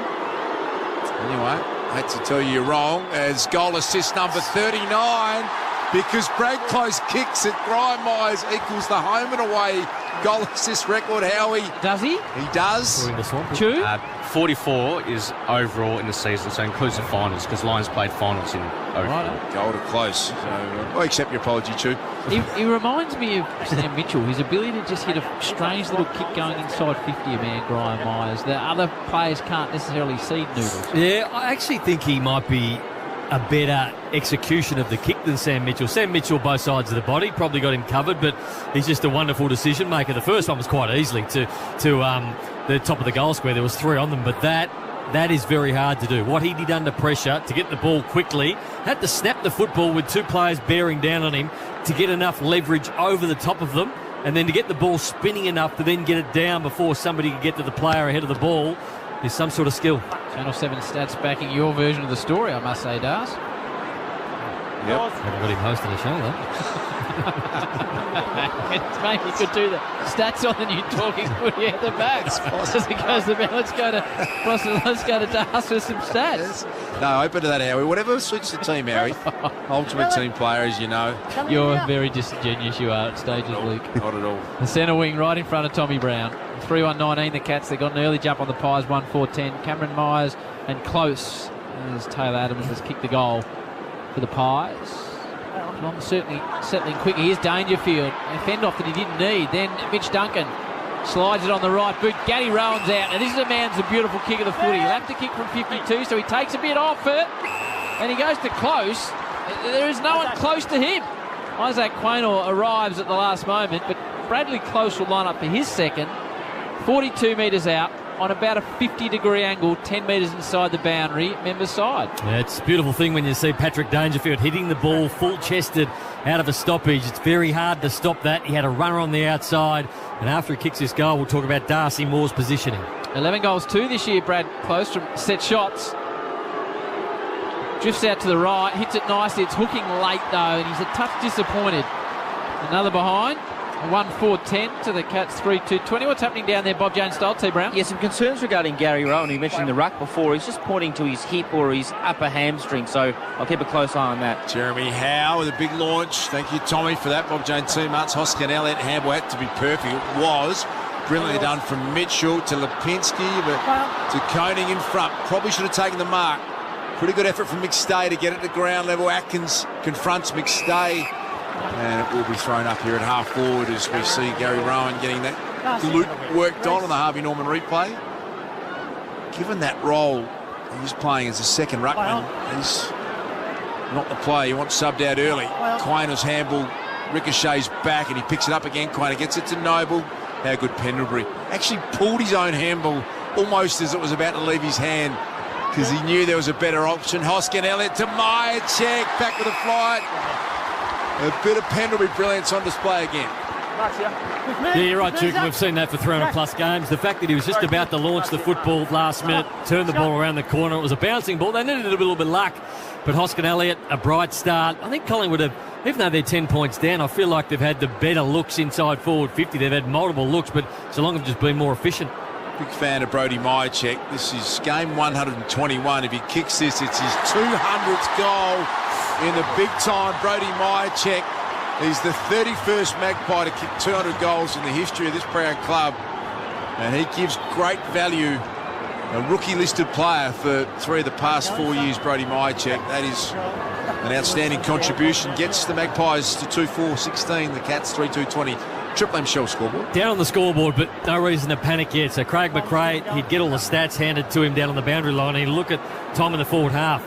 In the first 20 minutes of this game, we've had 62% to Geelong's 38%. We're 2 goals for. We're going okay. So we just need to make better decisions going inside forward 50. And the other thing that Craig McRae will be doing is going, okay, I need to speak to my defensive coach or my backline coach because at the moment there's no cohesion for the Collingwood defence. So Geelong players getting out everywhere. They are so good. They've played together. There's no new players down there, so they should be better than what they've served up in this first quarter. Gary Rowan getting some reasonably deep massage down there, Brownie. Yep. He's just getting a massage as we speak, Howie, so I'll give you an update. I think he looks relatively okay, but I'll give you an update shortly. Very deep sort of tissue massage from what I'm seeing up here, Tommy. It looks quite painful for him. Really working hard in the glute and buttock region, does. You ever get a deep tissue massage, Howard? Snap my bones the way he's massaging that bloke. What about your last massage? Well, not going anywhere in the middle of the crowd. Thanks, guys. Beautiful wife, was it, You're Howie? quieting down, aren't you? Might have been over at Sukhavati, Bali, I think, Howie. Was it? Darcy, voice again. Okay. Straight out voice. Yeah. Worthwhile experience, Howie. Get yourself up there. Okay, I'd love to get up there. In the middle of the ground, getting tackled with the football is Jack Bowes. He's being released. Still in the middle of the MCG. So Cameron, Myers and Close for the Cats. Adams and Myercheck for the Pies. Sees Cats lead at 3-2 to 2-4. And we've got 5 minutes to go in the first term. Holmes shows a bit of dash, this man. Plays on now. Gives it to Mitch Duncan. The forwards come at him. Close is out. He elects to go longer and deeper. Here comes Isaac Smith. Oh, coming in from the side, taking a good mark is Ollie Henry. He's good above his head against his old side. Then Ollie will line up 25 out directly in front and really should pop it through.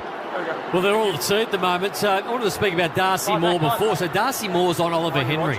And now twice, Darcy Moore has tried to read where the kicker is going to kick it rather than go to his opponent first up. 27-9 from set shots. Old Ollie. Pretty good at this. Ollie Henry kicks his first. A little flick to the arm. Stengel rubs his hair. And the Cats purring. 4-2-26, Pies 2-4-16. Triple M Shell scoreboard, Nate. Wonderful defender, Darcy Moore, don't get me wrong. But there are times when he thinks he's cleverer than the person with the football. So a couple of times now, the Geelong players have got the football. And when you've got Mitch Duncan you can't be second-guessing where you think Mitch Duncan's going to kick it. You've got to turn around and go, OK, Oliver Henry, I've started him in the goal square. For some reason, I've found myself 15 metres away from him. I've got to get back to him because that's probably where the ball is going to go. Twice now, Darcy Moore hasn't gone with his direct opponent, not even looking at where his direct opponent is, trying to guess where the ball's going to go. All of a sudden, it's too late. Oliver Henry gets the football. Darcy Moore's chasing a secondary player that went past him. He's got to pay more respect to a player than that. Concern for Collingwood scores from stoppages. They've been losing that stat by 26 per game last two. 3 out of the 4 majors for Geelong from stoppage. Look at you, man. Triple M Red Z lending stats. Tanner Bruin plays a good tackle on Crisp, who's come off the wing. 5 minutes remaining in this first term. Here at the MCG, huge crowd in, beautiful night. It's just starting to feel like a little bit of spring in the air as we head towards September to Goey. It's all happening right in the centre. Beautifully done, Pendlebury. Incredible awareness and game sense. The Cats have got this covered in defence with Tom Stewart. He's just always in the right spot. Tom Stewart takes the mark. What a weapon he is now that he can go in the centre bounce as well, Darcy. Then peel back. I love that move. Bruin on the outer side to Mitch Duncan. Shane Warne stand. 50-metre drop punt is perfect to Cameron, but Markov did well to come back with the flight, get a handle on it and not cause a front-on style of free kick, and it goes across the line about 70 out from the Cats goals. What are you seeing, Chewy, on the Red Zetters? Just with Markov, Howie's his 18th game this season. That's a PB for him in terms of most games played in a year, into his 7th year of AFL. Is he in their final side, Nate, Markov? I think so. I think he has got some good wheels on him. He's cemented his spot, and I like him. Dangerfield barrels it forward. Gaddy Rowan got off his man, brought it to ground. Stengel, cheeky, gives it across to Tui. Jamie Elliott runs into him. Where's Big Mason Cox, Nate? When's he back in the side? He got dropped a few weeks ago, Howie. He's playing reserves football at the moment. Too good for reserves, Big Mason. Good to see Nathan Murphy out there. He was looked like a month with a syndesmosis last week, and he's out here. Calls to Jeremy Cameron. He's kicked 1 goal 1. Coming back, Billy Pratt gets a handle on it. I think it's a goal. D-Rod's all over this. D-Rod, let's have a listen. These are behind. Just make sure he's tough with the question goal line. D-Rod's smiling, but he's scored it behind. Bob Jane, top round. Yes, a potentially massive story. Darcy Moore has just come off. He looked relatively okay coming off, but he gestured to a potential injury. He's just gone down to the room for the doctor and the physio. All right, I think David Roden will have enough evidence to overrule that in the arc. Looked like a goal. And it is a goal. So Jez has got 2. And all of a sudden, it's a sneaky 16-pointer, 5-2 to 2-4. Cats going nicely. Triple M Shell scoreboard.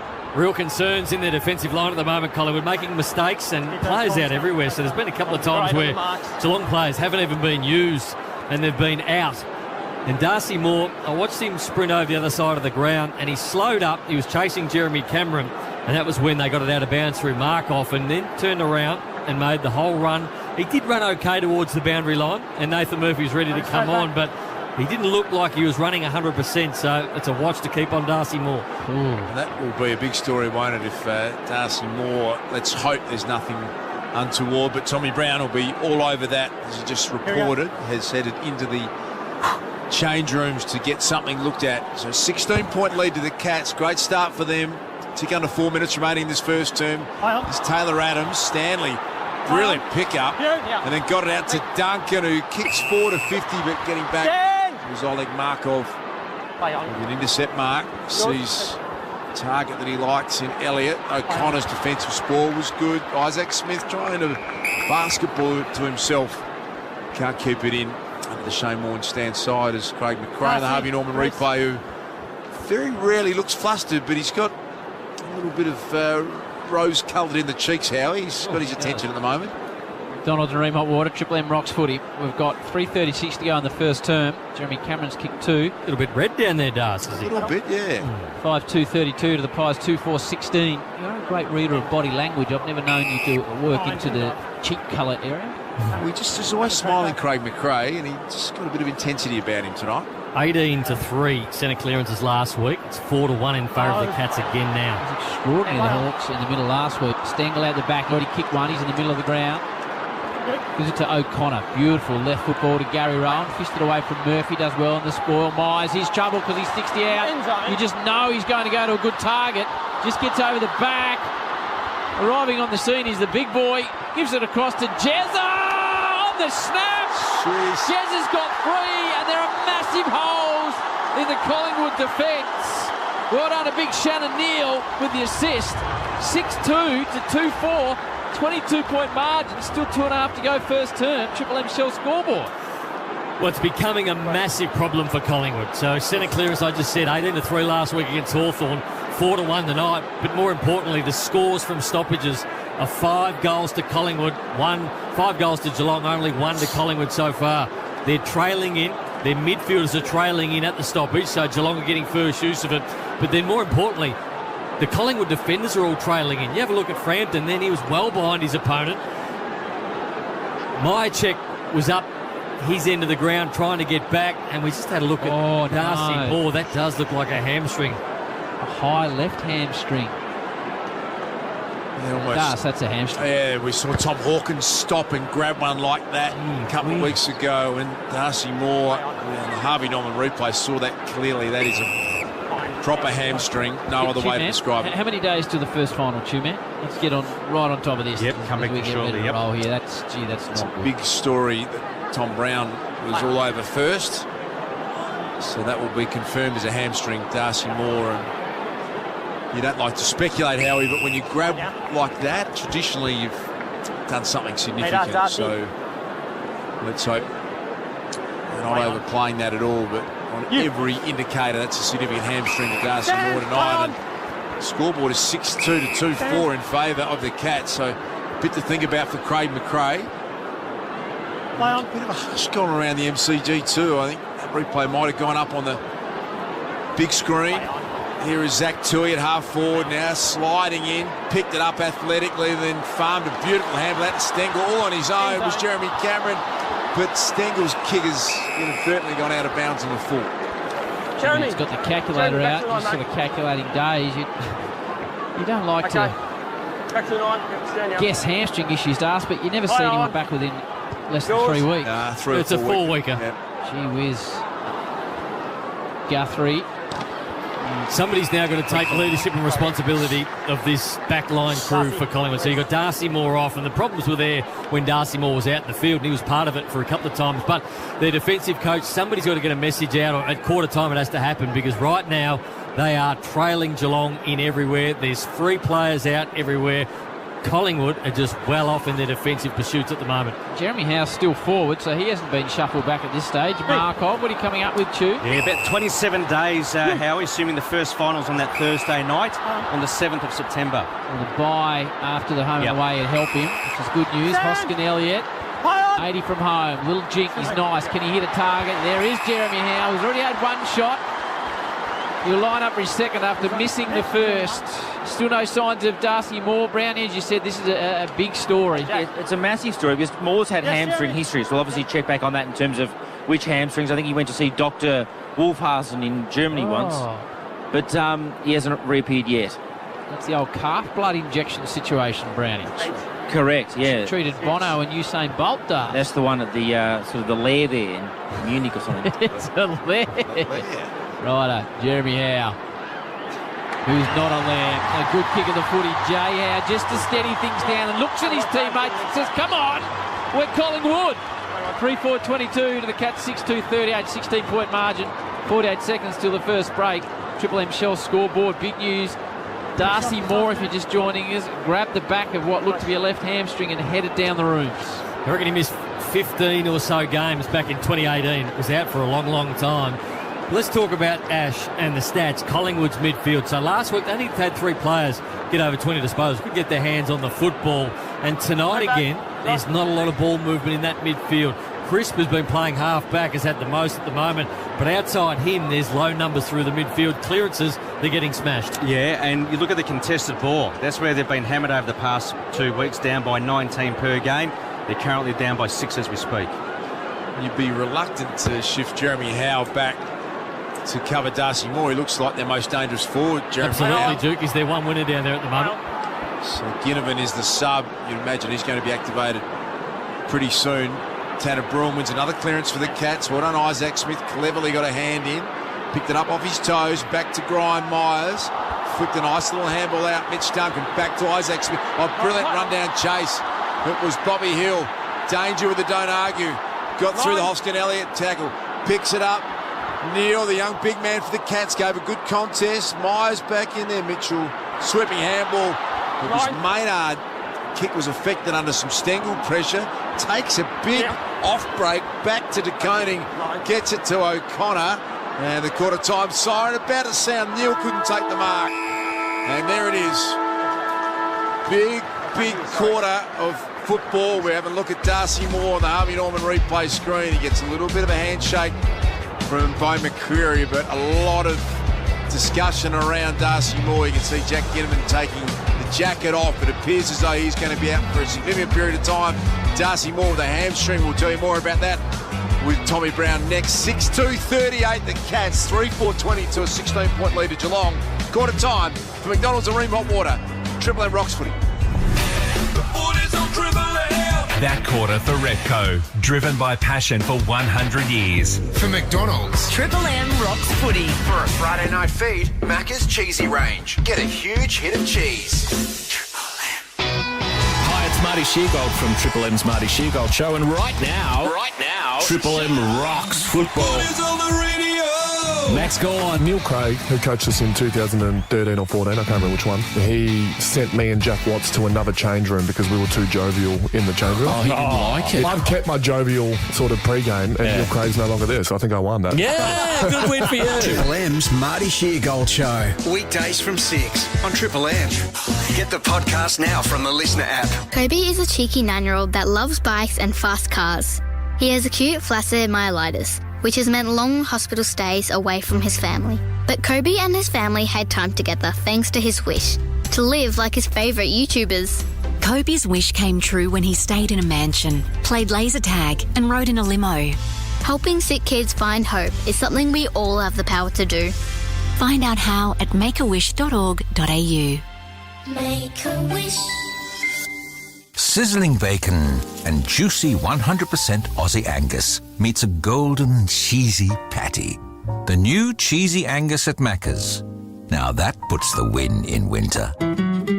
Available after 10:30am for a limited time. Hello, Frank Walker from National Tiles. National Tiles checked and locked prices guaranteed to save you more than 20% below market prices every day of the year. Here's proof of another range. Revival handmade looking caustic tiles, best market price $49.95. National Tiles checked and locked price $39.95. That's 20% saving. No, not on special. That's 20% saving every day of the year. Only at National Tiles. Win a super VIP experience at the 2023 Toyota AFL Grand Final in the Shell V-Power Superbox. Visit shell.com.au/superbox for details. AFL authorised Grand Final promotion GFAFL 23/55. Watch the funniest couple on TV and their dog in the award-winning Aussie comedy Colin from Accounts on Binge. Boy meets girl. Girl flashes boy. Oh my God, I hit a dog. Oh my God. Stream it now on Binge. Get on board the Yamaha Outboard Sale. It's the sale you've been waiting for to upgrade to a new Yamaha outboard. Right now, you can save up to $2,600 across the Yamaha 30 to 130 horsepower outboard range. Hit the water sooner and save $20 for every single horsepower. That's more horsepower for less. Get on board. Visit your local authorised Yamaha outboard dealer today. Offer ends November 15, 2023 while stocks last. Private buyers only. Terms and conditions apply. Dads, they're smart, funny, caring, and someone you know you can always count on. Hi, it's Marty Sheargold giving you all the businesses out there a little tip to get the most out of this Father's Day. When it comes to presents, dads are pretty fuss-free, much like audio. Cut through the clutter and put your business where it can be heard. Advertise right here on this station and unlock thousands of potential new customers using the power of audio. Visit triplem.com.au/advertise local.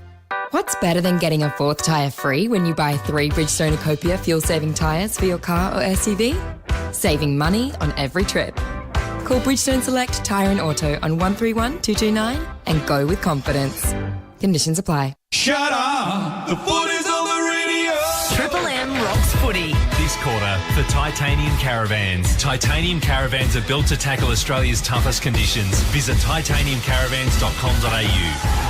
Cat's going nicely, 6-2-38. Jez has got 3. The Pies 3-4-22. Jeremy Howe's forward is the most likely. But the big story down there, Bob Jane, all over it down there. Tommy Brown, Bob Jane have got great buy 3, get 1 free plus instant cashback deals. Call or order online today. T&C's applied. Tommy, you brought this to our attention before anyone else in the whole stadium. What's happening with Darcy Moore? Darcy Moore has got the tracksuit vest on. Obviously, Jack Ginnivan's going to play now and activate. I don't think it's an overstatement to say this is a season-defining moment now. Collingwood were obviously flat last week against Hawthorn. They were flat at the VFL, which Craig McRae spoke of during the week. I mentioned that because it seems like a sort of almost like a whole-of-club thing this week. And now you've got Nick Dacos going down and Darcy Moore. It's massive. So we're about to see their response. It's a huge story. Yeah, big story indeed. Brownie will run us through it in a moment. Triple M Reds Ed lending stats. The Chew-Upper low. Back half of that first quarter, contested board 23-12 Geelong's way. They dominated the inside 50s 9-3. They kicked 4 majors from those 9 entries. Just having a look on the Harvey Norman. So he's running through the middle of the ground and pulled up immediately, didn't he, Darcy Moore? Grabbed the back of the left hamstring. It's not like he's incapacitated by any stretch, Nath, but he ran off a hamstring. And he ran off okay, so definitely not the hamstring, and he'll take no further part of the game. But it's a massive quarter-time huddle for Craig McRae because pretty much since he's taken over, things have gone swimmingly. They've had a very good and healthy list the whole way through the 18 to 24 months he's been there, and now they've lost Nick Dacos, they've lost Darcy Moore, the captain. Steele Sidebottom's not playing. They've lost 2 in a row. They're 3 goals down against the Cats at quarter-time, so there'll be challenges now, and challenges that Craig McRae hasn't faced before. So, and I've got no doubt that he'll be able to handle them comfortably because he's a very calm man.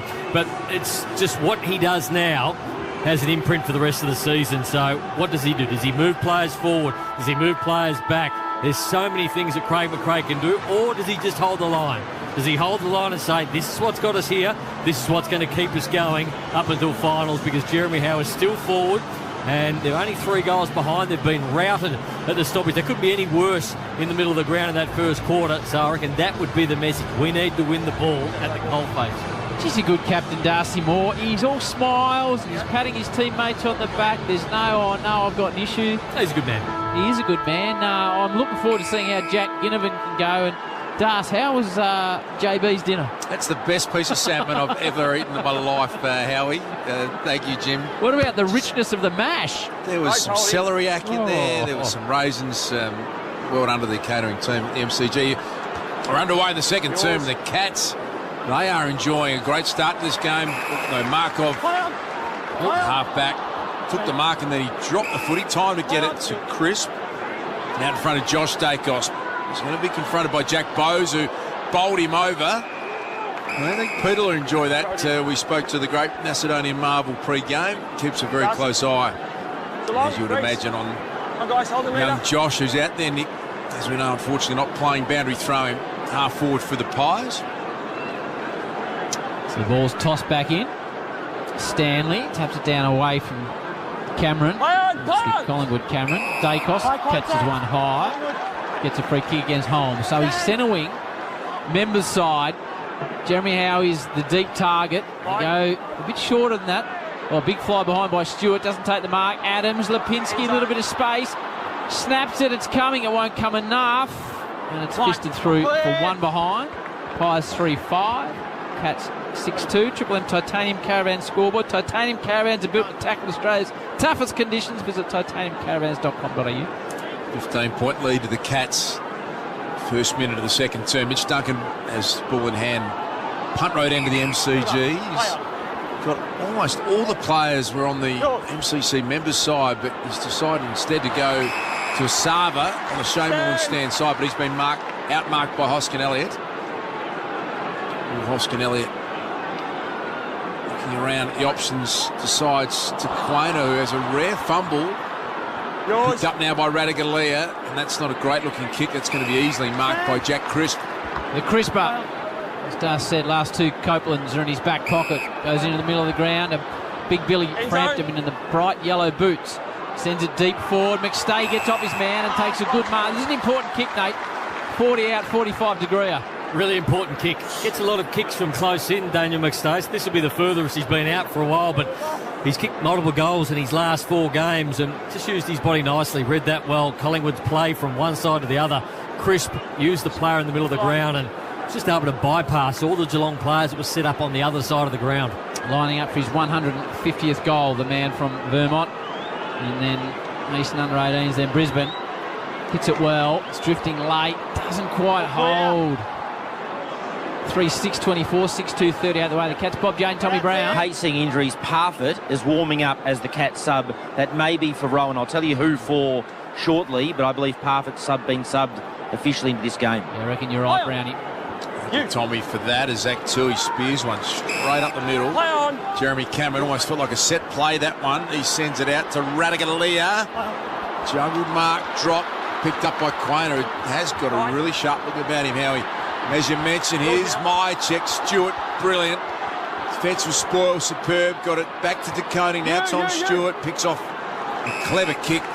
Finds a short one to the Irishman O'Connor. So, Nate, I don't want to wander into the special areas, but does Radagalia become the second ruck if Gary Rowan is done, which it looks like he is? You'd think he'd have to. Radagalia is playing a multiple positions at the moment, but Gary Rowan's done for the night. Hoskin Elliott driving it forward to McCreary. Now De Goey, really clever centering ball. Cameron can't pick it up. Isaac Smith gets him. Spills to the ground. Meyer checks. Stewart. This be Watson jumped style. over like Timmy Watson. Jumped over Cameron. Zach Tui's got problems. They're going back. And now it's Cameron. Mark O'Connor. And it's marked on the turnover by De Goey. It was like Tim Watson. Famous moment in AFL footy, Howie, that one. It's not that hard, the specials. So De Goey. There's a few commentators that like to commentate and do specials as well, Howie. There's a few that do. There's a couple. Who are you thinking, Noodles? What? So De Goey, he'll have to cross the boundary line in front of the Shane Warne stand. 45 out. It ends up being more centering kick. He was having a shot for goal. Comes to ground. Josh Dacos, dangerous area. Isaac Smith, the 2-7s battle. Just hacked out of defence by Bowes. They come again, though, through Markov, the crisper. 60 out, centering ball. De Goey from behind, fisted away. Beautifully picked up by Dacos. Sweeping hand pass. Maynard doesn't kick many. This will lift them. But it drifts late. The Bros. 3-7-25. Getting their hands on the footy, though. Cats 6-2-38. Bob Jane, Tommy Brown, busiest man of the G. Howie, I just feel the Collingwood fans, and they wear their hearts on their sleeve. They're the 19th player. They're stunned, and they're just quiet at the moment, even with Collingwood going forward. I think the more injury and being down, particularly off the back of last week, it's had a bit of a palpable effect for the moment. Palpable indeed. Yeah, Geordie De Goey looks like he's got a little bit of a cork to the buttocks, Tommy. Keep an eye on that. He's staying out there, which is always a great sign that he's going to be okay, but it's a bit sore. Henry, good-looking kick to Jeremy Cameron. Could have almost been some front-on contact from Crisp. Ollie Henry launched it, the spoil over the top, picked up by Atkins. Squeezed a little handball out to close. He was well tackled. Feels like, to my eye, true man, that the Pies have lifted their pressure rating. Triple M Red Z, spot on 188 in this quarter, 175 in the first. What was the applause for there, Das? Not sure, Howie. Jack Ginnivan might have made his way onto the ground. I missed that. 3-7 is a bit of an issue. They've been kickable too. The 7 behinds have been kickable. So that's to go with 10 goals 16 a few weeks ago against the Blues. So Collingwood at the moment, just things aren't going as cleanly as what they have for the last 18 months as Jordan De Goey comes off the ground, looks in a bit of pain. Ginnivan, I think he's made for this situation, Das. He's had his time out. He's got some bright boots on. He's got the long sleeves. His team are under the pump. He's going to get his first touch here. Ginnivan hits 50, squaring ball. Collingwood fans love him. It's a bit wonky off the boot. There's a couple there, though. McCreary. Oh, Radagalia comes through like a steam train. Will come back the other way in a hurry. Big ball, Dangerfield, if you want it one. Danger's your man. Hacks it into the middle of the ground. Isaac Smith. He'll want to release immediately. He does. Another bit of a mung forward. It was a VJ Shanker Noodles. They got a man out the back, though. Big Neil hits Henry. He'll waltz in. Handball. Jez has got 4. Oh, nice by the Cats. 7-2 to 3-7. Out to 19 points with De Goey looking sore on the bench. Triple M Titanium Caravan scoreboard. What's happening down there, Brownie? Yeah, so De Goey's getting work done on his buttocks, basically. It looks like it could be a cork. If that's a hamstring, it'd be a serious worry. You hope that's a cork to the bum, but definitely a cork. Brownie saw the incident, a bit of a knee in the buttocks. So that will be sore, but hopefully not unplayable. 7 minutes in. Can you believe that's the first entry Geelong have had inside forward 50, and they go from one end to the other and they kick a goal? Collingwood, you have to say they're rattled at the moment. They're rattled. They've got some good players out, but when they go forward, they've had really good looks at the opposition. They've had really good looks at goal. Even that one when Braden Maynard, 40 metres out, directly in front. He was under a little bit of pressure, but directly in front, needed to kick that goal. 3-7. Geelong goes straight up the other end and break your heart kicking an easy goal. 4 goals to Jeremy Cameron, as Howie called beautifully a moment ago. Great sign that is for Cats fans. Tommy Brown. So Gary Rowan, the official word from the Cats, it's a hip adductor issue. Okay, Bob Jane T. Martin, thank you. T. Brown for that update. Darcy Cameron hacks a kick forward. Parfitt, who was the starting sub. Little fumble from Holmes. Ginnivan comes in, puts some good potty heat on as Ginnivan, trying to find a way through Holmes, and he's had a little throw in there. It'll be a Collingwood free kick to Lipinski. Through centre half forward. Putting his hand up. Babe Ruth signaling on going there. Home run. He instead pulls the kick late. Radaglia back there. Some forward pressure from the Pies is good. Bobby Hill and Jeremy Howe get involved. Will be thrown up 35 back directly in front of the Magpies. Punt road end goal. Massive opportunities for Ginnivan and Parfitt here. Blokes that have been out of the side, Das. It's very close to September.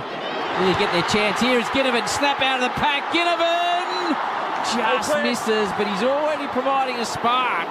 Collingwood crowd around him. He's got the shorts on that would suit Lance Whitnell in the day. They are a large pair of shorts. 3.8.26 to 7.2.44. Pies lead it. Has been a bright start. So too Parfitt, his first contest. A little bit harder than his Collingwood opponent in the middle of the ground when the ball was up. Both players coming from either direction, and Parfitt was just a bit harder. I saw barracking for Jack Ginnivan. Now, I can't explain why. He brought something different to the industry, and he got whacked for no apparent reason. Good to see him back out there on the big stage. He's a big stage player too, Ginnivan. Does wear a big short and tight jumper though. Big short. He's got a unique look about him. And he's a unique play. He does things that others can't. Here's Hoskinelli. The Cats having to defend here with a lot of numbers back. Now 3. Off his shin almost to Smith. Pies are putting some good pressure on. They go forward again. Bruzzy Maynard kick, looking for Bobby Hill. Getting back, laying good tackles. Parfitt, but here's Ginnivan. Emerged with the footy to Myatek. Wrestled by Holmes.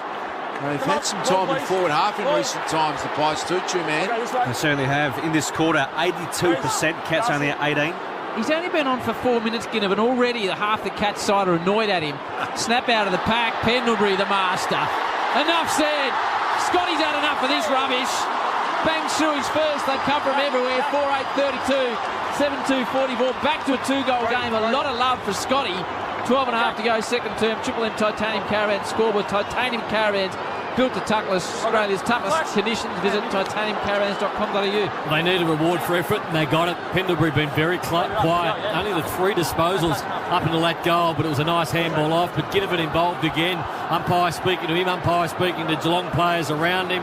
Bit of a push and shove. Tom Stewart having a few words to say to him at the moment. He's got his arms out towards the umpire. He's must watch, but Scotty Pendlebury needs to lift. He's been very quiet so far, and that is a good way to lift. Positives for Collingwood in this quarter. Pressure at 208, +6 in contested ball, and they're winning the clearances 5-1. They have lifted definitely, true man, and that is a good reflection of it. Back to just a 12-point lead in favour of the Cats. Approaching the halfway mark of this second term. Stanley jumping over the top, and Dangerfield with that explosive pace that he's doing. Good looking kick to Stengel. Craner, brilliant defensive effort. Came up with a huge play. Won it back to Crisp. Takes on the tackle. Lieutenant Bruin. Kleiner. This is where they get building the Pies. They can run from half back with leg speed. Hamble to Pendlebury's a bit hot. And they've turned it over. Jack Bowes in the right spot. Big turnover in the middle of the ground. Can the Cats hurt them the other way? Yeah, good mark in the end by Close. He's paid it. Adams needs to be careful tackling Bruin after the play was finished. Close kicked the goal in the opener, missed one as well. His team leader by 2 goals. Collingwood surging though. Sends it to the pocket. Cameron's got his name all over it. Doesn't complete the mark. He'll be disappointed with that. Dangerfield just barrels through. and he's been held. Paddy is a gun. This is the one area where he's not truly elite at kicking for goal. And he'll have to kick it from 40, about 8 metres inside the boundary. Geez, that was lucky. Have a look at the Harvey on the replay. He ran through, he had the football between his legs. Murphy tackles him. It falls out from between his legs, and the umpire said holding without the ball. He's a 58%er, so he handles it off. And the kick in the end is hooked by Stengel, who got the little one too. And the Pies fans getting rather vociferous. 45-32, 13 points up the Cats. Triple M Titanium Caravan scoreboard, 11 to go before the major break. Noble short to Lipinski. Pat Lipinski at half-back right in front of the MCC members. Finds Jack Crisp over the top to Jordan DeGoey. Stand! They really have controlled a lot of the last bit of play here. The Magpies. Stand! Good signs for them. Cats have got good numbers back here, so they're one-on-one everywhere. The only one going forward, Darcy Cameron, with an opportunity. He's the only one out at the moment. Just joined us with Triple M Footy. The big story, Darcy Moore out with a hamstring injury that looks significant. Gary Rowan out with a bit of a hip flexor. Tommy Brown telling us moments ago. Halfback Stewart for the Cats. Down the line, Oleg Markov had it spoiled out of his hands. Brad Close guiding it to Dangerfield through the middle of the MCG. Danger managed to get a handle away, but it lands in the lap of Lipinski. He flicks it over the top. Tanner Bruin on the AFL logo. Members wing has been wrapped up, and that is where it will be thrown up. 7-3-45 the Cats, 4-8-32 the Pies. Triple M Titanium Caravan score. No time for that handball from Lipinski. He needed to take that football and then just charge off, get his legs going and run out of that pack. It was a speculative handball at best over the top of his head. He didn't know any player was there. It was a hit in hope. He needs to do better than that. Triple M Seabus Soup making hard work pay off. Chieftain elsewhere tonight, so Noodles. That's Nathan Brown one-on-one. Mitch Duncan. Here's a sliding ball down towards Cameron. He's got 4. He's taken them. No, he hasn't. A 3 grabber.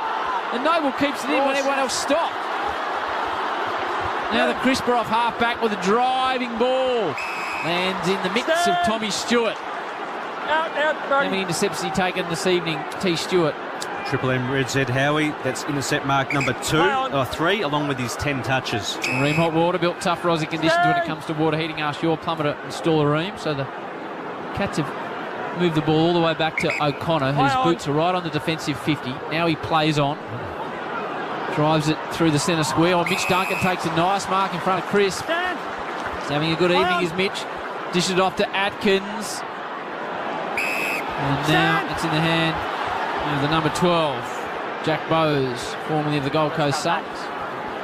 Goes short, so it's patient. Parfitt's inside 50. Bruins providing a short lead to Duncan. He ignores all that and just wobbles it. It wasn't meant to land in the hands of Atkins. That was a real shank. I'm not sure Tommy Atkins has got it from 55. He's gone off the line. He's looking for a short target in Cameron. Falls out the back. Stengel, here's trouble. Stengel gives it across. Goal. Guthrie nails the goal. A rarity for the number 39 to sneak forward. Only Zach's second of the year. And they've gapped them again. 8-3-51. The Pies 4-8-32. 19 points. Triple M Titanium Caravan scoreboard. There's a lot of holes in defence for the Pies. It has been all night again. Geelong, it wasn't a clean build-up. It was a chip the ball around and there was a couple of floating balls going in. But when it came down to it, the ball hit the ground level and the Cats had the numbers. And they had the numbers with space. Stengel fumbled the football, had time to go back and get it, then give another handball off. So they've had issues in there all night. But the time in the forward half in this quarter, Ash, just let us know, because Collingwood have kicked only the 1 goal to 2. Yeah, 63% in favour of the Pies in this quarter. When you break down the inside 50, it's 9-5 Collingwood's way, but they've kicked 1 goal 4. Cats 2 goals 1 from those 5 entries. True man there with the Triple M Red Z lending stats. It's the Cats who finding a way consistently back out to a 19-point lead. They were 16 points at quarter time. Tanner Bruin dispossessed, picking up Taylor Adams. The one-on-one contest, Bobby Hill. And over the top, O'Connor. Lipinski was good. Got it back to Bobby.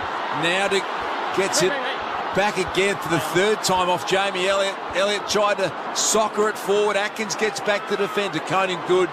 Bowes. And now Collar Jasny with a little slider. Bounced in front of Graham Myers. Markov now trying to secure holding the ball. Can't get it. So about 75 round from the Pies. Punt road end goal. It's going to be thrown up.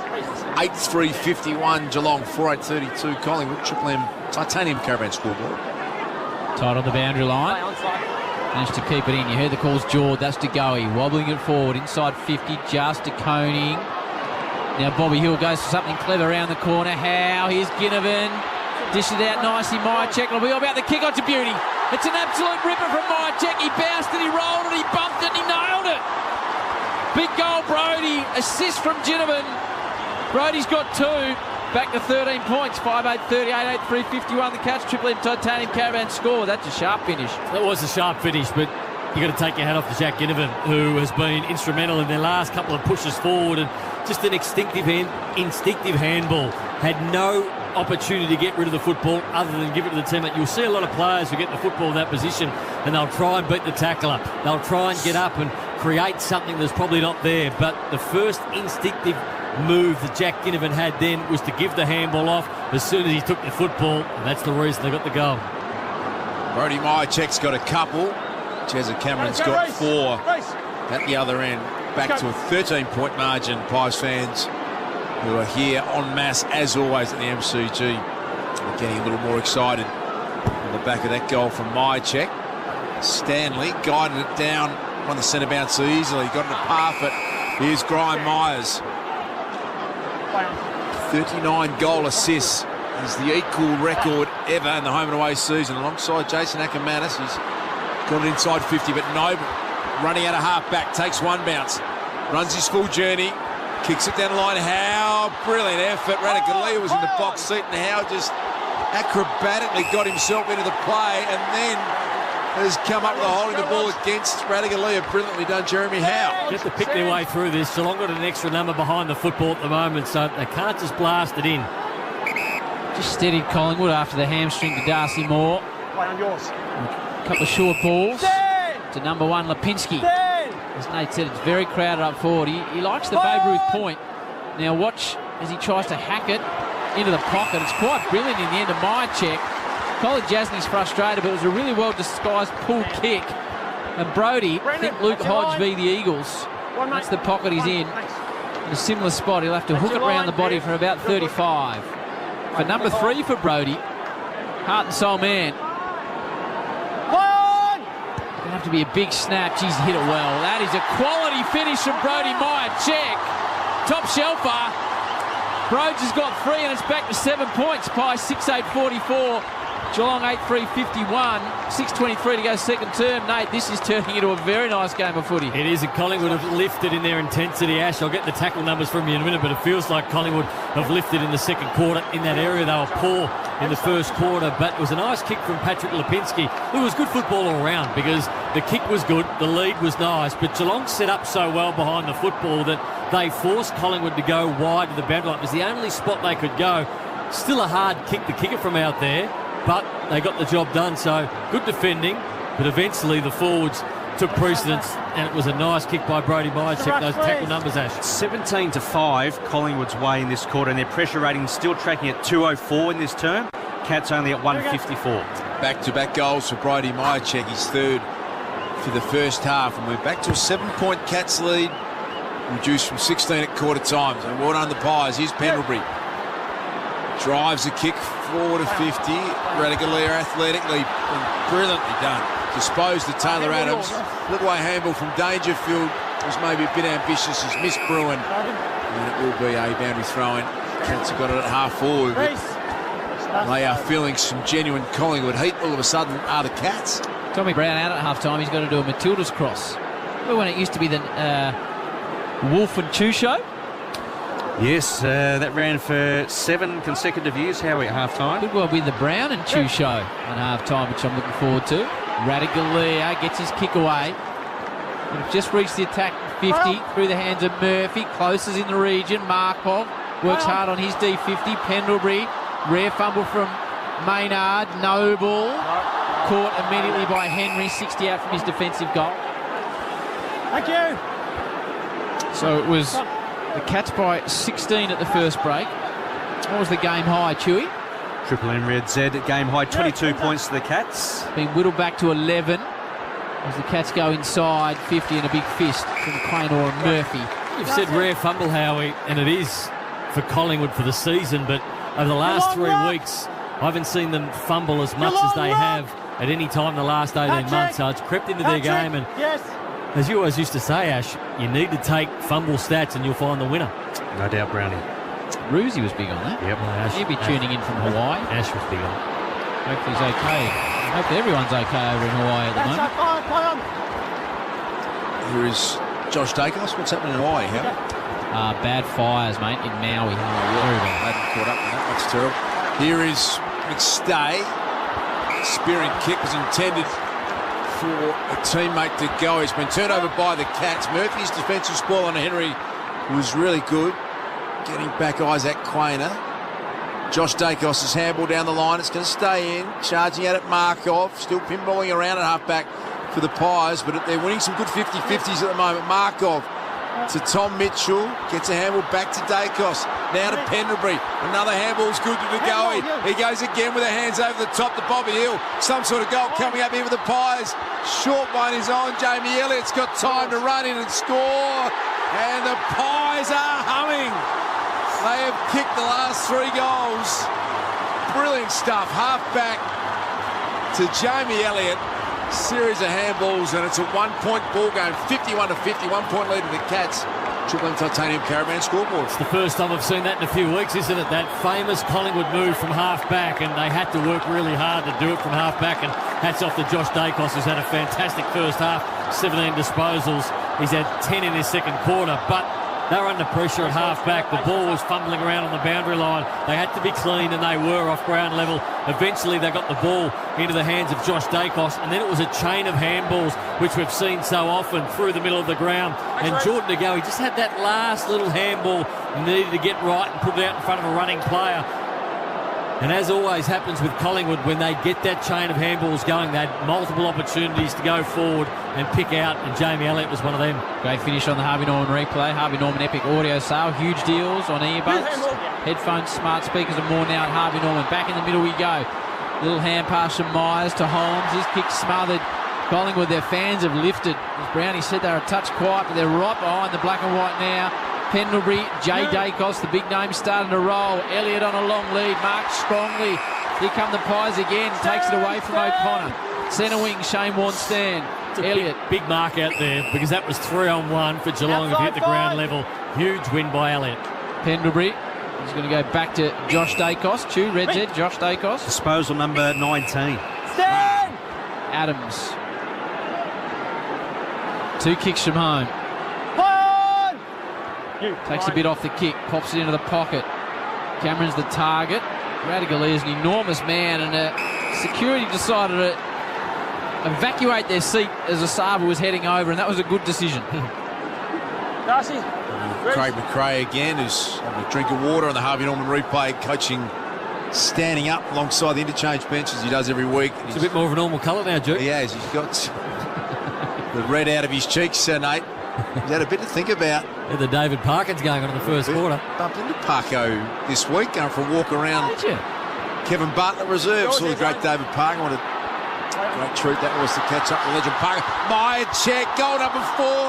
Tried the running banana, and he's missed a lot, has he? Jamie. Kicked it out of bounds on the full. Players on too. Meyer check, 51-50. Cats by a point. 3 minutes until half-time. That's on the Triple M Titanium Caravan scoreboard. Stewart goes short to Coney, drives out defence. Maynard gets off to his tough, disappointed with himself. So the brothers in the number 4 jersey. Just forward to centre wing. He wanted short. It got taken away from him. So it's a real up and under. Big fly from behind. Fish from Stanley. Falls down to Elliott. He's getting busy. Breaks a couple of tackles. Hoskin Elliott, another man who'd want to play good. Oh, McCreary went a little tunnel ball, spike style between the legs. That's the old crow throw. It was. Here's the two man for the Red Zetters. Yeah, Collingwood's intercepts in the front half. In the first quarter, only 1 in this quarter alone. They've racked up 8. That is strange stuff from Bo McCreary. Volleyball spike between his legs is how he called on the Harvey Norman replay. Ginnivan, brilliant pickup. Backed into the contest, emerged with a Sharon, Now to the top of the square, Elliott. Taylor Adams, Cats, good enough to defend. Guthrie copped a bit of a late hit. It might be a downfield free kick against Brody Myercheck. It will be. It's yours. Downfield to here. To Coney. To get to Myercheck, we're pushing him. Price fans aren't happy, but they're really happy when a free kick goes against. Stand. To Coney, how's he tracking on the Red Zetters, old Sam? Chewy? 9 disposals, 3 marks. Long ball down the line. Push me back. It's long. Are you at the Kangaroos to say goodbye to Ben Cunnington tomorrow, Chewy? Yeah, what an absolute champion he's been, hey Howie. Ben Cunnington, his final game tomorrow against the Bombers. I reckon you're going to pinch a win tomorrow. Outside 5. Cameron, Mark, centre wing. I am quietly confident, Positive there. Very quietly in that response. Cameron, Moving on. he's got Play on. 4. Myercheck's got 3. Centre wing for Jezza. Just massages a 50-metre drop punt in the path of Henry. Play on. Nearly brought it to ground until Chris got a little fist on it. Maynard, Pendlebury, Chew. 10 touches in this quarter, 12 for the game. He's really rolling now. DeGoey, no look, hand pass. Here's Ginnivan. You'll hear the crowd. Dishes it off back to DeGoey. Now Quaynor, the resplendent one. Sends it to the outer side. McStay's got handball options in Myercheck. This is the big kick. McStay's going to send it all the way. Hoskinell brings it to ground. Elliott goes off the ground. Radaglia gets in there. A half kick, really. And players diving for the try line if we were watching the Wallabies. And it'll be tossed up a metre out from Collingwood's goals. Well, Zach Tui to get away with that, giving a free kick away, going back with the flight. They often give that front-on contact. It's thrown up about a metre out from the Pies' goal. They've got a 16-point lead. They've reduced back to 1 point from quarter time, almost to half-time. Minute remaining. Atkins again searching for the try. He can't keep it in, so it will be a boundary throwing deep in attack. Punt road into the MCG. Tough to get a kick in here. There's only about 6 players not inside this forward 50 arc. So a minute on the clock. Cameron taps it cleverly into space. And it's taken there by the catch. Comes out towards Henry. Maynard with a little fist. It's yours, yeah. Myers, clever little punt into the middle of the ground. Might not work out though. Murphy's going to send it back the other way. DeGoey, Chewy, Red Zetters. 14.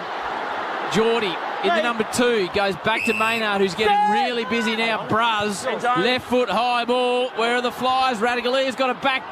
McStay's at the back of the pack. Elliott, 15 from home, shrugs one tackle, gets it back to Myercheck. He's kick free. Tries to centre it with a little reverse screw torpedo kick. Comes back to McStay. Ooh, it's hot in the kitchen as Collingwood hold at 20 from their goals with 15 on the clock, Noodle. It is, and Collingwood have done a great job to be able to lift their output from what they gave in the first quarter. This game is now, it's tough to get a free kick anywhere. Can they pinch a late one, the Pies? They've got to watch the clear and kick out of defence. Here it is from Tui. It's a real wobbler, high ball. And it's safely taken and punched across the boundary line. So that will be it. Big story. Darcy Moore out, hamstring subbed out. Ginnivan came in for him. And a hip pointer style of issue for Gaddy Rowan out. And coming in was Parfitt. There was the catch by 16 at quarter time. The last 3 goals of the term for the Pies and 4 goals to 2 for the term sees them trail just by 1 point. Collingwood 7-8-50. The Cats 8-3-51. Myercheck has 3. Cameron has 4. Oh, the Chew and Brownie show's next. That'll be a rating smash. McDonald's and Room Hot Water. Triple M rocks football. That quarter, the Titanium Caravans. Titanium Caravans are built to tackle Australia's toughest conditions. Visit titaniumcaravans.com.au. For Ream Hot Water. Triple M rocks footy. Built tough for Aussie conditions. When it comes to water heating, ask your plumber to install a Ream. Shut up! The footy's on Triple M! Some actions on the footy field take enormous stones. What about the courage? He went back with a flight. And nobody knows that better than Triple M's Saturday Rub. You know the Tic Tacs? The little Tic Tacs? Yes, I know exactly. That's Jim's nickname. Bill, we've all seen you. Join the Temper Mattress call team tomorrow from noon for North Melbourne and Essendon. For Ream Hot Water and McDonald's, Triple M rocks footy. Choose between 100% Aussie beef or crispy chicken. Then add a golden cheesy patty and tomato chili jam. The cheesy chicken and cheesy beef are back at Macca's because everything's better with cheese. Available after 10:30am for a limited time. Hello, Frank Walker from National Tiles. National Tiles checked and locked prices guaranteed to save you more than 20% below market prices every day of the year. Here's proof of another range. Revival handmade looking caustic tiles, best market price $49.95. National Tiles checked and locked price $39.95. That's 20% saving. No, not on special. That's 20% saving every day of the year. Only at National Tiles. Dads, they're smart, funny, caring, and someone you know you can always count on. Hi, it's Marty Sheargold giving you all the businesses out there a little tip to get the most out of this Father's Day. When it comes to presents, dads are pretty fuss-free, much like audio. Cut through the clutter and put your business where it can be heard. Advertise right here on this station and unlock thousands of potential new customers using the power of audio. Visit triplem.com.au/advertise local. From the producers of Big Little Lies comes The Lost Flowers of Alice Hart. I promised I'd keep her safe. Sigourney Weaver and Asher Keddy lead this gripping mystery. The Lost Flowers of Alice Hart, streaming now on Prime Video with new episodes Fridays. Go for gold this month with this super offer from powerpollen.com.au. Right now, buy 2 60-cap bottles for $79.90 and you'll get the third one for free. Boost your immune defences and save money and go for gold. Call 1-800-147-009 or visit powerpollen.com.au and order now. That's 2x60 caps for $79.90 and you'll get the third one free. Powerpollen.com.au or call 1-800-147-009.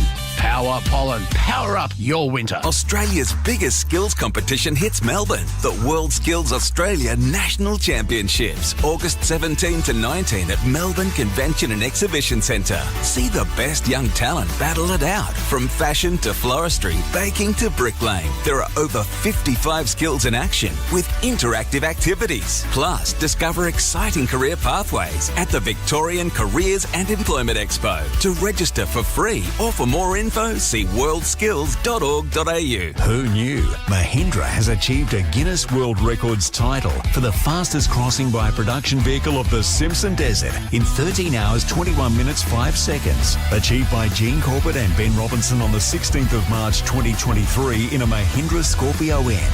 The all-new Mahindra Scorpio with proper four-wheel drive and diff lock standard. From just $41,990 drive away, it's engineered for adventure.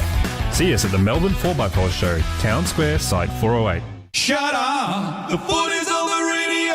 Triple M rocks footy. This halftime break for Mitre 10 Trade. Get in, get out, get on with it at Mitre 10 Trade. Big game of footy this one. It was the Cats by 16 at half-time. It's been narrowed with a 4-goal-to-2 turn the way of the Pies. Just a 1-point margin. Geelong 8-3-51. Collingwood 7-8-50. Brody Mychuk's got 3.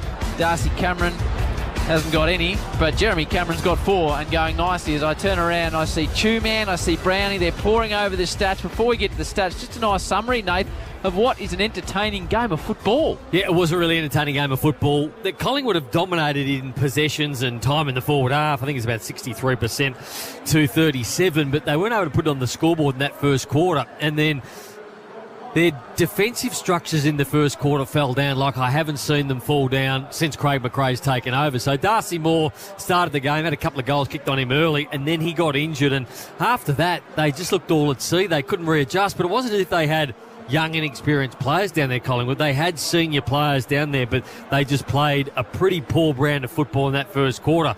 Lucky they got to quarter time. Craig McRae would have had a chat to them. They kept the player they needed forward, which was Jeremy Howe, who was causing all sorts of trouble. And they started to win the ball at the coalface. They weren't winning the clearances in that first quarter. I think they got outscored 5 stoppages to 1, but second term, that's exactly where they beat the Cats. This is the halftime break for Mitre 10. Trade, get in, get out, get on with it at Mitre 10 Trade. Now, before we get to you, Chewy, always at half-time we like to do the Amy Clangers. Who covers Clangers on and off the field? Amy does occasionally. Occasionally Chief kicked a point. Yep. Occasionally Chief got it wrong. And I think you stuffed it up now. I got it really wrong. Lipinski hoovers it up, comes back to Lipinski, the number 1, sends it deep forward. Doesn't really favour Adams, who's a long way forward. Oh, unusual bounce. They'll get a goal out of this. No, they don't. Radigalia comes, but in the end they do get a goal because he sure arrives.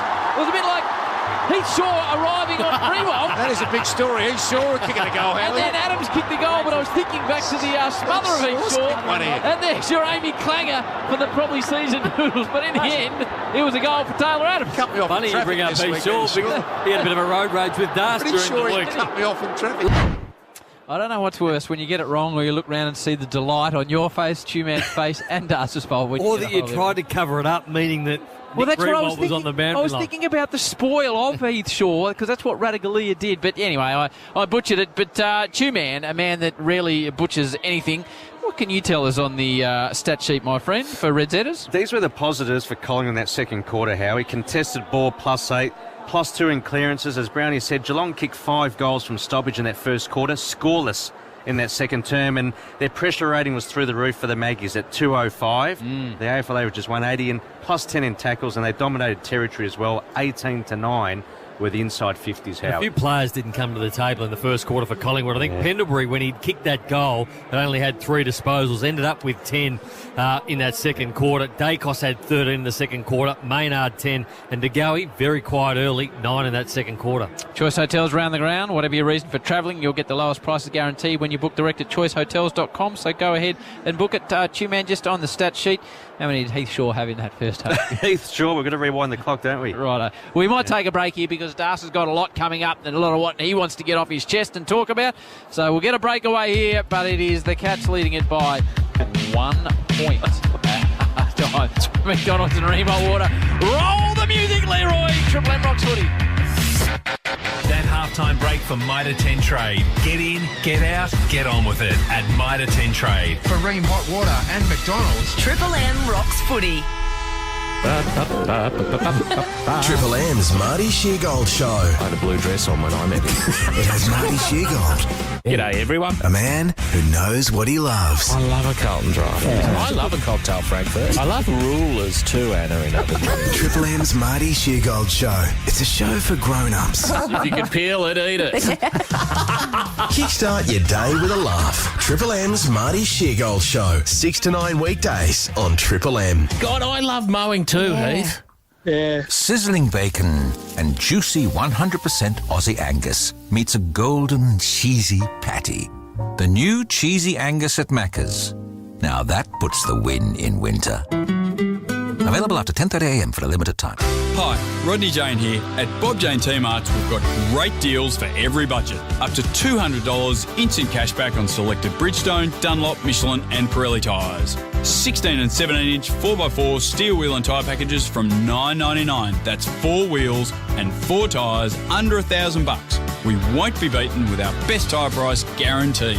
At Bob Jane T-Marts, we'll look after you. T's and C's apply. Got an old phone lying around? You could save big bucks with Vodafone when you trade in your eligible phone, tablet or watch so you can upgrade for less. We've made it simple with only 3 easy steps. There's a reason why Vodafone is the home of trade-in. Just head in-store or go to tradein.vodafone.com.au and use our online trade-in tool to see how much you could save. Make your move to Vodafone, home of trade-in. T's and C's apply. Dads, they're smart, funny, caring, and someone you know you can always count on. Hi, it's Marty Sheargold giving you all the businesses out there a little tip to get the most out of this Father's Day. When it comes to presents, dads are pretty fuss-free, much like audio. Cut through the clutter and put your business where it can be heard. Advertise right here on this station and unlock thousands of potential new customers using the power of audio. Visit triplem.com.au/advertise local. At NAB, we've seen desserts sold in Darlinghurst, seen painters paid on the go, and small businesses start to grow. And we even saw Tom sell his first hoodie online. Yes. Nice one, Tom. Over 100 million business transactions a month. That's experience money can't buy. Oh, gotta go. Brenda's about to seal the deal on some blueberry muffins. Experienced payment solutions from the bank that's seen it all. NAB. More than money. Terms, conditions, fees and charges apply. Jaycar's power sale is on now. Save up to 25% on essential power solutions like deep cycle batteries, pure sine wave inverters, solar panels, power boards, adapters and more. Hurry, ends August 13th. Power up now and save at Jaycar. Tech, electronics, power and more. Tools! Sydney Tools' latest tool deals are on now. Up to 57% off. Milwaukee blower with 2 5-amp batteries and charger just $349. DeWalt 18-volt 2-piece combo only $349. Massive savings on combo kits, hand tools, air compressors, laser levels, welders and more. Makita 18-volt 7-piece combo kit only $19.99. While stocks last. Sydney Tools. Best prices guaranteed. sydneytools.com.au. Shut up! The foot is on the radio! Triple M rocks footy. This quarter for Beacon Trade. Beacon Trade's here to partner with your business with lighting and electrical products for every Aussie home. Beacon Trade. Let's make light work.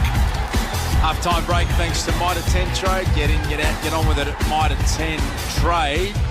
51-50, 1 point lead to the Cats here at half-time. They were 16 points up at quarter time, but the Pies really threw down the challenge in that second term. Choice hotels around the ground, whatever your reason for travelling, you'll get the lowest price guaranteed when you book direct to choicehotels.com. So go ahead, book it.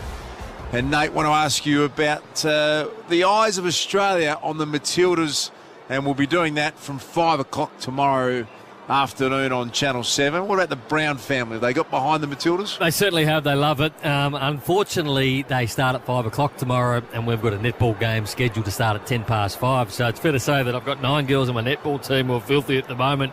So it's going to be tough to not know the score. So I'm just hoping that we don't find out. We can go home and watch it as a family, but the girls love it. The girls love everything that Sam Kerr or Mary Fowler does at the moment. So it's great to see so many positive role models for kids. Has there been anyone not been able to make it, given the occasion, Nate, for the netball? Have you got any late? No, we're all going to turn up. Clear. Well, that's good to. That's good to hear. Half-time here. What have you made of the Pies comeback in the second term? It looked like it was all one way in the first quarter, but pretty impressive Collingwood in the second term. It was really good to come back and change the momentum of the game, because Collingwood have had a pretty much a good run for the last 18 months. They haven't had any injuries. They've been pretty fit and they've played a great brand of football. So I said at quarter time, it's a big challenge for Craig McRae, because he hasn't been faced with this before. And Collingwood, not only he, but more their players, they stood up, they changed the momentum of the game and they put pressure on.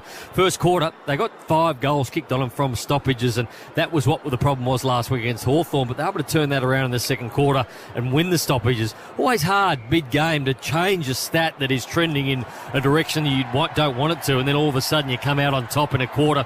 They kicked 2 goals to none from stoppage in that second term, but around the footy is where they started it and where they started to get going, and they just started at the end to really motor, and the Cats couldn't get the ball past the middle of the ground, and it was the Collingwood that we've seen for most of the season in that second quarter. Biggest story of the night, Nate, without question, is Darcy Moore's hamstring. Graham Wright is the head of football at the Magpies, and he had this to say on Channel 7 just moments ago.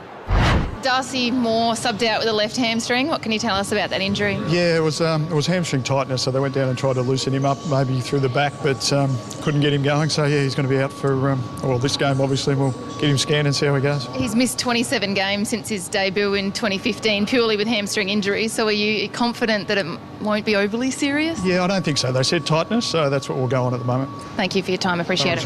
Thanks.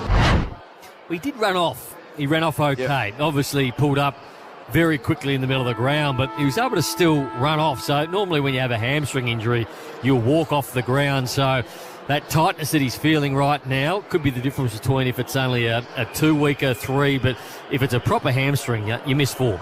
Yeah, let's hope that Graham Wright's information is correct and that is just the tightness, as you said. Initially, the look was like a significant hamstring, so they'll scan that tomorrow as Graham Wright. So I love how the head of football jumps on now and gives us as much information as possible. Speaking of giving information, Tommy Brown at ground level, Bob Jane Team Arts.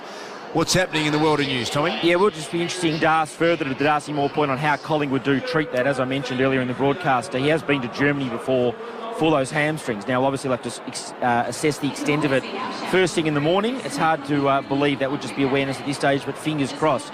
Just in some separate news, if you like, today, I did speak to the Cats pre-game about a couple of issues, including Jeremy Cameron's fitness. He's looked pretty fit tonight. There's been a view in recent weeks he's been pretty hampered by that shoulder injury, but he's in pretty good nick tonight, Jeremy Cameron. I asked him whether they're into Bailey Smith, and I spoke to Simon Lloyd about that pre-game. He gave a pretty... he didn't give much away, and usually when the Cats don't give much away on a recruiting front, it means he's come up on a whiteboard at some point, so it'll be interesting, Das, to see if they express any interest in Smith at the end of the season. Some news from the Bombers today. Josh Marnie, their very well-respected footy boss, has stepped aside. I think it's pretty well documented that Dan McPherson got some additional responsibilities there at the start of the year. They've worked very effectively, McPherson, obviously Marnie and Adrian Dodoro throughout the course of the season. But I think that Josh Marnie, to my point, will bob up at the AFL in a sort of a footy management type role, below the executive general manager of footy, but I think he'll bob up at the AFL in the not too distant future. That's certainly my strong impression. And I just spoke to the AFL tonight regarding the arrangements for the Matildas for the Carlton-Melbourne match tomorrow night.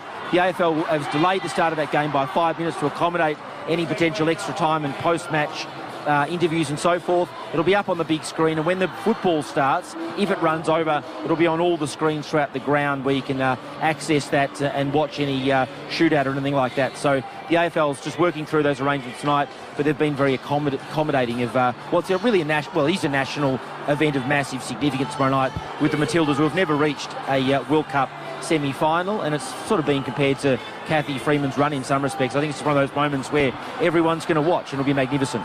Yeah, and the clubs can inquire about Bailey Smith all they like, Tommy, but he is a much required, much loved, very happy part of where he is right now. So I'm always a bit fascinated by that sort of speculation. But thank you for the update on the news. Some other big... The speculation, Duke. You're allowed to speculate, Nate, absolutely. You're allowed to do that, but you're also allowed to be happy where you are, Nate. Maybe Geelong saying we'll play in the midfield, Bailey. And maybe that's the case, but he's very much required, and an outstanding young man, Bailey Smith. Great family. Just gave me that look. Won't but he's given me many times over the course of our friendship, and he's like, don't go any further. Well, I think potentially got different values to yours, Nate. That might be the difference. That was a look, Nathan. You see the look once a season. I got it once last season, deservedly, and you just got it there. Other games you're looking forward to, Nate? Where are you tomorrow? Nate, are you calling some footy tomorrow? No footy tomorrow. Sunday, I have got the game on Sunday afternoon at the MCG between Richmond and St Kilda. No, it's at Marvel Stadium, I think. Good to see Ace all over his preparation on that one. I tell you what, I'm looking forward to being here at the MCG, Carlton and Melbourne. That is going to be a ripper. The Blues have won. How many in a row have they won that, Jim? 7. 7 straight for Carlton. The D's have won 5, so the two form teams the competition. So the last 6 years, dating back to when Richmond won their flag in 2017, it has been either 10-0 or 9-1 leading into a premiership. So there's not many clubs. There's only one, West Coast, back in 2018, who have lost 2 games after round 17. So it's not a bad form line for both Carlton and Melbourne. Who wins that one? I think Melbourne. I think Carlton have had a really good run, but I just think set up behind the football with Melbourne, with May and Lever, will halt Carlton's run. Huge game down at UTAS Stadium in Launceston. The Hawks, who just demolished the Magpies last start, take on the Bulldogs. Huge amount riding on that one, Western Bulldogs' point of view. And we know Sam Mitchell's team, they are just dangerous. It's a danger game, isn't it? It was only 2 weeks ago that Hawthorn had 9 goals kicked on them against St Kilda in the first quarter. So as a young side, they are up and down. But I like Hawthorn's future. Look, it's just a game the Dogs have to win. And I think they will win it. But there's been other games this year where I thought, you just have to win this game. The one against the Giants, the one against Sydney a few weeks back, I thought they should have won it, but they let it go. Looking forward to Port Adelaide and GWS at the Adelaide Oval. Last game of the round, 4:40 p.m. on a Sunday afternoon. The Giants in good form too against... They are, and Port's form isn't that bad. I mean, they've played some good sides. They've played Geelong, they've played Adelaide, they've played Collingwood, and they played Carlton on this burst when they had 7 players out. So you can look at Port Adelaide and you can make excuses for them, but this is a game they have to win at home with some players back. Now, to get the second half underway, 1 point lead to the Cats at half time from Triple M Red Z Lending Stats. Two-man that we may want to have a look at, please. Josh Dacos, 20 disposals, had 13 in that second quarter, and the other experienced campaigners for the Pies got busy. 10 to Maynard and 9 to Pendlebury. Beacon Trade here to partner with your business to make every tradie's job easier. We've got a massive range of lighting and electrical products for every Aussie home, and all the trade exclusive prices. Join Beacon Trade Let's make light work. And Howie, let's get the second half underway here at the Triple M CG. 1 point lead to the Cats. Cameron gets the favoured bounce, gets it out of the middle straight away to go. Here come the Pies. They had the momentum late. Forward ball is good to McStay. Perfect start to the Pies. And he'll line up to give Collingwood the lead for the first time tonight, Chewy. Triple M Red Z, they led halfway into the first quarter briefly, Howie. Second time tonight, yep. Then. Good kick of the footy to McStay. Nice clearance. That's where they got him in the second term. D. McStay, from 30 out directly in front. You'd expect him to kick it, and he just popped it through. Collingwood in front. They were 22 points down, and now they are 5 points up. 8.856 to the Cats, 8.351. Triple M Beacon Trade scoreboard. They're here to partner with your business with lighting and electrical products for every Aussie home. Beacon Trade, let's make light work. Some real buzz around Collingwood and their players. So the midfielders all got together and high five. The forwards after McStay all came to him and sprinted to him with hands in the air. And then you look back and the defenders, all 6 of them, in a circle at centre half back with their arms around each other, jumping up and down. So there's just a buzz about Collingwood after half time. I think on the back of what they did in that second term, but it's good to see. Last 4 goals of the game now, the Magpies. Last 3 of that second half, and now Dan McStay, in a short space of time, gives the Magpies the lead. Back in the centre, Darcy Cameron roves his own ruck work, slightly off the side of his boot. Out the pass of Holmes, beautifully done, Bobby Hill. The gather was good, the handball maybe not quite as good. Bobby, he looked at Max Holmes, sold some beautiful candy, short one, couldn't get connected with Jeremy Howe. Bruin, Lipinski go head-to-head. It's all happening on the forward 50 arc for the Magpies, where it will be thrown up. 8.856 Collingwood, 8.351 the Cats on the Triple M Beacon Trade scoreboard. Beautiful night, mild in Melbourne. 80,000 plus, you'd imagine, here. They're seeing a fantastic game of AFL football. Dangerfield, Chew, how's he gone? 15 touches. This is the Atkins who runs out of room on the boundary. Bob Jane, Tommy Brown, you back down there, Tommy? Yeah, back. I didn't actually leave, Howie. No sushi, no toilet break. I've just kept on. So to go, he had a little bit of strapping applied to his hip, but he's fine clearly, and this is a great game. It's overtime, Tommy. Get some sushi, Tommy. Don't want to get hyperglycemic. We saw that happen to Juddy, and occasionally happens to Nath. Cameron and Stanley in the ruck. Stanley wins the contest down towards kind of Bruno. Got one high from De Goey, who questioned the umpire. Not sure how, he just generally massaged his ears. Bruin goes on the 45. It's a good kick. Reece Stanley, the athletic one. Sloppy hand pass to Duncan. He's good enough to make the most of it, though. Collar Jasny sweeps it out. Again, another sloppy hand pass. They'll still get out of it, though, to Koning. Measures it off to Isaac Smith. What a player this man is. That's on 5. He's still dreaming of a 5th premiership. Imagine that. Joining Durham. Plays on. Drops it deep. Frampton can't complete the mark. Mitchell by hand. Back to Frampton. Maynard. Very slick. Now it falls into the hands of Crisp, who sends a long, wide ball to the outer side. Stay does well to get front position. Does beautifully, actually. Beats to Koning. Good centering ball to Adams. Here they come again, Collingwood. All of a sudden they've got run. Jamie Elliott marks. Probably 30 out. And now it's the Geelong defence getting opened up, Noodles. And that famous run off half-back, so they get the ball and Noble just charged. They're all involved too. De Goey again through the half-back line, and that's where they build most of their momentum from. Geelong were able to stop that in the first quarter, but since quarter time, they haven't been able to stop Collingwood's run. Elliott kicked the last goal of the first half.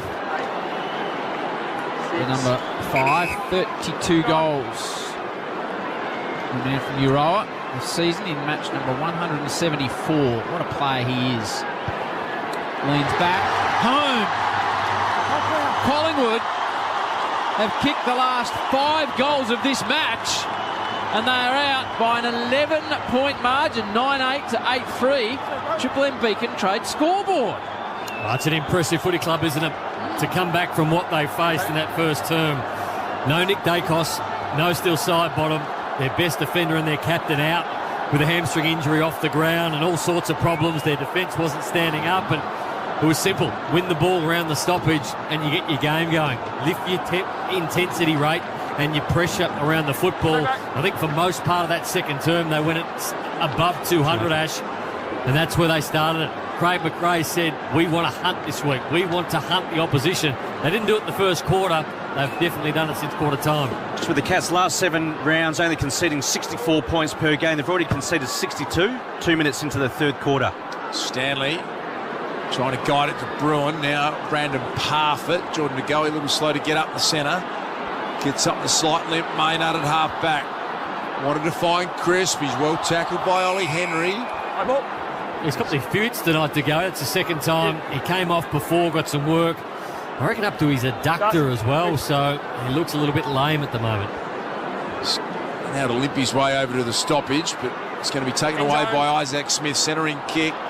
4 first half goals to Cameron, but there is Nathan Murphy. Intercept mark, hands it off to Noble. His ankle stood up nicely. Murphy after getting injury last week against the Hawks. Josh Dacos working deep in his defensive area, sends it out towards the Crisper. Does well not to get outbodied. Comes back to Crisp. His little kick is ineffective. Holmes' kick is very effective. This is interesting because it's landed on the chest. A big Shannon Neal, who has not kicked an AFL goal. The big boy out of Jandakot. All 203 centimetres of him. No real exposed form, but he's going from 30, Big Neely, Nath. Big cowboy. Let's see if Big Shan can knock it home. He's a 203 centimetre, 101 kilo unit. He's a huge young man for 21 years of age to kick his first AFL goal. Shannon Neal starts it right, and that's where it stays. One behind. 8-4 the Cats.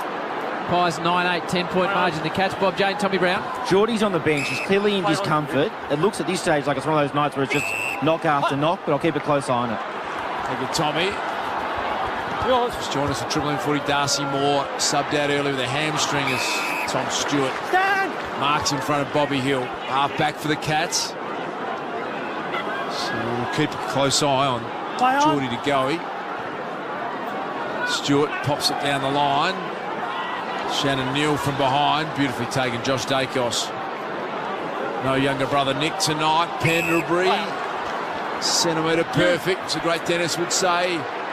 Kick looking for Howe. Stewart did well to disrupt the mark. Picked up by Jezza. It's Jezza Howe on this occasion. Bobby Hill to Ginnivan, who's got it in the pocket. Plays on beautifully. McStay in the goal square. And that is 6 unanswered goals. The Magpies.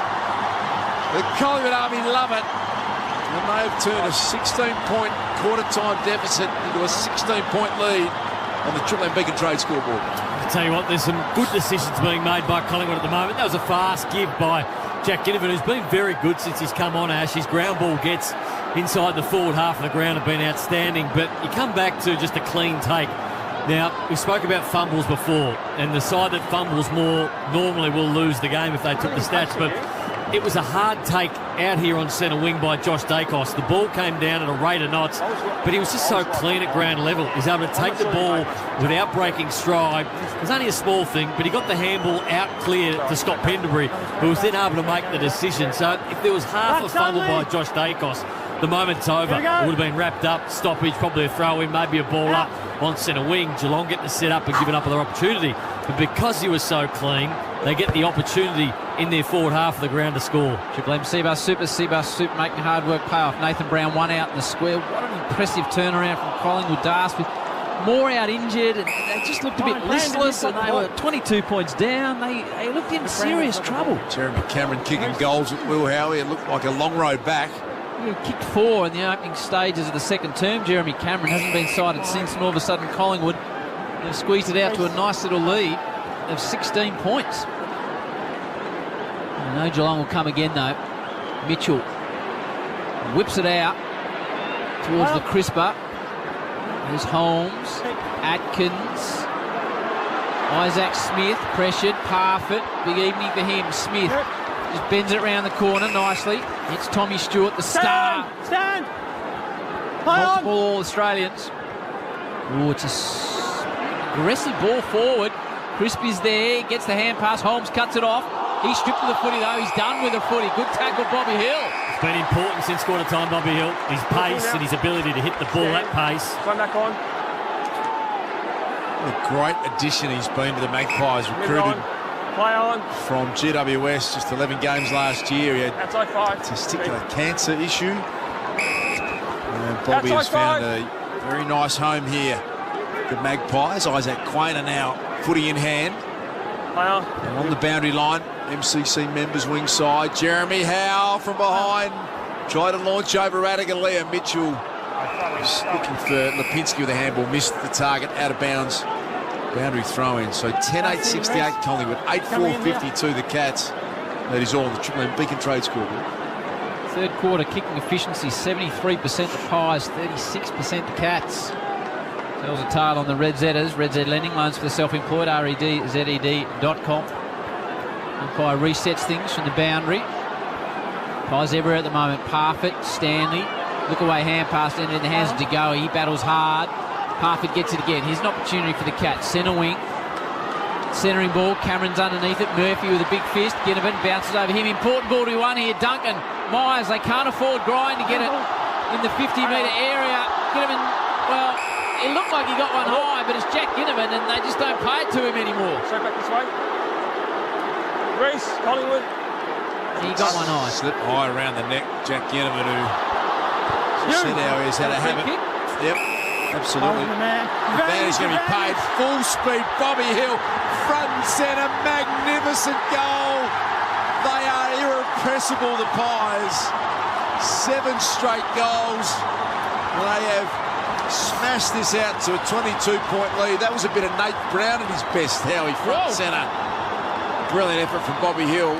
Outstanding on the Triple M Beacon Trade scoreboard. Collingwood last 11 inside 50s for 6 goals straight. The first quarter they'd kicked 1 goal 4, and they were 3 goals 7 at one point. So since that point they've kicked 7 goals 1, and Geelong haven't been able to go with them. And the energy we saw at half-time, before half-time, and at the start of this third quarter is a testament to what Craig McRae has brought to the football club. They kicked the first goal this last quarter, and the energy when they did do that with McStay, with every line, the midfield, the defence and the forward all getting together, it just showed a very poignant moment in this game that Collingwood are here to stay. Poignant indeed. They've snagged the last 7, the Pies. And that's a beautiful adjective, Nathan. Bob Jones, tell us about the atmosphere down there, Brownie. Oh, the atmosphere is incredible. It's completely changed. It's different to last week. It's different to the first half. The Collingwood Army can feel how important this is. They're getting off the canvas. Bob Jane team arts, buy 3 get 1 free plus instant cash back deals. Portal order online today. T&Cs apply. Here they go forward again. Short ball hits McCreary. Bustling Bo's got it. 48 from home directly in front. If he kicks this, it's 8 on the bounce. And it'll be out to a 28-pointer, two-man.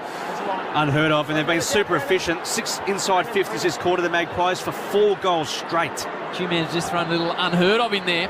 McDonald's and Ream Hot Water, Triple M rocks footy. The coach, Chris Scott, drops the phone on the Harvey Norman replay. McCreary, crowd will tell you everything. And they told you not much, which means it's a behind. 11-9-75 the Cats, 8-4-52. Triple M Harvey Norman replay. Harvey Norman, epic audio sale, huge deals on earbuds, headphones, smart speakers, and more now at Harvey Norman. Big mountain to climb back here for the Cats.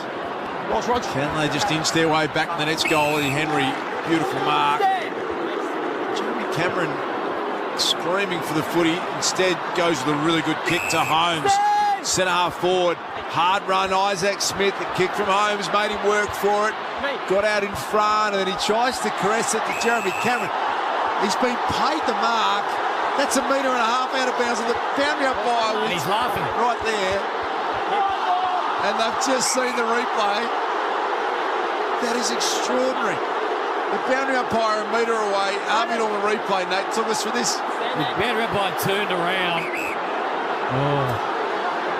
And he just wasn't in a great position, the boundary umpire. He was in an unbelievable position. He was 1 metre away, Nate, staring at it. He was in his back pocket, mate. He had his back to the play to start with and had to turn around late. So, wow, and Jezza kicks the banana. He's got 5. He's bet at 45 metres. Then one of the most controversial kicks of the year, the free kick should have been out of bounds on the full, Howie. And Scotty Pendlebury's just saying, how about a score review? You can't play it on out of bounds on the full, and the Collingwood fans are filthy. Could that turn the momentum? 5 to Jezza. That's on the Triple M Beacon Trade scoreboard. It's up on the scoreboard again as the Pies looking at the Harvey Norman replay. Jeremy Cameron, when he took the mark, he walked back and he was laughing. He didn't think he was going to get it, but had to finish it. He finished it well. That boundary umpire. It's a metre and a half out.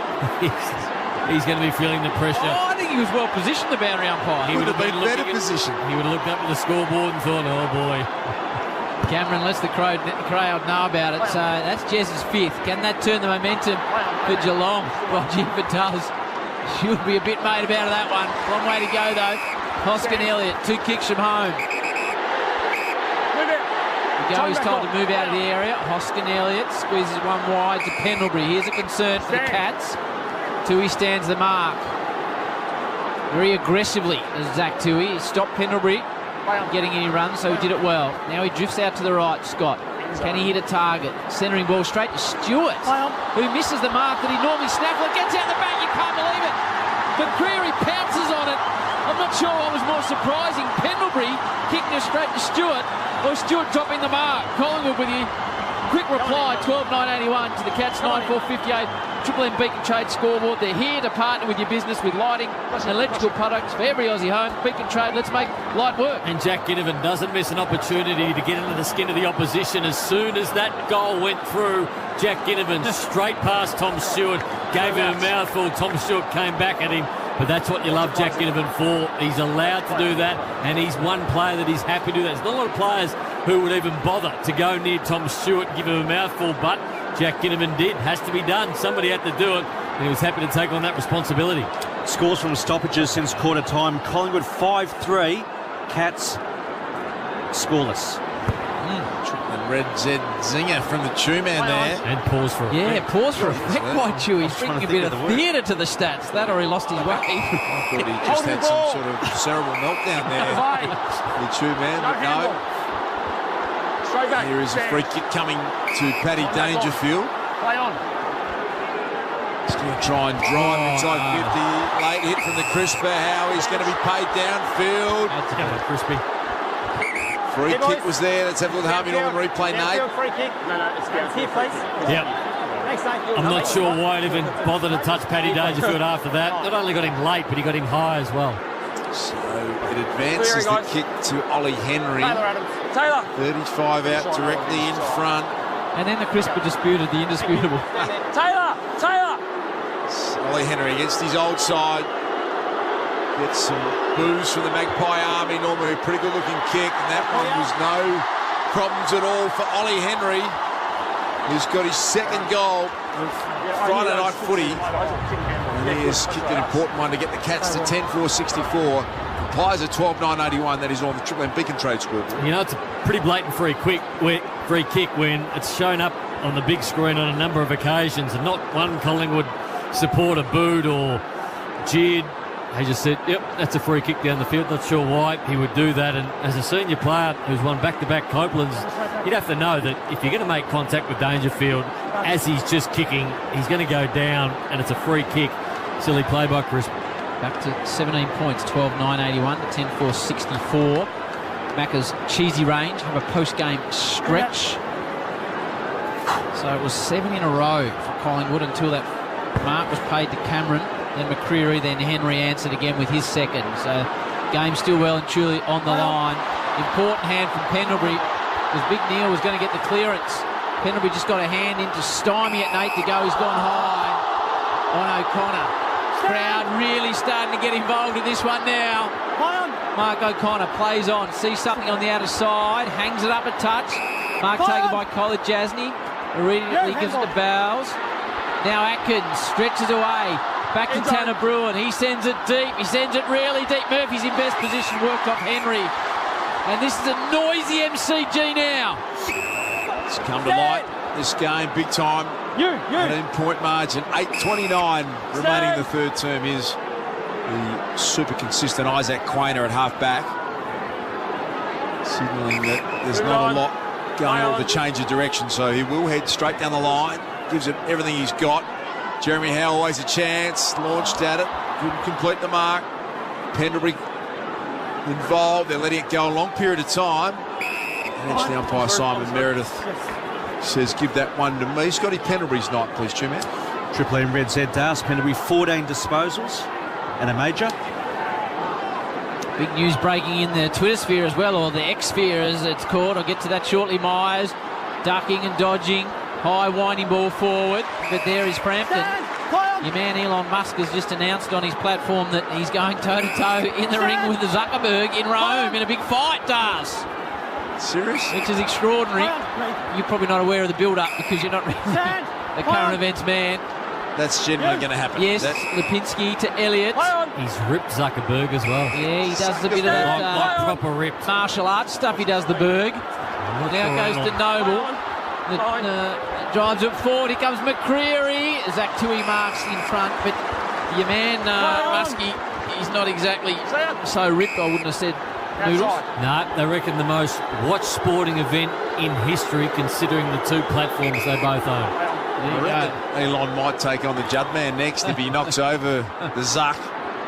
Juddy's tried to short sell him for many a year. Here is Lipinski. He's got a attempted shot at goal going back Stewart. Off hands through for a minor score. So 12-10-82 Collingwood, 10-4-64 the Cats. And he's all the Triple M Beacon trades. It's a strange world we live in at the moment. Strange world. Somehow you'll avoid it all, though. A couple of $100 billion between them. Why would you want to do that? Well, I think they're raising for charity.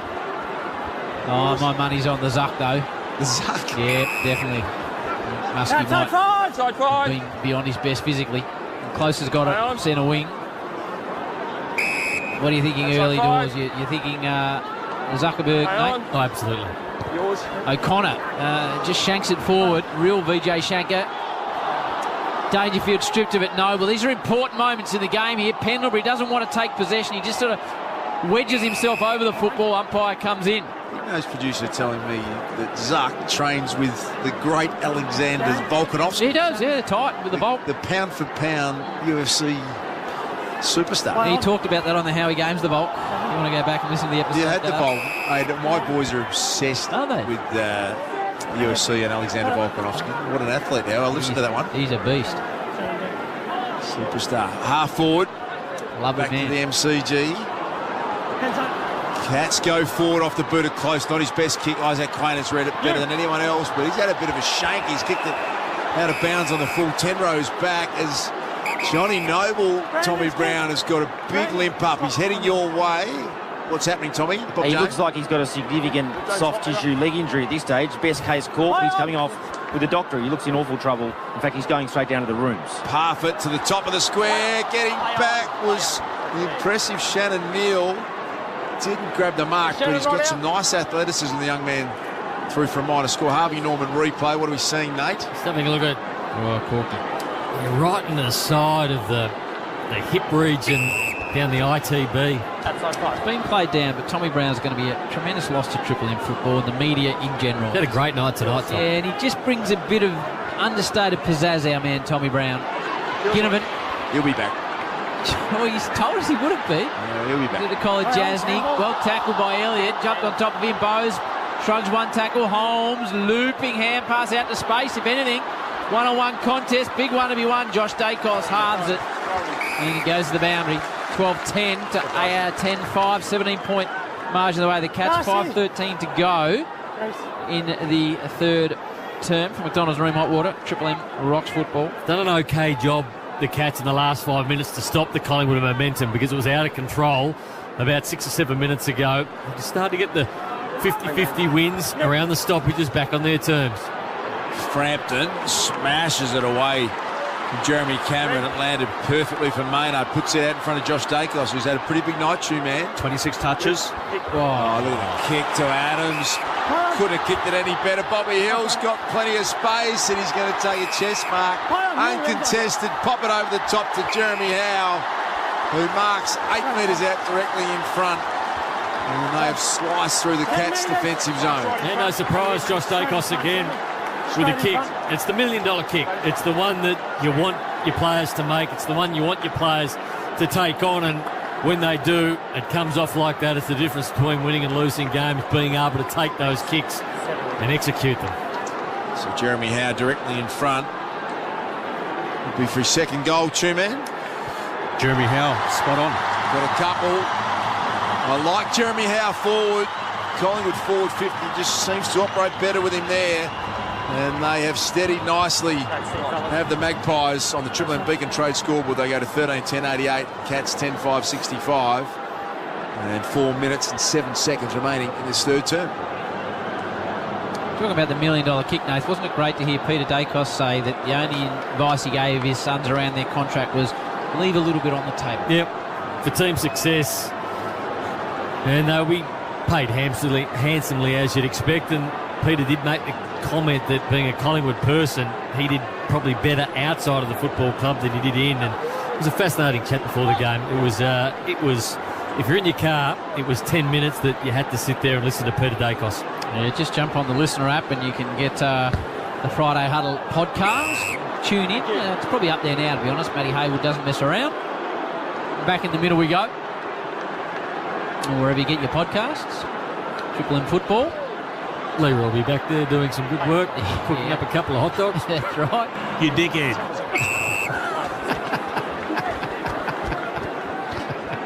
He's been waiting for that, Leroy, hasn't he? Wow. Hold the meter. I don't know what to say about that. That's quite going sort of back to 3AW type stuff. The ball's not going anywhere. It was Rex in his A-Day, wasn't there? And back in the middle we go. Just happy that Leroy can still press the buttons at this stage of the evening. You're an imbecile of a man. And the ball not going anywhere. I reckon the first one was Chief too. Yeah, well, if anyone's going to say that here, it's Chief. Stanley over the top with that one. Here's Duncan trying to work through half forward. He runs into Will Hoskin-Elliott. So going back to quarter time, it was a 16-point lead in favour of the Cats. Back to a 1-point lead at half time, and now a 23-point lead of the Magpies have really dominated since the early stages of that second term. Bobby Hill back to Maynard at half back. Decided to pull the kick, ran into Max Holmes, but Holmes has got a little aggressive in confronting Bruzzy Maynard. Free kick, much to the enjoyment of the Collingwood fans, goes the way of Maynard. 23-point lead to the Pies. It was the Cats by 16 at quarter time, 1 at half time. Collingwood in the run of a 7-goal unanswered, and they've snuck it out to a nice margin here of 23 points in the shadows of three-quarter time. 3 minutes on the clock. McDonald's and Room Hot Water, Triple M Rocks Footy. Red Zed's Chewy, what's tickling your little fancy, my friend? Collingwood's pressure since quarter time, Howie. 207, Geelong at 169. Chewy all over it in season 21? 22, sorry, Chewy. 22 for Chewy. Play on. Celebration at the end of the year. Lipinski, Holmes. Oh, takes a bounce and runs, takes a second bounce, Holmes, then loops a 20-metre forward hand pass, good to Stengel. He's just pushed as he kicked it, which affected the kick, goes to Quaynor, just never gets beaten. Noble, Josh Dacos look away to Quaynor, who should get a free kick and done. It's got a push by Stengel. Advantage paid, they'll take it to Mitchell. Waits for something. Little kick down the line to Howe. He's getting his hands on them, Darsh, just not quite sticking tonight, Jay Howe. Looking for his 40th mark of the round nomination, Jeremy Howe. You wouldn't bet against it. He's had a couple of cracks at it tonight, as Howie said. Not a bad launch there from Howe. Radaglia. Kick at Nathan Murphy, written all over, and it's been turned over straight to Murphy. Great pressure by Ginnivan too to affect that kick. And that will keep him in the side, Nate. That sort of work, I'm sure Craig McRae's got. Move it on, play on. He's been a real spark tonight. Yeah, he's been impressive, and he got an early look at it. The sub. Here's Ginnivan in front, though, Radaglia. Strong mark from the big defender. Stand. Saba Radaglia. He's got a lot on. Not many players short. Collingwood blocking up the exits. He wanted to go lateral. Drives it towards the wing. Darcy Cameron's in front. Mitchell, Parfitt, Atkins. A lot of players around the footy. How have the two subs fared since they came on? Parfitt for Rowan and Ginnivan for Moore. Huey? Yeah, Parfitt's had 9 disposals, Howie. Also laid 6 tackles, but Ginnivan 8 possessions. He's had 4 score involvements and 4 ground ball in the front half. Righto, we'll get to Tommy Brown shortly. He's got something to update us on. Ginnivan can't take the mark in front of close, but he won't get beaten one-on-one because it hasn't happened since the under-8s, according to Dars. Now Frampton wobbles the ball forward, half-forward area. McQuarrie tackles Duncan, and we'll get to Bob Jane, Tommy Brown. Yeah, Noble has staged the biggest comeback since Nathan Murphy last week, which looked like a 3-weeker. He's back on the boundary doing some run-throughs. I think he'll be able to participate in the remainder of the game. Good news, Tommy. Well done, Tommy. Bob Jane team march. 3 votes for Tommy Brown tonight. A bit happening down there. Just recap what has happened tonight, please, Tommy. Well, it started with Darcy Moore, who's arguably Collingwood, certainly one of their most important players, did a hamstring. He's had recurrent hamstring issues before, so there'll be massive focus on that. Collingwood say it's a awareness at this stage. Then obviously Gary Rowan had the hip issue, and so there's been a couple of significant injuries, Dust. Thank you. Graham Myers going back to pick it up. Good tackle pressure from the Pies. Gang tackling effort. Tom Mitchell, Bobby Hill, Will Hoskin Elliott, and a little nonplussed looking Chris Scott looking on the Harvey Norman replay screen. Looking a little dejected. They trail by 23 points, his team. What's an awareness, Tommy? Well, awareness is where the player reports that they've felt a twinge or something like that, and there's not necessarily a pull, but, 60 or 70% of the time, they're usually a 3 or 4 week hamstring. Right, and he's very aware. Ginnivan marks well in front of Stewart. That's really good. He goes for home. Ginnivan, a bouncing ball. Pulled the trigger pretty quickly, did Jack. Rushed through for one behind. 13-11, 89 to the Cats. 10-5, 65. So it's a 24-point margin. 11 seconds to go before three-quarter time. Ginnivan getting a little bit of feedback from Jordan to go. He felt like maybe there was a short pass on. Didn't see it, so he put his hand up. There is the three-quarter time siren. And a superb effort for the Magpies. They have kicked 9 of the last 11 goals of this game to now lead it 89-65. Three-quarter time, 13-11, 89 Collingwood. 10-5, 65 the Cats. That's on the Triple M Beacon Trade scoreboard, and for McDonald's and Remont Water, Triple M rocks footy. That quarter for Beacon Trade. Beacon Trade's here to partner with your business with lighting and electrical products for every Aussie home. Beacon Trade, let's make light work. For McDonald's, Triple M rocks footy. Macca's Cheesy Range. Have a post-game stretch. The Legends return for another massive Saturday. I'm up and about today, Tim. Triple M's Dead Set Legends. Joey Montagna, Jay Clark, Kath Lochnan and Limo. These legends have got you covered with all things sport. A lot of tracksuits, a lot of gold chains. And some other stuff. Bit of Gucci around. Triple M's Dead Set Legends. Tomorrow morning from 10 on Melbourne's 105.1 Triple M. Make it look easy with Sportsbet. You win some, you lose more. For free and confidential support, visit gamblinghelponline.org.au. Tonight, in Australia, 500,000 households will struggle to put dinner on the table. Foodbank works with the entire food and grocery industry to ensure no Aussie is left behind. Working in a surprise chain, we never know what donations we'll end up with. So to make sure we don't go without popular pantry staples like pasta and pasta sauce, we work with generous donors to make them. Want to help? Need help? Head to foodbank.org.au. Win a super VIP experience at the 2023 Toyota AFL Grand Final in the Shell V-Power Superbox. Visit shell.com.au/superbox for details. AFL authorised Grand Final promotion GF AFL 23/55. Campbell Brown here with Andrew Shea, the CEO of Builders Academy. For those already experienced, what can Builders Academy offer? Thanks, Brownie. If you have a number of years' experience in the building and construction industry, we can help you via a process called recognition of prior learning. We gather evidence of your knowledge, skills and experience and help you pathway towards gaining a nationally recognised qualification. Thanks, Andrew. Get in touch with Builders Academy on 1300 Legend. RTO 21583. Need more data? Aussie Broadband keeps you connected with flexible mobile plans to suit your actual life. So make your phone plan what you need it. That's the actual Aussie way. Search Aussie Broadband today. T's and C's apply. The Haval H6 is a smart SUV, mainly because of its smart tech, safety and design, but also because of the driver, someone clever enough to demand more and get it. Haval H6. Smart move. Sending children's books to remote First Nations communities? That's the goods! Delivering mental health information to millions of households. That's the goods. Raising funds and providing free mail redirection in times of disaster. That's the goods. Making our deliveries and operations more sustainable. That's the goods. Australia Post is delivering the goods for communities in every corner of the country. It's another way we're delivering for Australia at Australia Post. Are you in a music slump?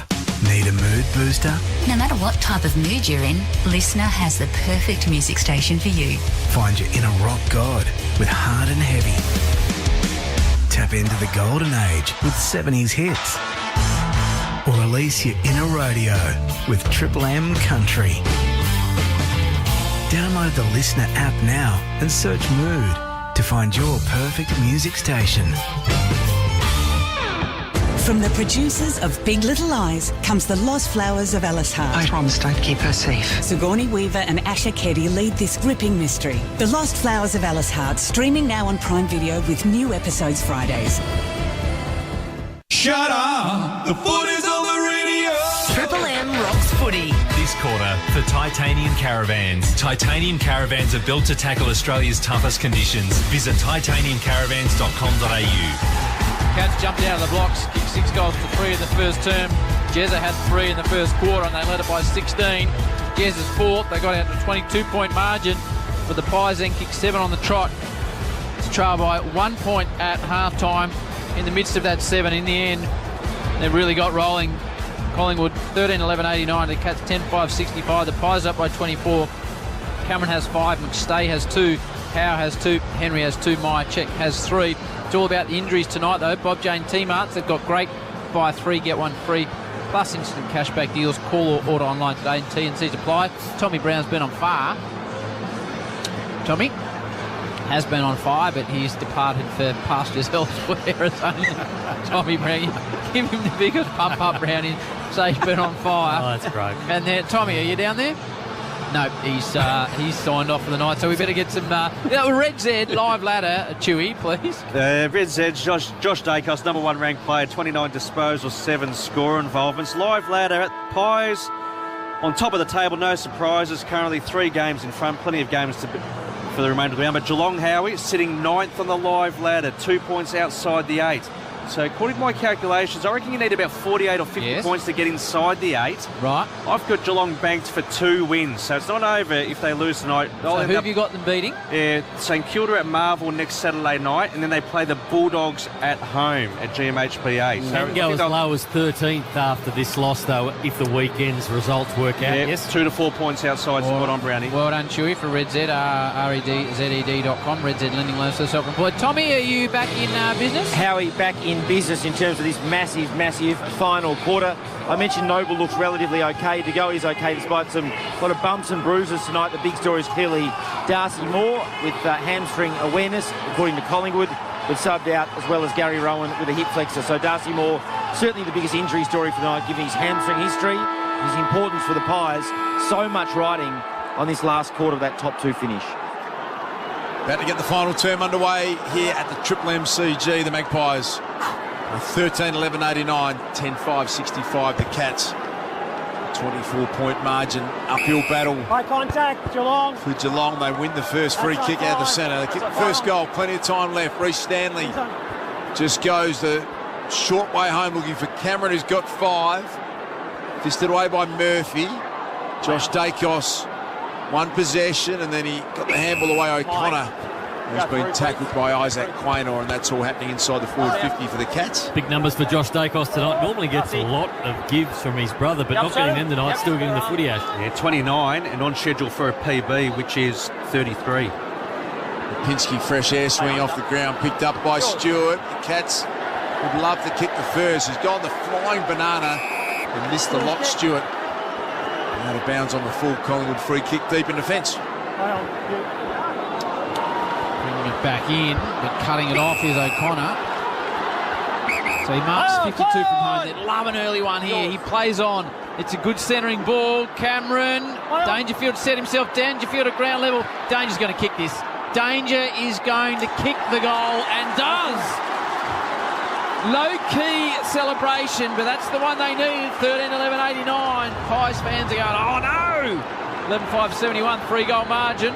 Triple M Titanium Caravan scoreboard. Titanium Caravans are built to tackle Australia's toughest conditions. Visit titaniumcaravans.com.au. It's the start you'd want for the Geelong. So 2 of their senior players try to make a statement early. So the first one was Tom Stewart. Didn't kick the goal. Had a banana out of bounds on the full, but he won the ball at a stoppage and he tried to make something happen early stage at this last quarter. So he'd come up all the way from defence, all the way to half forward, had a crack at it. Didn't work out, went out of bounds on the full. They win the football back. Long ball inside forward 50. It's a 50-50 ball.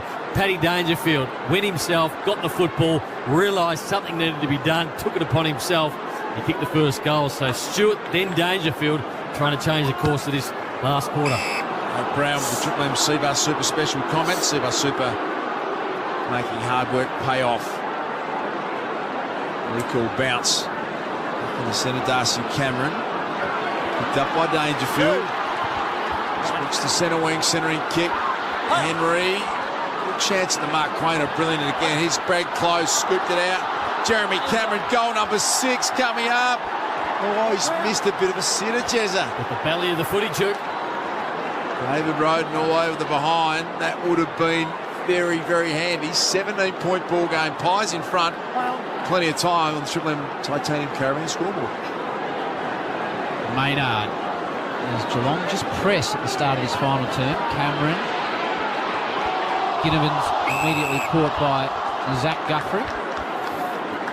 Doesn't go anywhere. Centre wing right in front of our man Tommy Brown. Room hot water, built tough for Aussie conditions when it comes to water heating. Ask your plumber to install a room. A lot of players around the footy. Atkins somehow extracts it. Does really well, Tommy Atkins. Squeezes the ball down the line. And he's hit the big man on the long lead. And that's big Shannon Neal. Had a shot for his first AFL goal. Didn't kick it tonight. He's got good skills, though, as he weaves that into the pocket. Hits close. It's a good kick. Close to line up. Oh, he's handed it off. Oh, bent around. That is something elite from Jeremy Cameron. I don't know how he kicked that. But Jez has got 6 and he's keeping his team in the whole thing. I'm going to ask you a question, Howard. Yeah. And the rules, but that handball was handballed to Isaac Smith while he was out of bounds and running back towards the field of play. A lot of Collingwood players are pointing at it. Now, I'd love to see the Harvey Norman replay, but it felt like he was out, Jeremy Cameron, of the field of play there. The second one out of bounds, I think, no.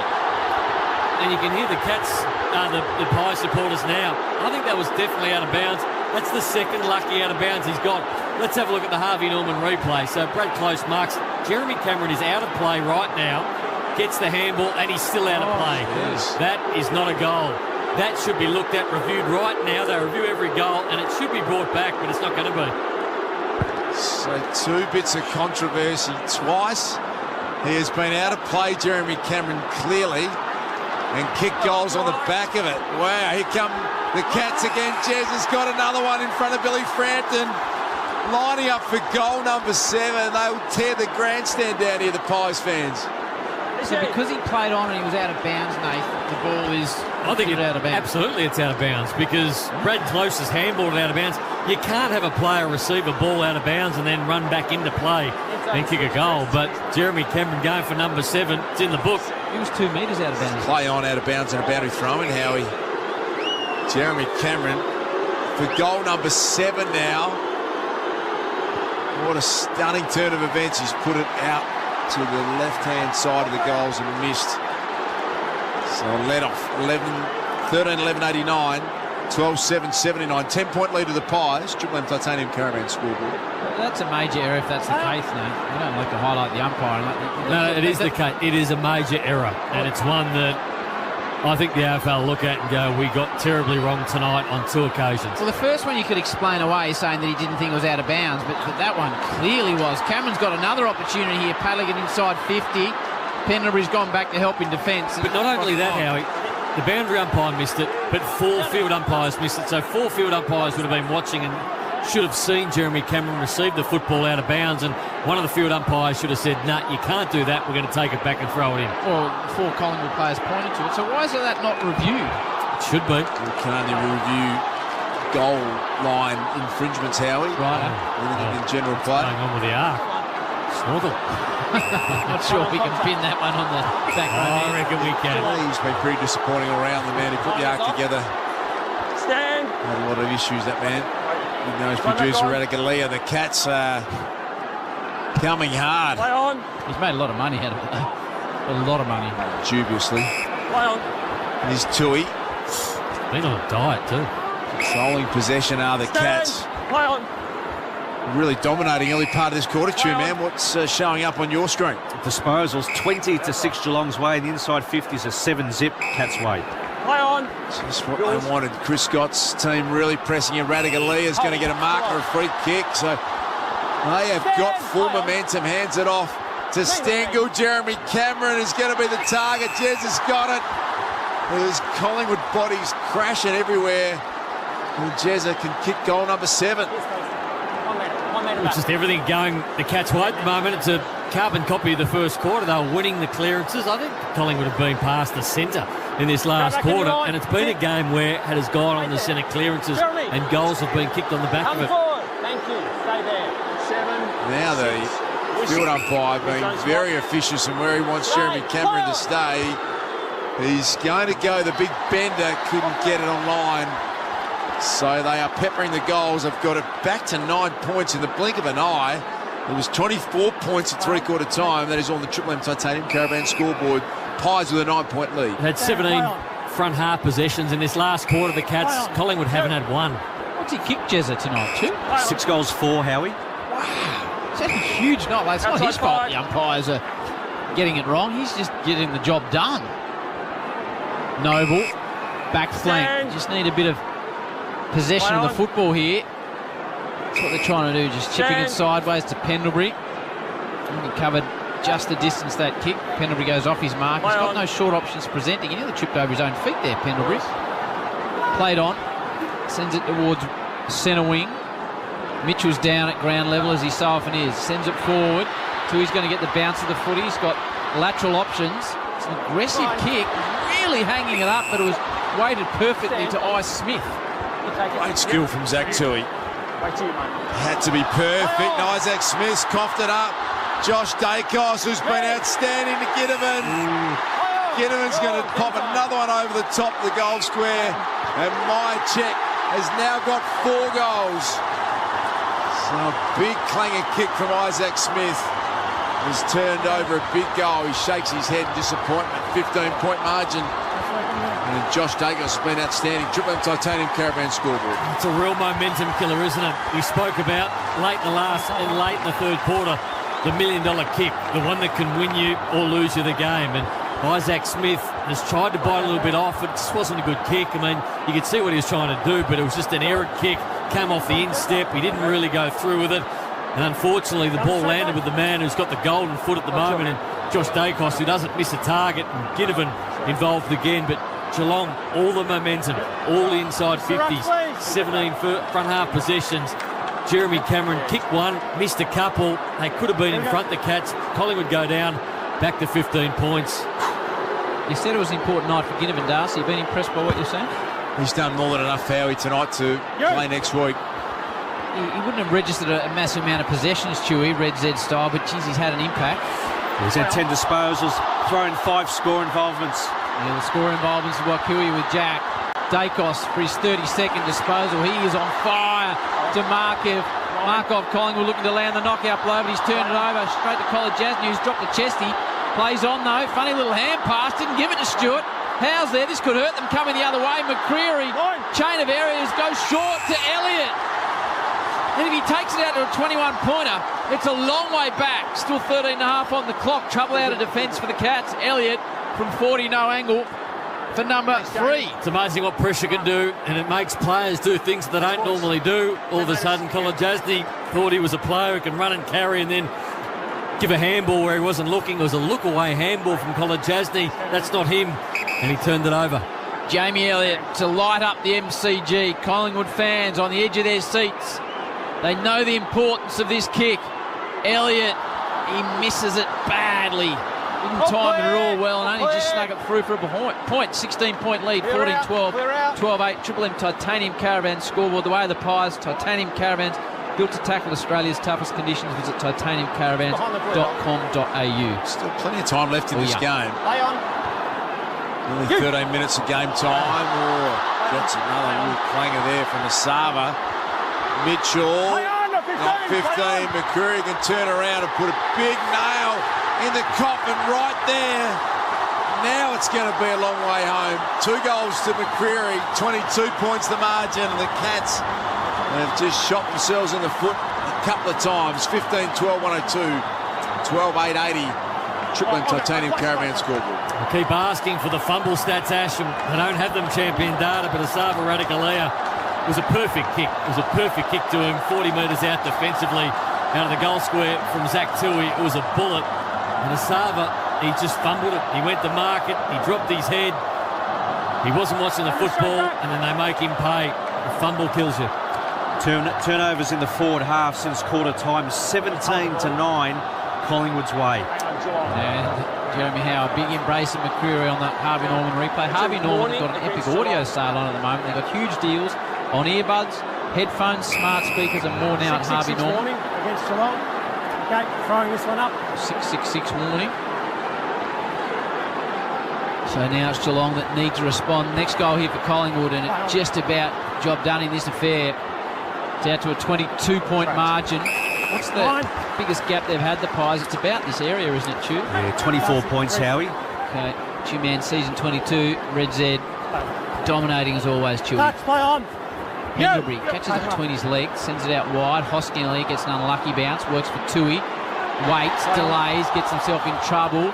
That puts Atkins under pressure. Mitchell, the accumulator, comes back the other way. Pendlebury, the skillful one, works hard at ground level. Doesn't take possession, so he didn't get pinned. It was clever.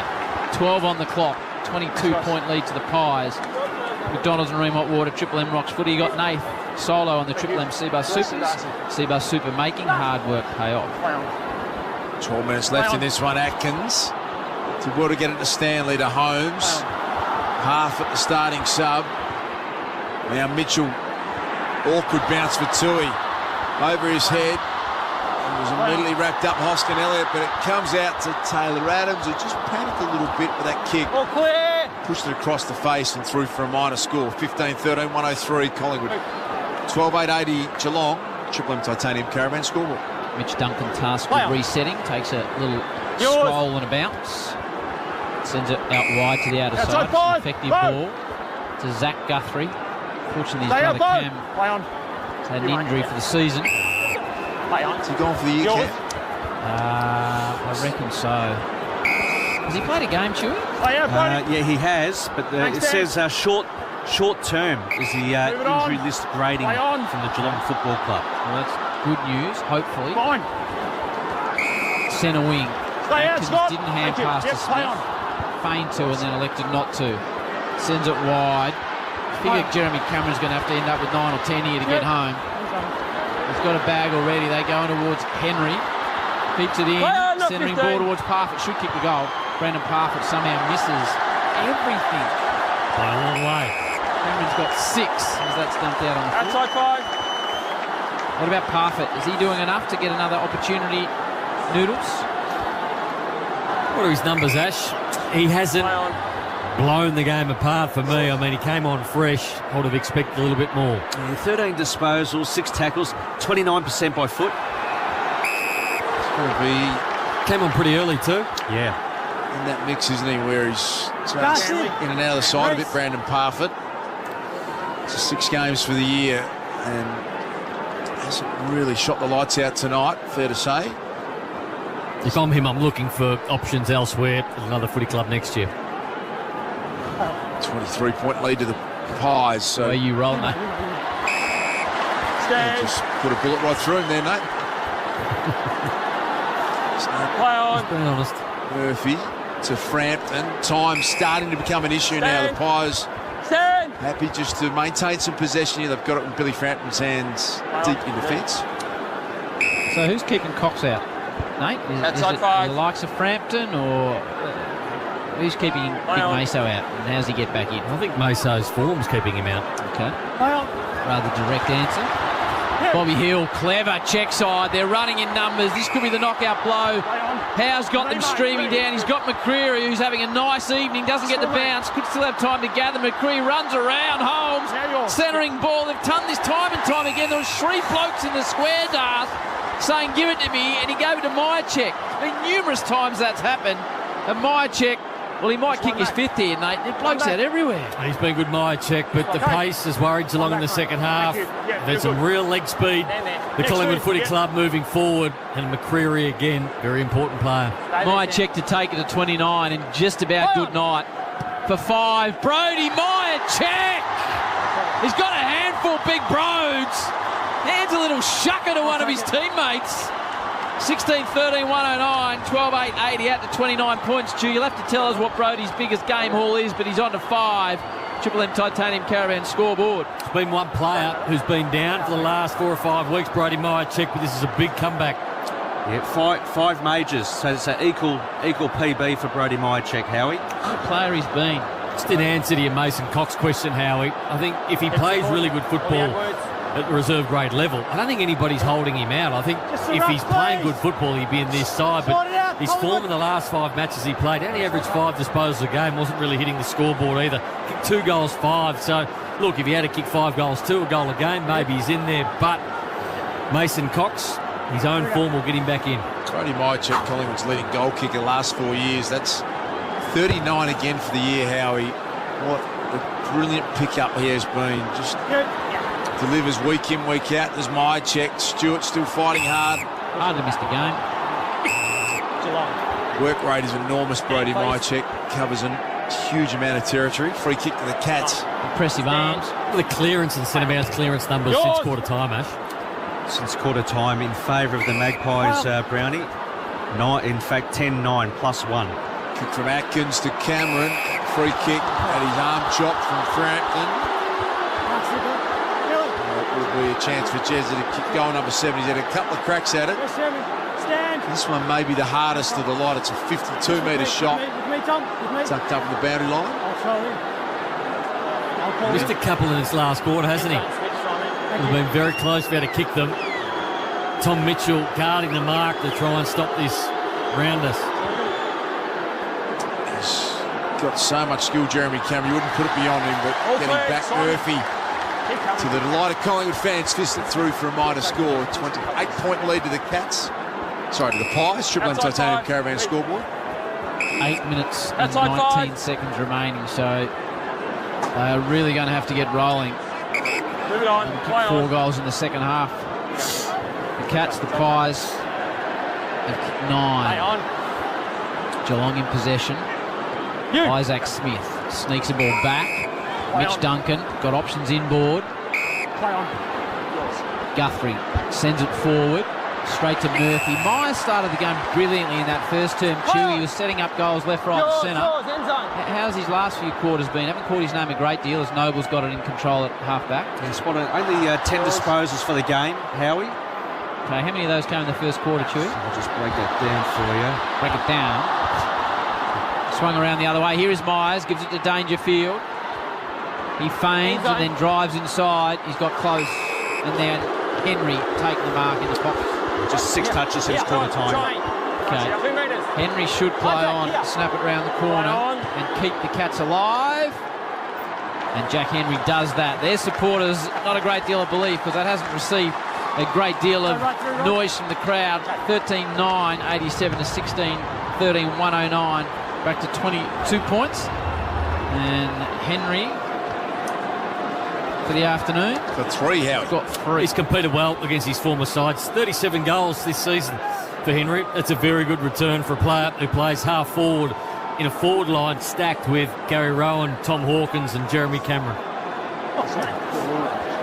A good addition, Ollie Henry, into this team. 3 goals, as Howie just said, against his old team. Ollie Henry. Have you got an official crowd figure yet, Two-Man? Nah, not as yet. Das. What are you picking?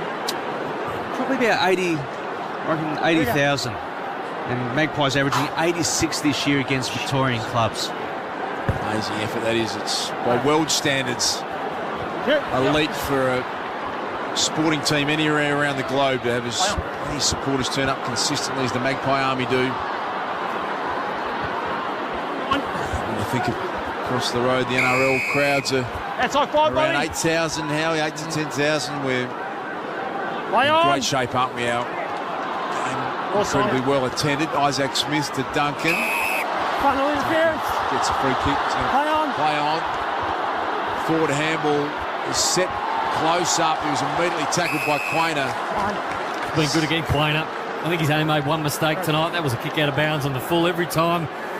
And he called it himself. The only player that's ever beaten him in a one-on-one has been Toby Green, which, that happens. But outside that, I can't remember him being beaten. And again tonight, every one-on-one Isaac Quainer's had, he's won. Das brought us the stat exclusively. He's lost one since under 8. It's an extraordinary level of work by Das to follow those statistics. Spoke to the Quainer family this week just to confirm that. Good Das. And Frampton gets the turnover ball on half-back. Where did he play his junior football? Isaac Quainer. What have we got here? Is he out of East Doncaster in the Oakley Chargers? 15. Play on. Maynard sends a centering ball down the line. Cameron, he's dropped a few marks and hoped to have taken. So the turnover ball comes back the other way. Bowes close in the long sleeves as we become accustomed. Stewart. It's been a massive intercept marker in this game. Sends it forward. Here we go, because the mark's taken by Big Shannon Neal. He's had one for his first AFL goal that he missed. The big man out of Jandakot, Leeming. I mentioned last time, Darcy's 203 centimetres, 101 kilos. We need to see him kick a goal. Big Shannon Neal. Got some nice skill, the big man. He does. For his 9th disposal. He's a big, strong-looking man. Shannon Neal for a first AFL goal. He misses. Drifts across old Cowboy. 88 to 109. It's there. It's 21 points, Dust. They're going to have to kick 4 in the last 5 and a bit minutes. The Cats. 78,749 at the MCG tonight for this one. Mitchell front and centre, beautifully done for the Pies. Back to Taylor Adams. Wants to kick it to Jamie Elliott. Mitch Duncan and a fair bit of the footy tonight, too. Duncan 23. Dangerfield looking for Ollie Henry Murphy, who we thought was gone, Howie, for a long time. Brilliant recovery, and he's been good tonight. Lipinski marks half-back. Play on. One. Stand. Markov. Quainer wobbles the ball forward. Duncan gets 2 hands to it, can't complete the mark. Cats off half-back, little check side arrangement. Lands in the hands of Myers. That unusual kicking style goes in the middle, finds Big Neal. Goes by hand to the running Isaac Smith. How many times have we seen it? He sends it deep forward. Jezza's out the back. Jezza for number 7, bounces it through. Jeremy Cameron single-handedly keeping the Cats in it with a 7th. Back to 15 points, 4 minutes on the clock before we get Brownie's thoughts. Tom Brown down on the boundary just gives us a summation of what will be the situation with Darcy Moore over the weekend. Well, they'll have a scan in the morning, Howie. Obviously, that'll determine the severity of it. Hopefully, it's just awareness, but I think you can bet your bottom dollar there'll be some type of nick there, would be my best guess. Then Collingwood will have to just choose a course of action. He has been to Germany before. It's premature to talk about that because we don't know the extent of the injury yet, but they'll look at all options. Hopefully, for Collingwood's sake, they win tonight. They've got the double chance. They've got the top 2 spot, and they can rest him for the best part of 4 or 5 weeks, but there's lots of if, buts and maybes there. Sure is. Great finish. Something to work with Big Neal, isn't there? Yep. He's a smart player. He's missed a couple of goals tonight, but he moves well, and you can tell he's got a football brain. Middle of the ground, took the mark, and he had Isaac Smith flying past him, just an instinctive handball, set up the goal to Cameron. 7 goals to Jeremy Cameron, 53rd for the year, puts him in 3rd place in the Coleman medal race. The Cats are not laying down just yet. Tanner Bruin gets them inside 50. Quainer, a brilliant little toe poker, but swooping on it, danger. He's just overrun it. And the brilliance of Pendlebury on display, puts it out in front of Mychek, who's got 5 himself. And Big Brody happy to just hang on to this one. He doesn't have to be in a hurry here, Brody Mychek. He can find a teammate, just wind down 20 or 30 seconds.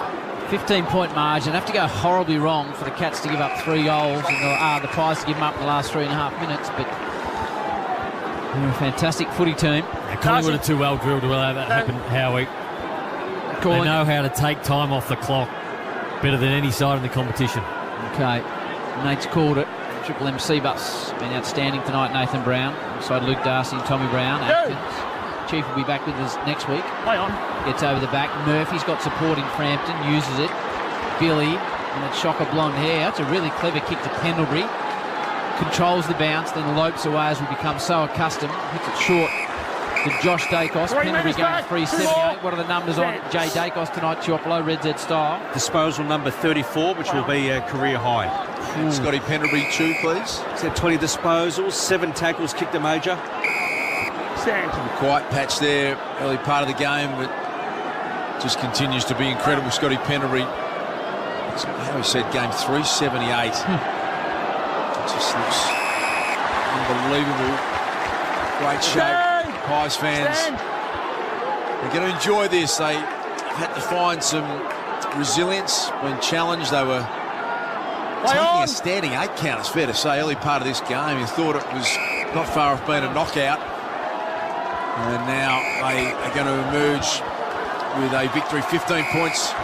They lead by 2:18 and counting remaining in this game on the Triple M Titanium Caravan scoreboard. You called it, Nathan. They've taken a minute 20 off with a series of short passes. We've got Collingwood the next 2 Friday nights as well, gents. Brisbane next week.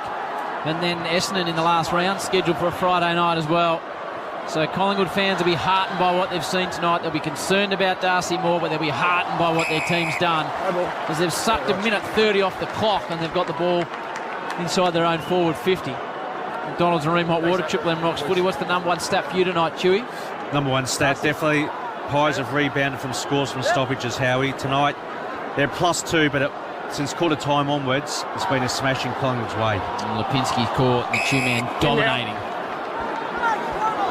Good win, Darcy. I thought at 22 points down with Darcy Moore off and the crowd flat, they were going to lose this one. Shows great maturity, doesn't it, from the side that have been out and out the number 1 team of the year. Here's Elliott wanting to get another late goal, getting back and juggling attempt. Mark's been taken by Zach Tui. Stand by, He's shown some commitment, some big upside with Ginnivan coming on as a sub. That'll please with Coach Craig McRae. What about Billy Frampton, Nate? Where's he at? Has he locked his position away?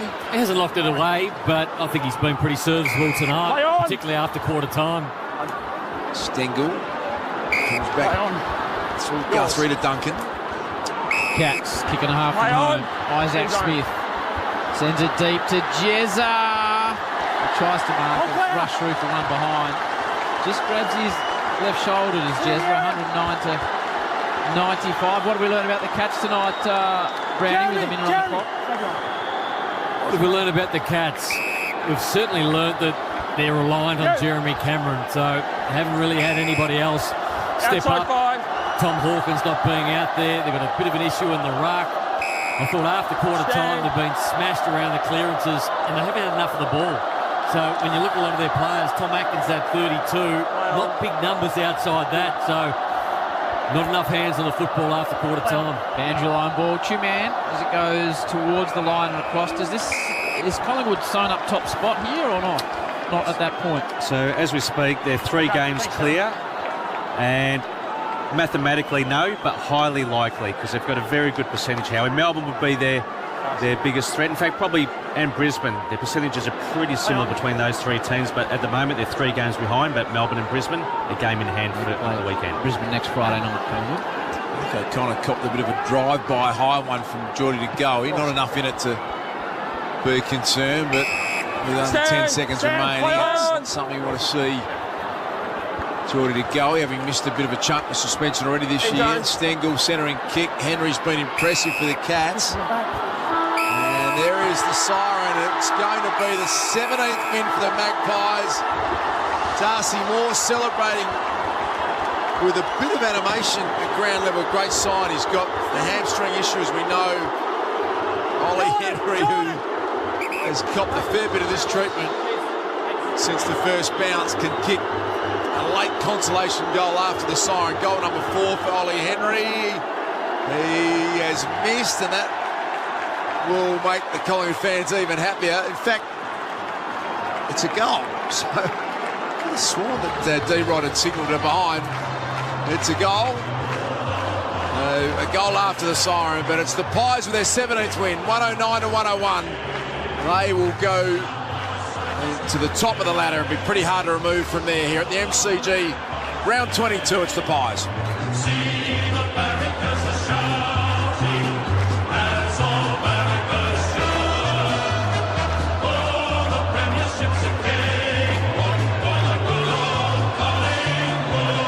Cats by 16 at quarter time, 1 at the half. Collingwood bang on 7 in a row between the second and third to lead it by 24. In the end, a couple of late goals through Henry and Cameron narrowed to an 8-point margin, but Collingwood had never headed. 16-13, 109 and 15-11, 101. 8-point win. Henry kicked 4 with that last goal. Cameron kicked 7, so that's 11 of their total. Jeremy Howe kicked a couple. Myercheck was fantastic with 5. And Jamie Elliott chipped in as well. Here's Josh Dacos after a huge night with Abby Holmes, courtesy of the good folk at 7. Back to playing our best football. You needed this, didn't you? Back-to-back losses coming in to the really pointy end of the season, just to really install that confidence and energy back in this group. For sure, you want to be peaking at the right time of the year, and we've had a few personnel go out. That's amazing to see Guinea and the like step in and play amazing. You lost your skipper early in the game. How much did that shake things up? I thought your backs held up beautifully. Yeah, he's a huge part of what we do, and he was amazing on the bench supporting us, and it was great. Hopefully his injury's not too bad. I think it does. Did you miss your brother out there tonight? You haven't played not with him for a very long time. I know, it felt weird running out before the game, and I'm not giving him the usual handshake we do, but he would have been watching at home. I'm sure he would have been pretty nervous early in the first, but he would have been pleased, I think, with what he saw, and we look forward to having him back soon. You got a message for him? He's at home watching, no doubt? Oh, just keep doing what you do. Rest that leg. Keep playing PlayStation. Congratulations on the win. Thanks, Abby. Appreciate it. Thank you. And Abby and Darcy Moore was fantastic. Did not stop smiling. He knew he had a hamstring issue. Triple M Amy reviewers. We go to a break. Submit your fan claiming story to amy.com.au for insurance and you could win. Nath will give us the votes. We'll have a full wrap. We might even open the open line, see how things go. No, we won't. It's Collingwood getting it done by 8 points over the Cats. McDonald's and Ream Hot Water. Triple M Rocks That quarter for Titanium Caravans. Titanium Caravans are built to tackle Australia's toughest conditions. Visit titaniumcaravans.com.au. For Ream Hot Water. Triple M rocks footy. Built tough for Aussie conditions. When it comes to water heating, ask your plumber to install a Ream. Get your drums ready. Triple M's Marty Sheargold Show, featuring... Maybe I put the sarong on today. Marty Sheargold. I am not a woman, but I would imagine if I was a woman... Real ladies' man. No matter how much you dance and prance, the last drop always goes down your pants. Kickstart your day with a laugh. Triple M's Marty Sheargold Show. I'm a massive fan. It's literally something I look forward to. 6 to 9 weekdays on Triple M. And that's the end of that. Okay, we're moving on. Oh, who's that from? A quick look won't hurt. What time are you picking up, Kate? Oh, damn it. Saw you on your phone. License, please. Pick up your phone while you're driving, and it's a $577 fine and 4 demerit points. Distracted drivers can be caught anywhere, anytime. A message from the TAC. Drive safely for everyone. Tonight, in Australia, 500,000 households will struggle to put dinner on the table. Foodbank works with the entire food and grocery industry to ensure no Aussie is left behind. Working in a surprise chain, we never know what donations we'll end up with. So to make sure we don't go without popular pantry staples like pasta and pasta sauce, we work with generous donors to make them. Want to help? Need help? Head to foodbank.org.au. At home, if you're planning your next DIY project before you buy anywhere, remember this. Robots got it. Robot Building Supplies always helps you get the job done. Sleepers and edging for garden beds. Robots got it. DIY renos. Robots got it. Next day delivery in Metro Melbourne. Robots got it. Robot Building Supplies, the original since 1946. Notting Hill, Sunshine, Preston, Dramana, Pakenham, Coldstream and Dunham. We're robot, but we're human. Robotbuildingsupplies.com.au. ROBOT Robot Building Supplies. Jaycar's Power Sale is on now. Save up to 25% on essential power solutions like deep cycle batteries, pure sine wave inverters, solar panels, power boards, adapters and more. Hurry, ends August 13th. Power up now and save at Jaycar. Tech, electronics, power and more. Get on board the Yamaha Outboard Sale. It's the sale you've been waiting for to upgrade to a new Yamaha outboard. Right now, you can save up to $2,600 across the Yamaha 30 to 130 horsepower outboard range. Hit the water sooner and save $20 for every single horsepower. That's more horsepower for less. Get on board. Visit your local authorised Yamaha outboard dealer today. Offer ends November 15, 2023 while stocks last. Private buyers only. Terms and conditions apply. Looking for a hot lunch? At 7-Eleven, hot food is just $3 Wednesday to Friday. Tuck into our beef traveller pie, our delicious sausage rolls, or a mouth-watering veggie pasty. 7-Eleven. Wonderfully easier. Limited time only. Melbourne's best buys. All over it. For quality tools that go the distance, you can't go past Kango. Kango's bits, blades, trowels and discs are made to go longer and do the job better. Look for the Kango Yellow Target at Bunnings. Best buys. Experience the joy of a pizzeria at home with Dr. Ertka Ristorante Pizza. Deliciously thin and crispy Italian-inspired pizza. Dr. Ertka Ristorante. Taste like it does in an Italian restaurant. Melbourne's best buys. All over it. Shut up! The foot is on the radio! Triple M rocks footy. The Triple M Footy Review. Amy. Submit your fan clanger story to amy.com.au/fansurance and you could win. Collingwood by 8 points. They trail by 16 at quarter time, 1 at the half, led by 24 at 3/4 time. 8-point winners in the end. Jeremy Cameron kicked 7, Henry kicked 4, but Maya Chet kicked 5. And Jamie Elliott was amongst the goals with a couple as well. Choice Hotels around the grounds. Whatever your reason for travelling, you get the lowest price guaranteed when you book direct at choicehotels.com. So go ahead and book it. Chewy, what did you enjoy tonight? I enjoyed Josh Dacos without his brother. 37 disposals. Career high for him, Howie. Throwing 564 metres gained. I've enjoyed Chew adding the pregnant pause to his commentary for effect, Chew. That's what it is. Chewy, or are you just sort of having a few brain fades? No, that's Radio Craft, I believe they call it. Yep. I like it. Nate's got the Triple M MVP award for Case IH. Case IH leaders in agricultural machinery. It's what we do. But before that, the Macca's moment. Third quarter tonight. I'm loving it. It happened in the third quarter, and here's how it was called on Triple M footy. The important ball to be won here. Duncan, Myers, they can't afford Grind to get it in the 50-metre area. Ginnivan, well, it looked like he got one high, but it's Jack Ginnivan, and they just don't pay it to him anymore. Straight back this way. Reece, Collingwood. He got one high. Slipped high around the neck. Jack Ginnivan, who just said how he's had a habit. Yep, absolutely. That is going to be paid. Full speed, Bobby Hill, front and centre, magnificent goal.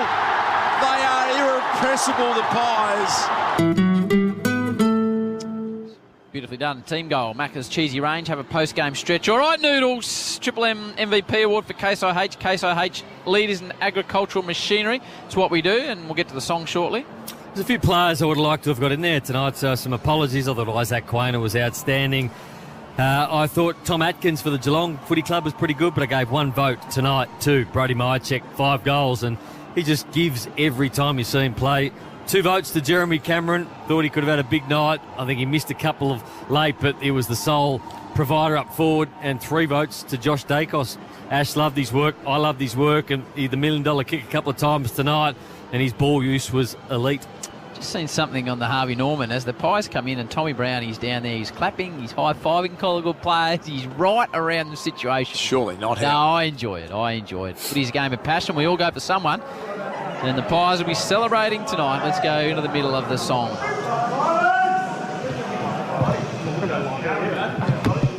Just getting ready.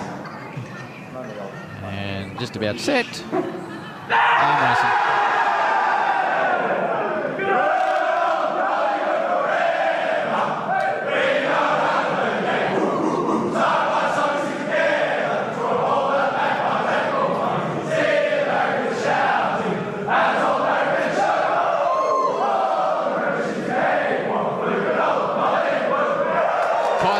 Points in front of 78,749 people. Chuopalo, what is your day entail tomorrow, you little guru? I'm going to go for a run tomorrow morning. Oh, nice. And then down to Marvel Stadium for Ben Cunnington's final game, North Melbourne v Essendon. What are we pumping out, Chewy, tomorrow?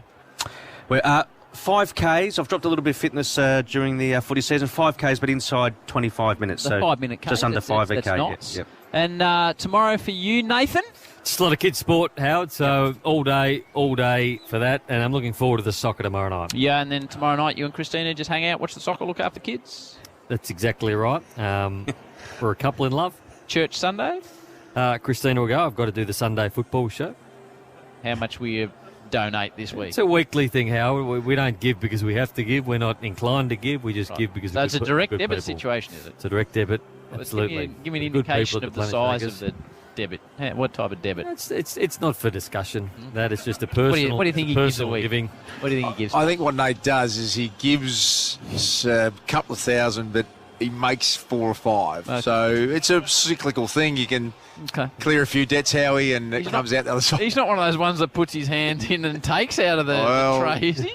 I think there's a the system tray doesn't there. go around anymore. Okay. I think. And what do you got on tomorrow, Dale? I'm looking forward to being on the M's. Looking forward to that game tomorrow, and then I'm here with the Matildas on the big screen, and then Carlton Melbourne's going to be entertaining. How about you, Howie? You're home. I want to see who calls it. I'm off with Fox to really celebrate Ben Cunnington and see a good game of footy between the Kangaroos and the Staying in town tonight, Howard? Staying in town. Oh, look out, town. Jeez. Be pretty low curve. Would have thought a bowl of cereal on the paper, and that'll be me done, I reckon. Got a big smile on your face, Howie. Yeah. Fishy flakes and absolutely is.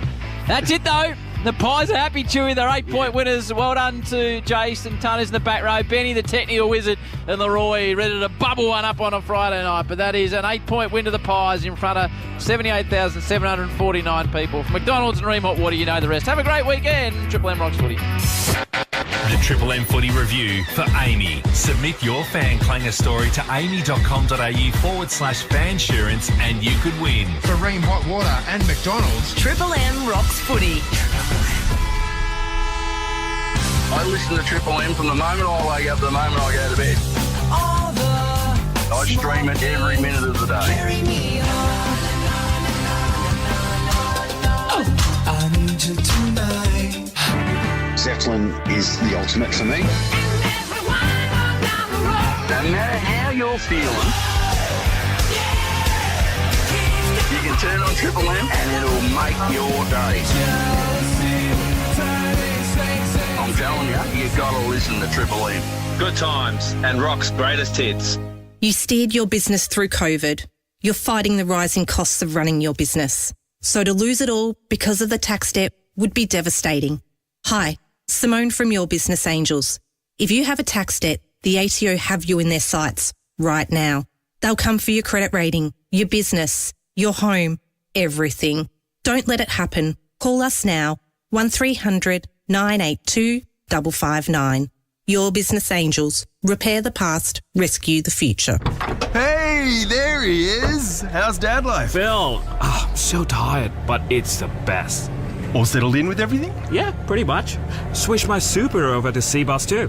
What's that got to do with your kid? Oh, well, I really got to make sure this hard work pays off now. You know. True. C-Bus Super, making hard work pay off. To consider if C-Bus is right for you, go to cbussuper.com.au for a PDS and TMD. Past performance is not a reliable indicator of future performance. Shut up! The footy's on Triple M!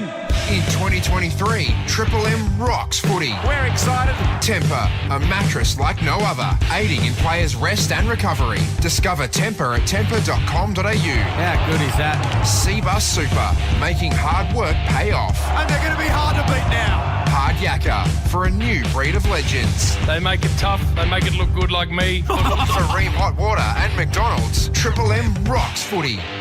Hello, Frank Walker from National Tiles. National Tiles checked and locked prices guaranteed to save you more than 20% below market prices every day of the year. Here's proof of another range. Revival handmade looking caustic tiles, best market price $49.95. National Tiles checked and locked price $39.95. That's 20% saving. No, not on special. That's 20% saving every day of the year.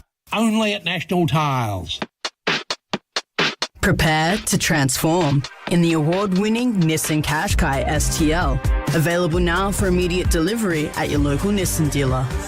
With wireless Apple CarPlay and wireless smartphone charging, the Nissan Qashqai elevates your everyday drive with enhanced connectivity and a striking new design. Contact your local Nissan dealer for more information or to book a test drive today. Prepare to be moved. One of the world's biggest shows, Billions, returns for an epic final season only on Stan. This is what you've been waiting for. Axe is back. Sounds to be a billionaire these days. Let's get to it. And he saved his biggest play for one last showdown. This is it. You can't escape your enemies. It's all been leading up to this as the stakes grow from Wall Street to the world. We're going to tell you what we're going to do, and then we're going to do it. The final season of Billions premieres tomorrow only on Stan. Triple M's Awesome 80s Friday.